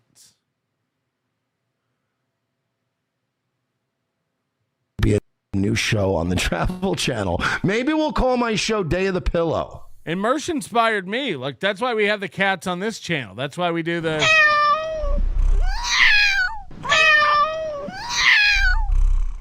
Look, I'm Mersh.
And you. Sorry about that. That's a good idea. I'm gonna kick this idea around. I like this idea. Day of the Pillow starring Mersh, and I go around and find creative new ways to get boomers fired from their fucking old man jobs. It'd be hilarious. Viewers each time. It's very myopic thinking. By the way, Chadboozemock, I do have to call you out on something because I just went on Twitter to grab a clip. You don't. I do have to call you out on this. My autism won't let me not. You were the first thing that came up in my Twitter feed. I follow Chadboozemock. Stop doing this. It's so gay and cringe and awful, and it also shows that you're too. The best part about cat owners is they don't understand what's wrong with them. That's the best part about a cat owner. They all have toxoplasmosis, which is literally a parasite that makes them love cats, that they caught from their cats. And they don't get it. What's the big deal? Cats are awesome. You have a worm. Balls deep in the internet. And I say this with all due respect, and I only say this to Chadboozemock because I know he can handle it. He's a good egg. Stop comparing people to Stuttering John. First of all, it's gay to follow Stuttering John. The best part is the best part. They're like, what are you making fun of? Cats are fucking awesome. You have a worm. It's gay to follow shows that follow Stuttering John. I can't think of anything more pathetic than to watch shows that just watch a guy. Then don't watch them. Don't watch them. Hey, self-cutting girl, I have no problem with you being critical of me, but if you keep repeating... I want to give Goldfolds his props for not writing in. He really resisted this time. My cat perked up as soon as you played Mersh's cat Lamau. yourself like the fucking retarded dabble fucking tard you are, I'm going to have to ban you. You made your point. You made your point a second time. We heard you. You repeating piece of shit. We heard you. Mersh is always asking for the link. Yeah, so I can make Matt Mead lose. No, Mersh does seem to give a honestly, like everybody loves their pets. I'm joshing. I'm not like Aaron where I'm like, you should kill that thing. And Mersh has done a lot of work with like cat shelters and stuff from what I understand. So I get it. But he is basically funnier Richard Leland Neal. Like, does he even know how many cats he has at this point? Fucking mine and break his computer. Yes. So I can make Chad pretend his shit's muted. You should thank fucking Christ I ask for the link on some of these shows. Or your ass should be in a fucking coma waiting for the content to arrive, which never does.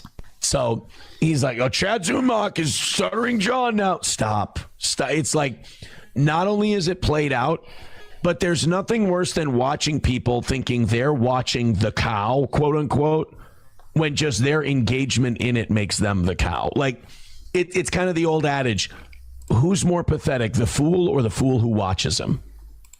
By Aaron's logic, if you are eating cheese and drinking cow milk, you're the cow's getting you. It's like, huh? Right, that guy's just living his best life. You're the one who's taking your time to observe it. Yeah, so don't... Social Observer for 5 said Mersh will spit on you and you will continue to love him, you fucking slut. He says, I want the Mersh Ice Dancer show. Make it happen so I can reverse karma the Steel Toe arc. Manifestation. No, sir. I will not be doing a show with Ice Dancer. Please. Start a show with your girl. It never misses. Like my girlfriend. I'd like her to stick around. And then Social Observer said, are you a retard? And he has an IQ test link that I'm not doing tonight because we're getting out of here soon. Boom! Whoa, 2 members. 2 members. Pest is getting out of control. Pest is getting a big head. That's a fact, Jack. Who did Aaron just call out? Chadboozemock? Say his name and he appears. I believe in Chadboozemock. This one's 10 days old, but with Chad, it's evergreen. Say his name and he appears. I believe in Chadboozemock.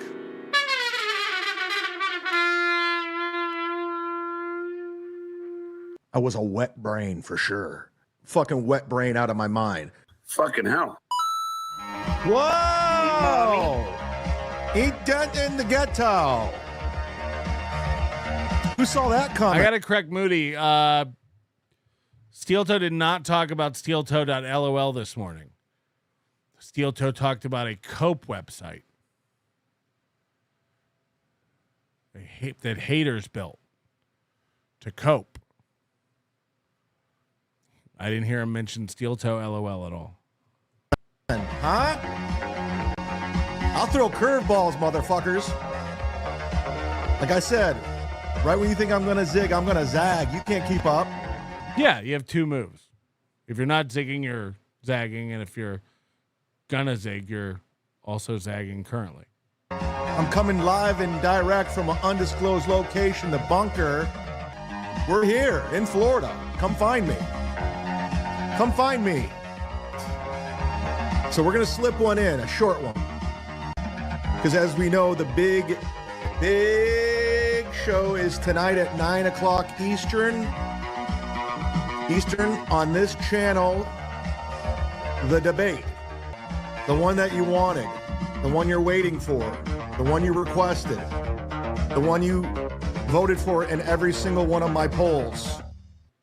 By the way, Chad tries to hit the post on that music ending like Mersh does with his music, but Mersh's intro music slaps way harder than Chad's. Like Mersh's music is like you feel it. I will say that's a great intro song, and Mersh like hits it. Chad's trying to do that here, which is going to be some guests stopping by that debate. I'm not sure how it's going to go, but it'll be interesting content. I think I'm bringing interesting content out as of late. You do? You do. I think I'm bringing interesting content out as of late. By going to people's houses? You Neanderthal underbiting bitch. I do content.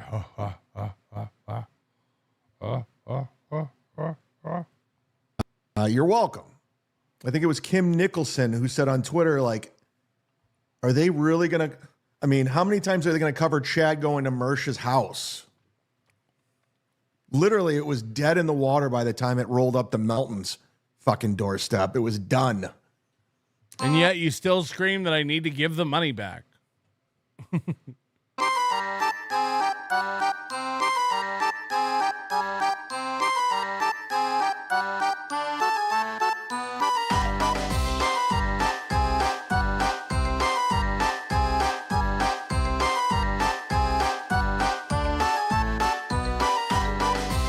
Damn, Boozemock. Everybody was covering it. It was just like enough. I was sick of it. I was like, Jesus Christ. Really? You guys got to go to the king.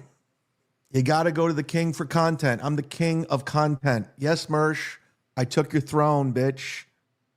I took your throne. It's mine. Everyone non-Dabbleverse related, anyone that's not a Melton ball washer, literally said I made Mersh look dumb. Nobody even knows what the Dabbleverse is anymore. Now Chad thinks the Dabbleverse is Melton ball washers. Like, by the definition of the Dabbleverse, as it pertains to Stuttering John, like, we wouldn't even be in it, right? I understand we are, because the Dabbleverse has become bigger than all of us, but I'm certainly not like the central point or focus of the Dabbleverse. From top to bottom, I won. I'm the king now. I'll take your shit. I'll just take it and make. Why is everybody so obsessed with shit now? It mine. Remember when I took Aaron's hype train and made it mine? You remember when Opie was the captain? Yeah, that was 2 years ago. It's going great. I became the captain. I stirred the ship. Now I'm the king. I went from the captain to the king. 1 week, I take shit over. Yeah, you'll be back wearing the captain hat soon. Let's not pretend like you have other ideas. Take notes, Carmex. This is how it's done, bitch. You copy my shit anyway. So, Chad here, all we do is call Chad a mimic and say he steals other people's ideas. And here he is. Ha, ha, ha, I took your idea. You really got us, Chad. Hey, you might as well start copying me now. Although I'll never play the leg guitar. That's never going to happen. You keep that. You fucking twink. You keep the leg guitar. That's yours. I don't need it. We don't do the leg guitar. That's gay. That's gay. Fair enough. Leg guitar playing is gay. But I'll take the fucking crown, bro. November 25th, days away from Thanksgiving. I'm looking forward to Thanksgiving. We went Thanksgiving shopping yesterday. Have you ever done that? Have you ever gone? Say Thanksgiving again. Thanksgiving shopping. It sucks. It fucking blows. I've never, ever have done the Thanksgiving shopping. 51 years old. Again, like, he doesn't even understand what he's saying. He's 51 and he's never gone shopping for Thanksgiving. Think about it. Think about what he's saying. Like, he doesn't even understand what he's saying.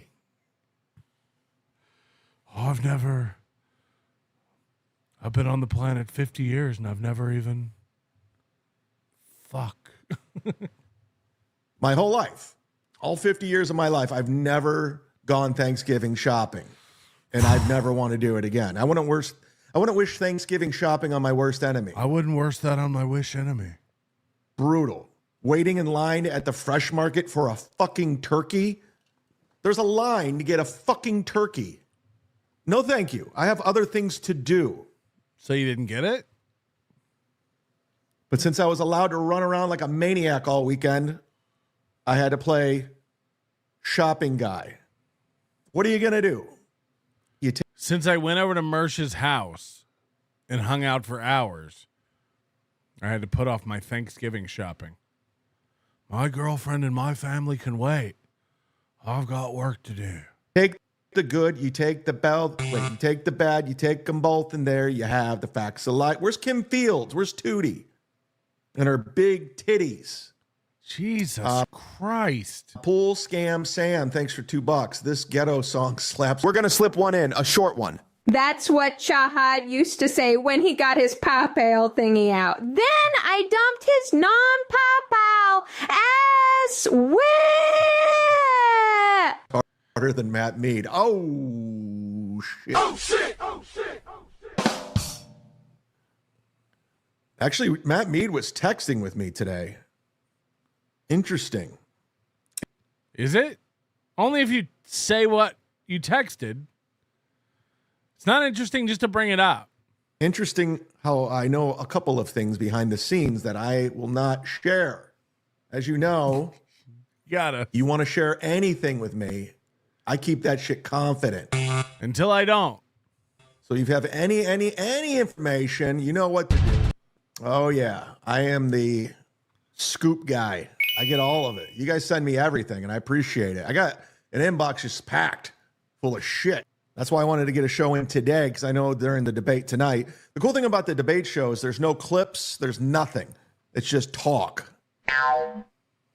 So one of the good things, if you hate clips and everything, you're going to want to watch the debate show, because it's just straight up. Yeah, it's a good point. Chad doesn't allow clips on his debate show, Carter's Kids, so that people can't like call him out for his hypocrisy. You're not allowed to play a clip of Chad saying something different than he's saying right now. That's part of the rules of debate. Never cite your sources. That's part of how we debate. Oh my God. What are we going to do today? I have so much to get to and where to go and how to do it. What do you mean video cannot be monetized? Go fuck yourself. Oh, that's a good point, Ricky Julian. Chad doesn't want to do leg guitar because it reminds him of his mom's legs being hiked up in that Chevy Nova as she was getting banged out for rent. And trust me, if anybody knows anything about rent, it's me. YouTube's out of control as of late. I'm telling everyone right now, be careful with your channels. I'm telling you right now, I'm getting a lot of things coming my way. It's not good. For anyone. I'm going to hopefully... It's not good. Good. Over the weekend, I'm going to start up a Kick channel too, because it's going to get worse. I'm telling you right now, guys, it's not good. So Stuttering John on his victory laps about striking channels, I'm telling you, buddy, it's not looking good for you, John. I'm telling you right now, you're going to lose your channel. It's happening. You start dishing that shit out, it's going to come back to you. It's not a threat. I'm not going to do it. So protect your channel, take care of it.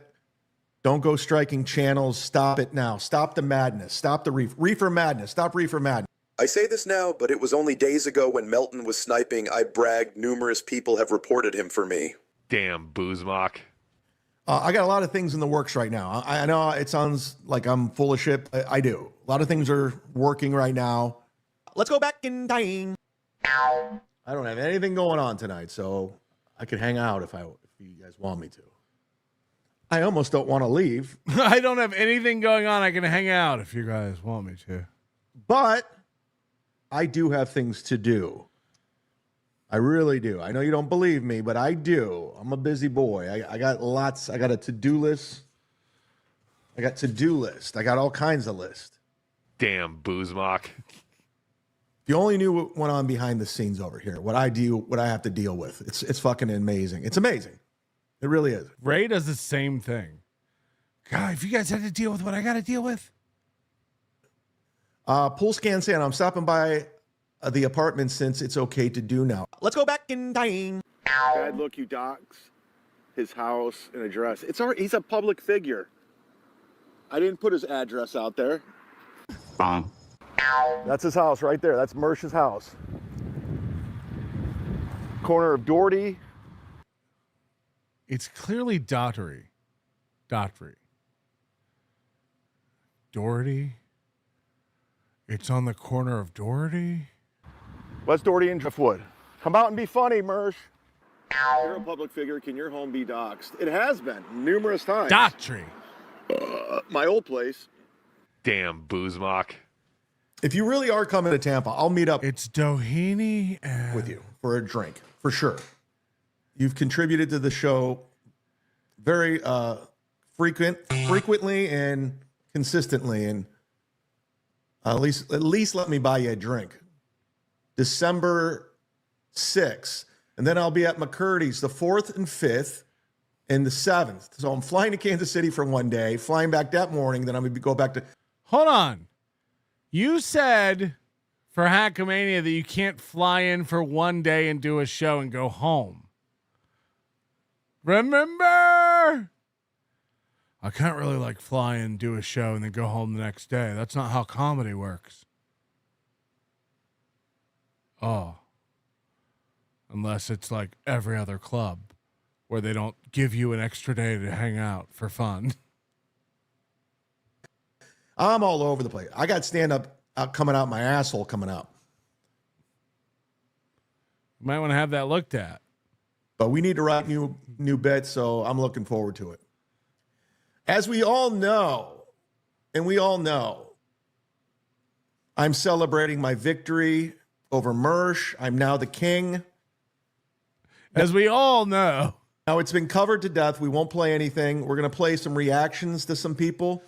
Mersh was very, very consistent with his story that he was slept till 2:30 that day. He was very consistent with that he didn't wake up until 2:30. I thought he was full of shit. Let's go back in time. There's no way Chad knows.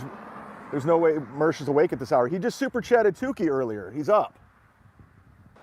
You super chatted Tukey earlier. You're up. Come outside. He knows I'm here. He's a bitch. He's a little wobbling bitch. Why? The Mersh and the bedazzle. To be fair, he might not be wobbling. That might just be the shaky desk. Today wasn't real, Chad. Mersh is guaranteed asleep. Now he's up. He knows I'm here now. It's 12:30. He's up. Mersh said he woke up an hour ago. You believe him? No. I don't believe him.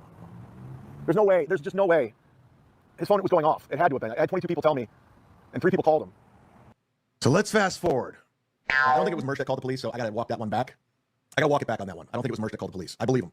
I believe he's a drug addict and a drunk, and I believe he slept until 2:30. 100% Mersh is telling the truth. Whoopsies. But Mersh is a drunk and a drug addict, so now I kind of believe him that he stayed up till 6 drinking and doing drugs with his new girlfriend that he got. Whatever helps my current narrative. When I'm there outside of his house, of course he's awake and cowering.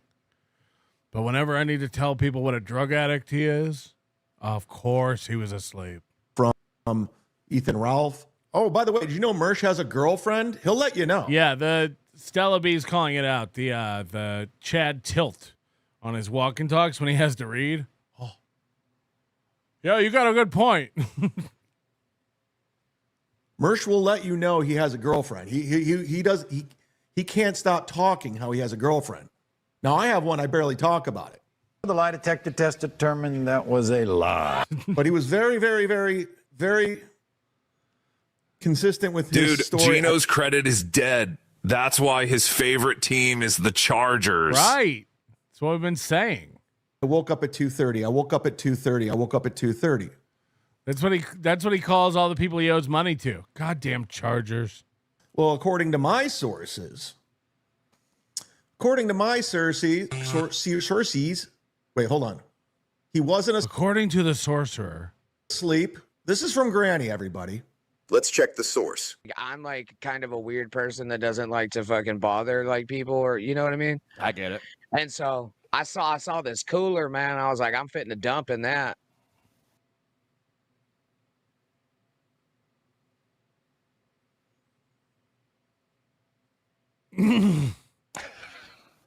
Is it your cooler? Yeah, it's a broken cooler. So, but the lid. Yeah, I'd say it's broke in now. It fits on it tight. There's no lid. Oh, that's why I shit in it.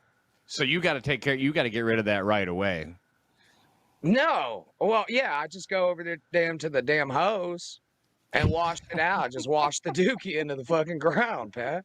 Damn Boozemock. Soft Weekly makes a good point. What are the odds that all that money Geno owes on those credit cards is like gambling debt? He's run that all up on DraftKings or some shit. I'm betting on Daddy's Chargers. I can't lose. Called him like an hour before it happened, and he answered. He got it on members only. I had my show on members only. My source says, really? Granny says, yes. My source says, can I share this with Chad? No problem. Actually, now that I'm thinking about it, my show started at 11:30. We called Mersh around the same time Chad was at his house. He was wide awake. I don't exactly agree with what Chad did, but Mersh is lying 100%. So, busted, Mersh. You were up. You were lying. You were home. So now you're not a drug addict? Got him. So you might want to walk that one back, Mershy. But regardless, I'm the king now, and that's not going to change anytime soon. She literally woke up and left. Took all the food and left. I texted her, no response. So I'm alone on Thanksgiving. Again, I think Chad is so inexperienced at relationships that he thinks this is how it works. Like, yeah, she didn't talk to me for days and she didn't come home that night. Remember when they were doing that night stream with Kevin? And he was like, I don't know where she is. I don't have a clue.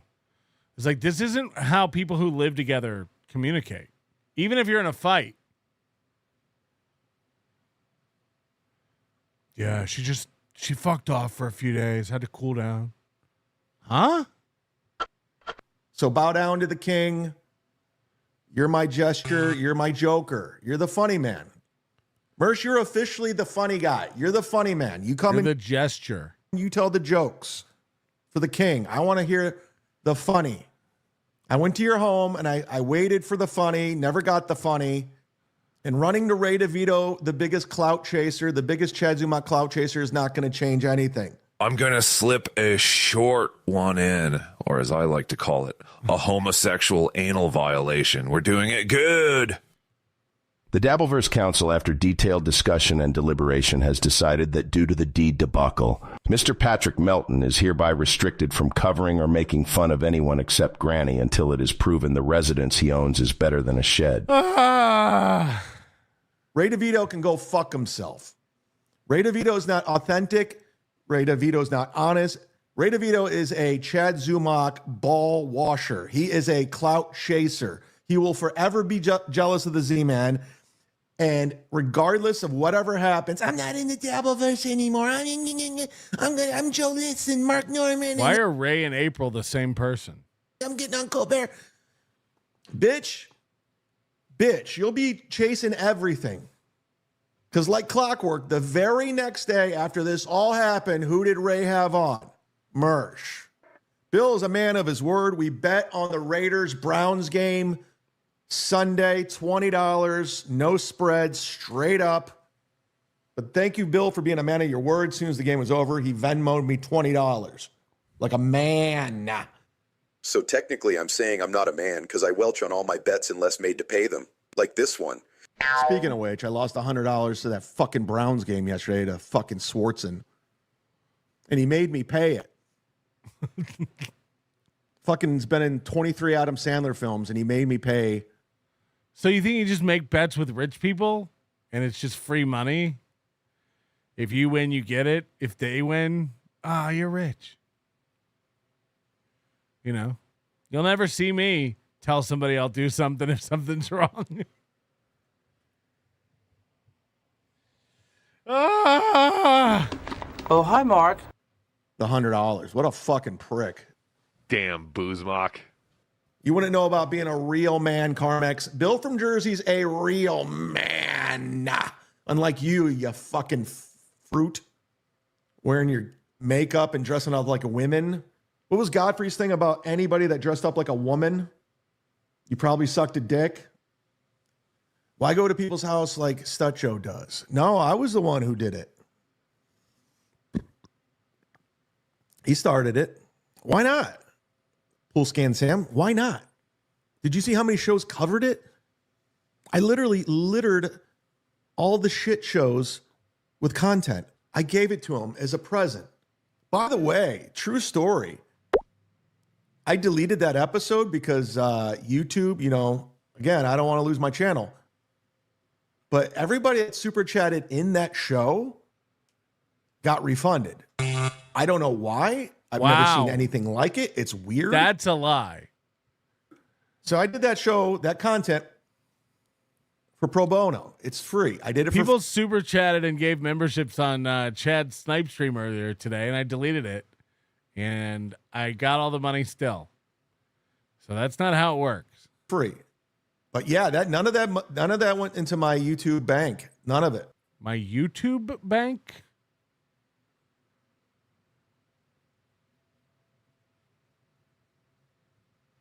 It's just gone. I have an appointment at the YouTube bank. We're going out of town on Thursday for Thanksgiving with a shitload of food in the car. So I'll be back probably later that night. I didn't tweet support for Chad. I made fun of him using the term doxting, and I'd looked, and that didn't get ratio. I looked at. By the way, I'm just for the record, I'm well aware I'm saying it wrong, but I prefer doxting. Yeah, this is a bit they're doing, guys. Did you think they don't know the word? This is a bit. I like that better, doxting, than doxing. I'm well aware that I'm saying it wrong. So you guys thinking you have something on me? You don't. I like doxing. I'll just take a word. I took the mud shark. You know the meaning behind mud shark, right? Yeah. So I just made that is a good joke, Chad. That's that's fucking funny, dude. Made up a word. I make up my language. I don't care. I'm a white woman who sleeps with black men. I know what I'm doing. By the time I leave this planet, I want my own language. I want kids to be studying my language. Dude, I call my show Burning Coal. I know what it is. I know what I'm doing. School. Okay? Welcome to the Z-Man Show. It's time to burn coal with the mud shark. I know. I get it. So these are mine. These are my words. Mersh and Chad have been doing this bottom feeder shit where they've been. Bottom feeder? Coming from the toe? Hey, moderators, you got your wrenches? Use them. I'm not in the free chat today, so I'm getting texts and DMs. I'm over in the paid chat if you guys want to get on my radar. So if you guys want to do what you want to do, I don't give a fuck. I'm crazy. I'm crazy like a fox. Where's my HRO? I want one. How's Coach Scott doing, by the way? Coach Scott, I miss him. Call him. Call him, loser. So much because he was like my best friend. And now he doesn't want anything to do with any of this because of Aaron. I don't know. Yeah. A year and a half after Aaron was done talking to him, or I guess 6 months after Aaron was done talking to him, he was still talking to everybody. And then someone kept calling him nonstop all the time, every week. And now all of a sudden he's done because of Aaron. You're asking me who won between the two of them? It sounds like double loser behavior to me. I won. Don't act like you're above it. None of you fuckers leave your basement. Right. I won. You're just jealous that your show's dying and mine's killing. Sorry, guys. I was on Wi-Fi. I'm not now. I know. I do have moments where I'm just like, it is fucking adorable. Poor fucking guy. doing. I think I'm almost close to fixing the audio. So let's fast forward. I'm not in the free chat today at all. So moderators, do whatever you want. I don't give a fuck. If you want to get on my radar, you got to super chat the show because I'm not paying attention to anything going on in there. Don't need to. Don't care. I don't care about the audio, guys. Sorry. Don't give a fuck. His house is still echoey as fuck. It sounds like his house is empty. Go watch something else, guys. I'm not in the mood. I don't care. Take $500, upgrade your internet. It's all right, guys. I'll just shut it off. How about that? You guys just want no show? No problem. No show. It's over. Not in the mood. Damn, Boozemock. If you guys don't believe I'm working on it behind the scenes all the time, each and every day, you're out of your mind. But we're very close. Last episode had no pops. None. Shit show. Thank you for the $199. What is he doing behind the scenes nonstop? What is he tweaking nonstop behind the scenes to fix the audio? Shit show. This guy's everywhere. I need everyone to listen. If you care to clip this, if you can, if you want. No. Could you please, for the love of God, quit using the word cope? All of you, Carl, Steele. It's so nerdy. I hate it. He did the same bit again today. Like, he really does just repeat the same shit. He did this again today. Hey, Carl, Melton, Steel Toe, stop saying cope. I need you to stop. I need you to stop. If it drives you nuts, why would anyone stop? You're the only one bothered by everything. You never catch me going, Chad, stop. Do this forever. I hate it. Coping, cope. He's coping, cope. Stop it. I hate that fucking word. I can't. I'm gonna go Jim Florentine. Why are you saying cope? What's wrong with you? Stop it. I can't stand it, dude. Please stop saying cope. It's not insulting. It's fucking nerdy. Like low cow. Stop it. Stop it. I need everyone to stop. Don't pick up. It's not that I want content. Yeah, don't answer. Fucking. The Steel Toe clip calls for a Coach Scott update. I don't want to bother the guy. Listen, according to Rocco, because when Rocco went to Aaron's court hearing, he stopped by the gym and he could tell. He said Coach Scott was like totally checked out. Coach Scott's a nice guy. He doesn't need to deal with this anymore. But yes, we'll leave the guy alone. Oh. I would call him unless I go back to Minnesota.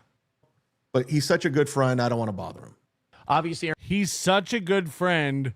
I'll never talk to him again. Your numbers are climbing when you talk about Massey and Green and Owens and all this shit. They're not climbing. And I checked on my laptop and I checked on Steel Toe just to see like the numbers. I checked on my laptop because sometimes they're off on your phone. So I even got my laptop and checked. I'm not joking. At 7:30 Eastern, which is 6:30 Central, his time, there were 121 people watching. He's already a half hour into his show. That's not good. That's bad numbers. 8 watching started 30 minutes ago?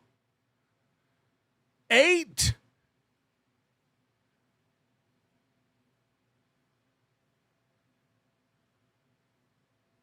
What? I've never seen it that low. 12?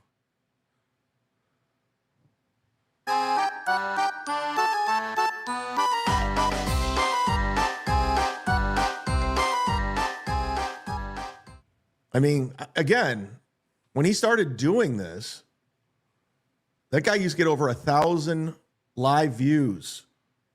The same with Carl. And I'm telling Carl, you need to put that thing to rest. That creep off show, it's not good. Carl's show yesterday, a half hour in, or 20 minutes in, had 122 people watching. There's no demand for the creep off. Nobody cares about you and Vinny Paulino. It's over. It's a wrap.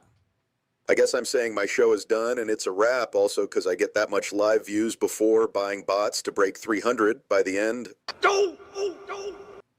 You know, I got half the internet hating me right now, and I love it that way. Half the internet.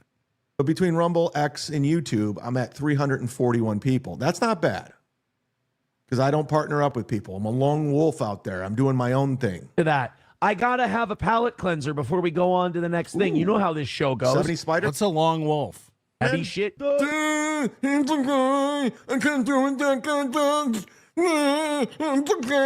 I can't do what that guy does. I'm gonna watch it do what he does, and I hate that guy.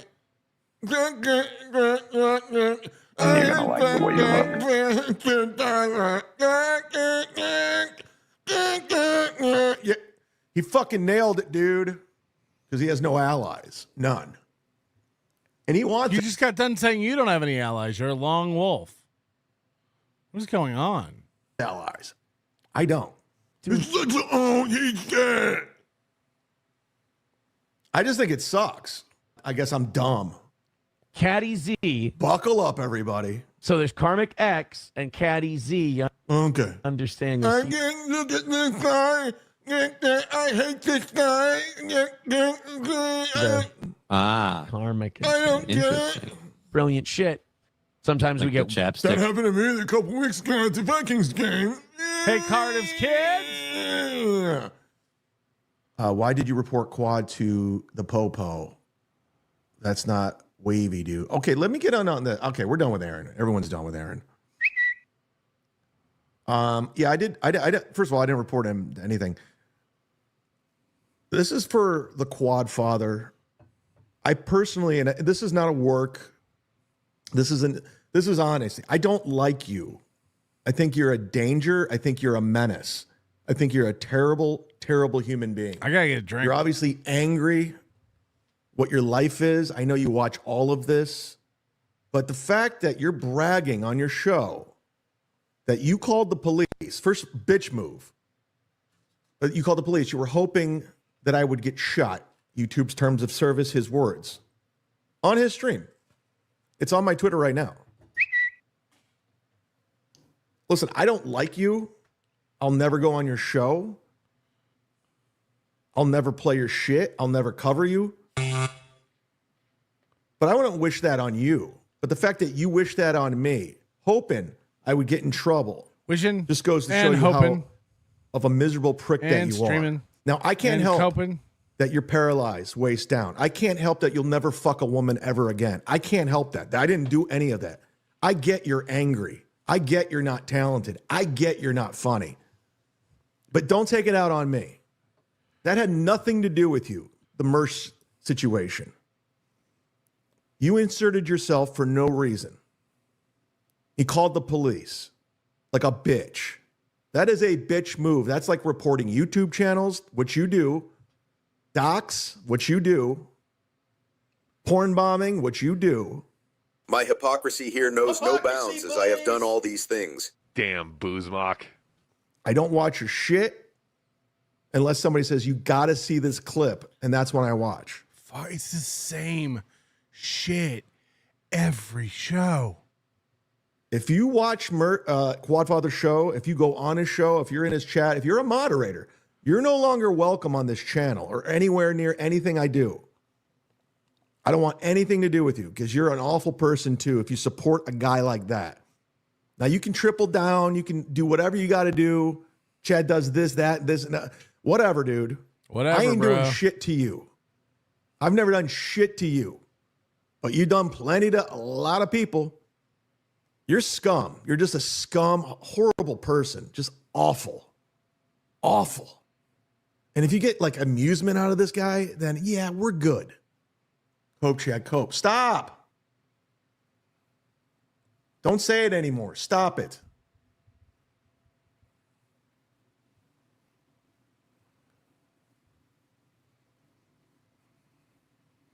We're waiting.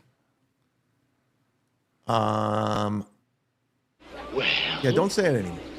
We're I don't waiting.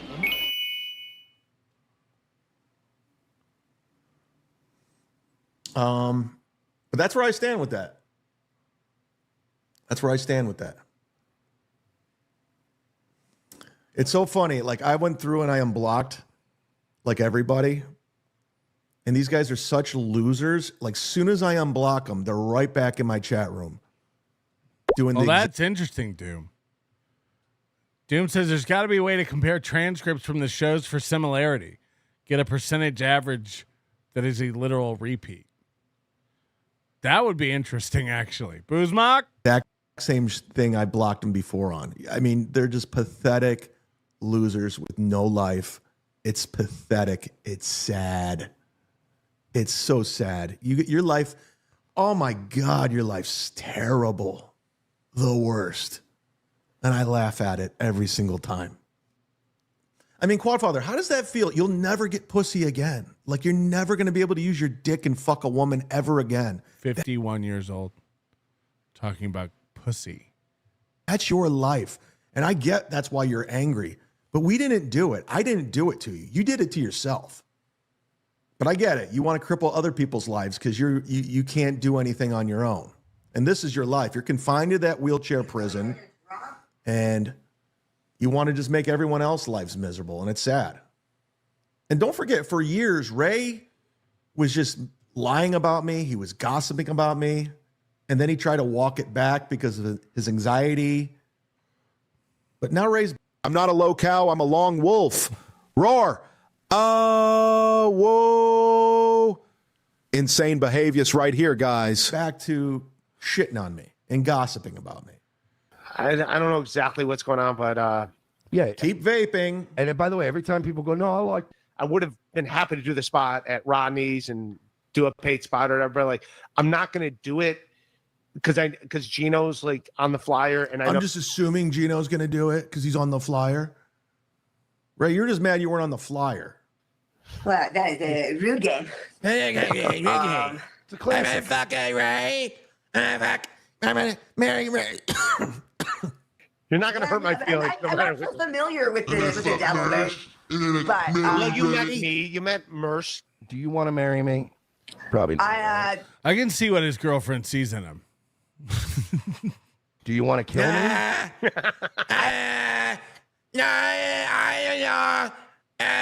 Hey, babe. Sounded like a good show tonight. He comes out of the room. Sounded like you were really having fun in there, babe. Did you get him? Did you get him, babe? I heard you imitating Ray. What a loser. Come cuddle, babe. Let's go back in time. It's these people watching clips of people and then just saying, okay, so this is just they'll make a face like this is what they're doing. They never create content. They just clip and talk about other people. Damn, Boozmock. If Kevin comes on, I'll get off because I have a show tonight. Kevin hasn't been going on at 4 as of late. Now he doesn't have a show in the pocket right now, so we're good. I didn't know this was an option. How'd the hype train go, babe? I heard a lot of babe. Did you get him, babe? They probably feel so stupid, babe. No fucker killer options. And here's the thing, I actually like Kevin. I've had good times hanging out with him. I don't want to dislike him. I just have to like. I have very mixed feelings on Kevin Brennan. He is when he's on, he's one of the. Somebody noticed something for me with Ray. So when Kevin and I were at odds and I was sniping. Somebody noticed something for me. A show and we were going back and forth. It was really ugly for about a year. And Ray was coming on MLC all the time. He was piling on. He was, lying about me that I stole all these Jordans from the Kent State basketball team and all this other shit. Gossiping about me, running up the Florentine. Hey, Jerry, check got thrown out of Bert Kreischer. But when does he ever let a battle go? Does he ever let it go? He's fighting these battles from like years and years ago. It's like, no one cares. No one cares. When I came back on MLC and I started getting back in with Kevin, getting in good with Kevin, Ray kind of like pouted. Like he didn't like it. He's like, that's not how it's supposed to be. You're supposed to like me. And Ray just slowly started disappearing from MLC. He slowly stopped going on. And it was almost like he was jealous. Hold up. Wait a minute. Something ain't right. I act as if whenever Daddy KB falls in love with another slow, I don't get jealous and fight for Daddy's attention. Damn, Boozemock. Now, you could say what you want, but somebody brought that to my attention. And the timelines match up. Whenever he says you can say what you want, what he's saying is, now look, I know I do the same thing, and you can point out many, many, many examples of that. But don't. And it's like Ray and Geno are always trying to control the Dabbleverse. Dabbleverse. It's got to be evil. Yeah, I mean, Ray, this is the most attention you've ever gotten is from the Dabbleverse. You've never had this many attention. You've never gotten attention outside of this. This is the most attention you've ever Nobody had. cared. And again, I'm just doing a short show today, and if Kevin goes on, I'm off. No problem. I'm not stepping on that. I have a show tonight with the potato, but I want to get warmed up because we're not going to be doing any of this stuff tonight. It's going to be pure one-on-one talk. T.O. Hank, everybody. The potato goes down tonight. Yes, 9 o'clock Eastern. I'm sending T.O. Hank Those mouth sounds. Talk about insane behavior. the link. I need all the backup I can get. I am so scared of Cardiff tonight. You have no idea. I got notes. I've been doing homework. I'm all in. I'm scared. He's got to be the only adult who buys those binders, those little notebooks. To take on the potato. It's going to be terrifying. This statement really came back to bite me in the ass. I ended up canceling the debate and blaming Melton, of course, while letting him know he now runs my life by canceling my shows if he snipes. I then brought Cardiff on, but needed my chode suckers Dan and Chow on to help defend me. I then pulled the same, everything's Melton's fault and dox yourself. Damn, Boozemock. Because I know the narrative's been set that, like, I'm just running from the potato like I ran from Mersh. It's like I can't stop running from these people. But yeah, Tio, I'm going to need some help. I'm going to send you the link. So if you can like help, be my hype man, like a Flavor Flav type of thing, that'd be great. I'm going to need it. Stuff. I never watch it. I was on the network. I didn't watch it. They were mad at me. Like, how are you not watching this? Like, I don't care. Yeah. You do. You're still talking about it. What, 4 years later? Yeah, it's been 4 years. Let it go already. It's not like I, to this day, still complain about losing my Patreon. Damn, Boozemock. From my observation of this whole... Why did you join the Shuli Network, Ray, knowing that... I mean, what's the timeline? When did they find out about ESO? Was Ray still on the network? What is this? Now he needs Ray to be a pedophile? What's going on? Is everyone all right? I'm curious. I don't know the answer to this. I'm just throwing it out there. Like, did Ray join the network after ESO? Before ESO? During ESO? And what? What if he did? What if he did? Does that mean Ray's a pedophile? What's going on? I would love to know that, because if Ray joined it during or after, Ray, like that, how come that wasn't a problem for you at the time? You said it already, Ray. Say it again. Repeat it. Yeah, but I mean, these same guys all still kiss Anthony Cumia's ass, and he got caught fucking sending iPads and MacBook Pros to somebody he thought. Mersh, I was calling that out too. Why do you hate me so much when I was the only one calling out Cumia? Anyways, back to your super chat, Bo Beardington, my man. I think we started around the same time. And the thing about the Cleveland comedy scene back in the day, I don't know it anymore. I'm not in it. I don't talk to anybody really from the Cleveland comedy scene. And a lot of guys I started out with don't do it anymore because we're all old.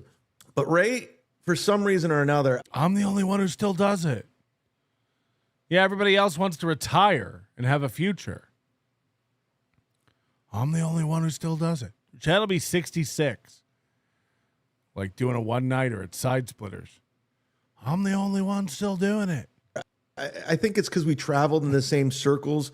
I think it's a weird, it's not just with Ray. It was with Jason Law. Swartzen, can I get a date? I'm 80. Ed. It was with Ryan Dalton. It was a weird competitive thing. Like where most comedy scenes were always like trying to uplift each other, like the Boston scene, everyone's trying to help each other out. We were all trying to tear each other down. And we were never happy. Not me so much. When Jason Lawhead was opening for Bill Burr on the road, I was like, good for you, dude. You know, when he did his Access TV, I was pumped for him. I was like, good for you. Godfrey, can I get a date? We don't live past 60, Chad. I'm black. Dude. But every time I got something, they all got mad. All of them. Like when I got the Alan Cox show in Cleveland, like everybody was like, how did he get it? Like Ryan Dalton thought it was his. He didn't talk to me for like 2 months. Like, and Ray was always like that too. Like if I got something, he's like, how do you get it? I don't get it. Now, if Ray went off to do arenas, I'd be like, good for Ray. But he's just ultra competitive. Very weird. Like, yeah, Ray's always comparing himself to you. Oh, wait. And I always got to explain to Ray, like, we're not in the same lane. Like, I was looking for the clip because earlier in this, he says, I never talk about Chad to other comics.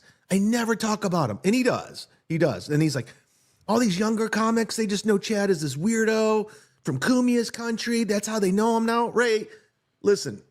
I talk to younger comics all the time, Ray. I know younger comics. I know comics. I know more comics than you do. Okay? I know more important comics. I know so many comics. With more important comics than you, Ray. Then why don't you work?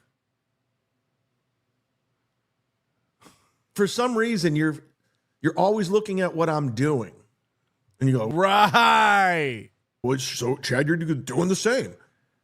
Yeah, but I'm making fun of it. I'm watching Ray going, this guy's a jerk. Oh. He knows a lot of the same people I know.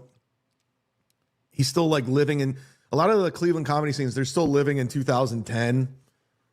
Like I just went back there to the Funny Stop and I stopped down to the Funny Stop and Bill Squire was headlining. And I can give a fuck about Bill. He's like a big woke douchebag, big libtard. And he had us his buddy, OK Pants, this artist, this local ball washer who loves like local celebrities. He asked him to ask me to leave. I'm like, no, I'm not leaving. Fuck you. This is my home club. Who are you? And of course he backed down like a bitch.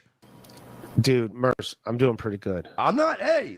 You know what I mean? I actually prefer a comedy album over a special. Like I don't like watching specials like on Netflix or anything. I don't like, but I'll listen to it. I can record comedy albums myself. And comedy specials require someone to believe in me and film it and edit it. It's way easy to just put a recorder in the back of a room and record your own comedy album. Getting a comedy special is hard, especially on your first one when you just go, please clap. They're never going to have me back if you guys don't clap. They're never going to have me back if you don't clap. Comedy album. Audio. You know what I'm going to do? I think what I'm going to do? Fuck it, I'm going to write it down. I'm going to release a best of Chadboozemock audio album for the holidays. Oh, boy.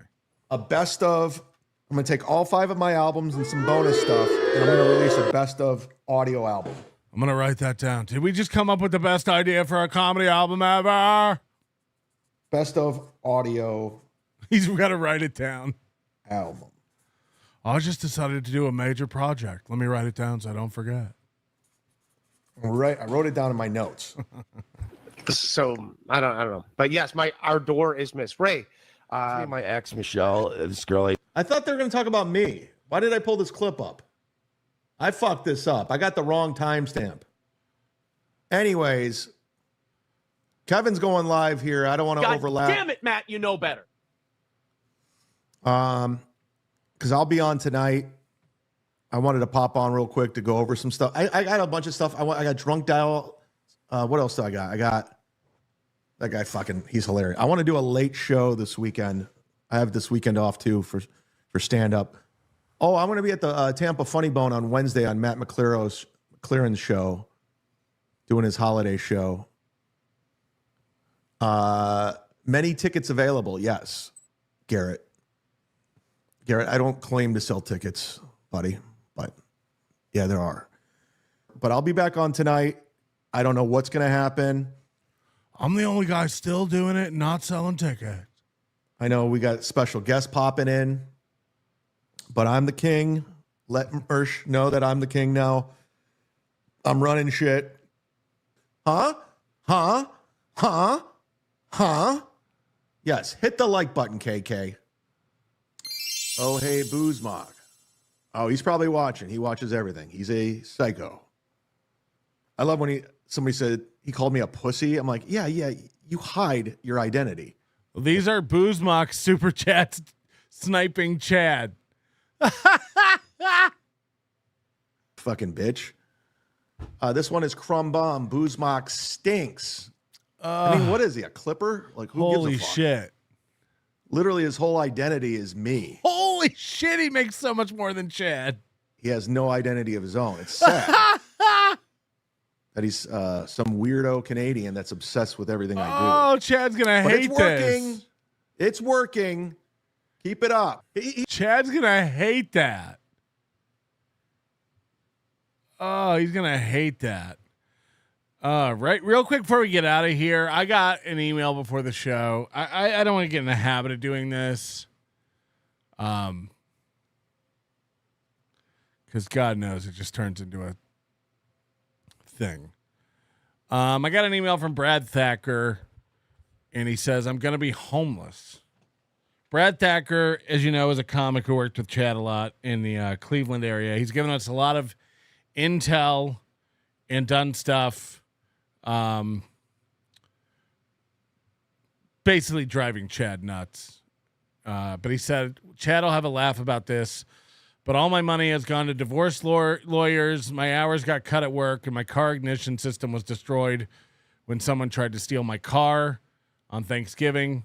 I don't know Brad. I'm not a personal friend of Brad. I'm going to throw a little money at his GoFundMe, but he set up a GoFundMe. I'll put the link in the chat.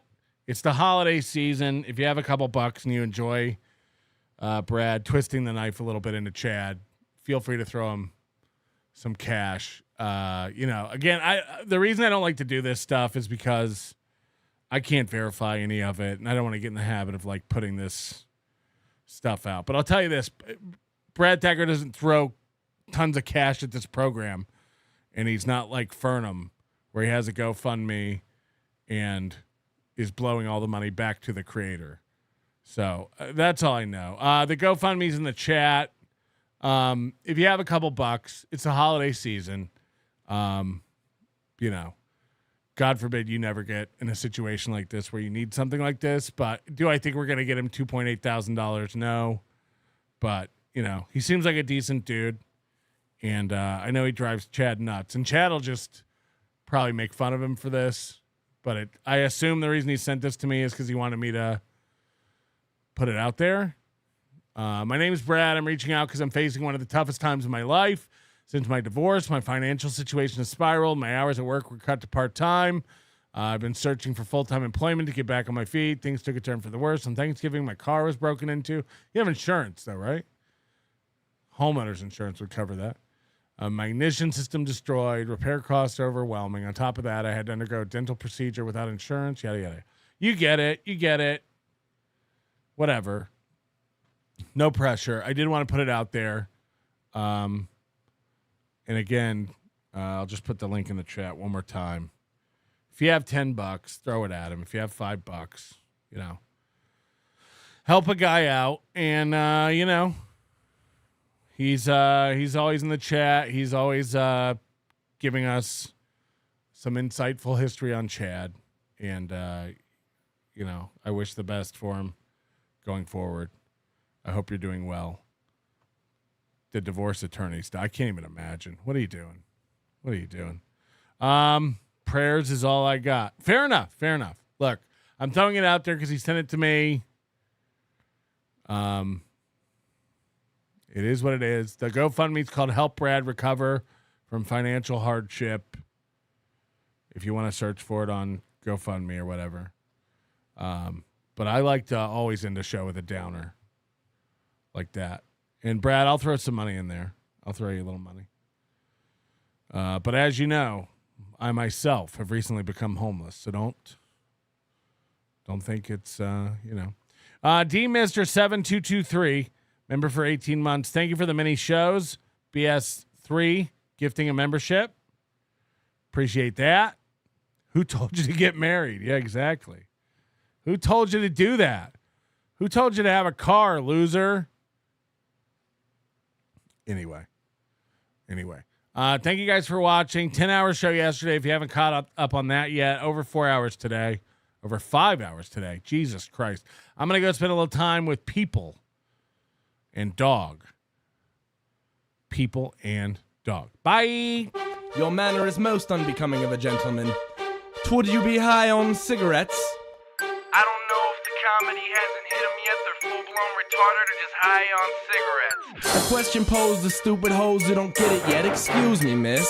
Are you high on cigarettes?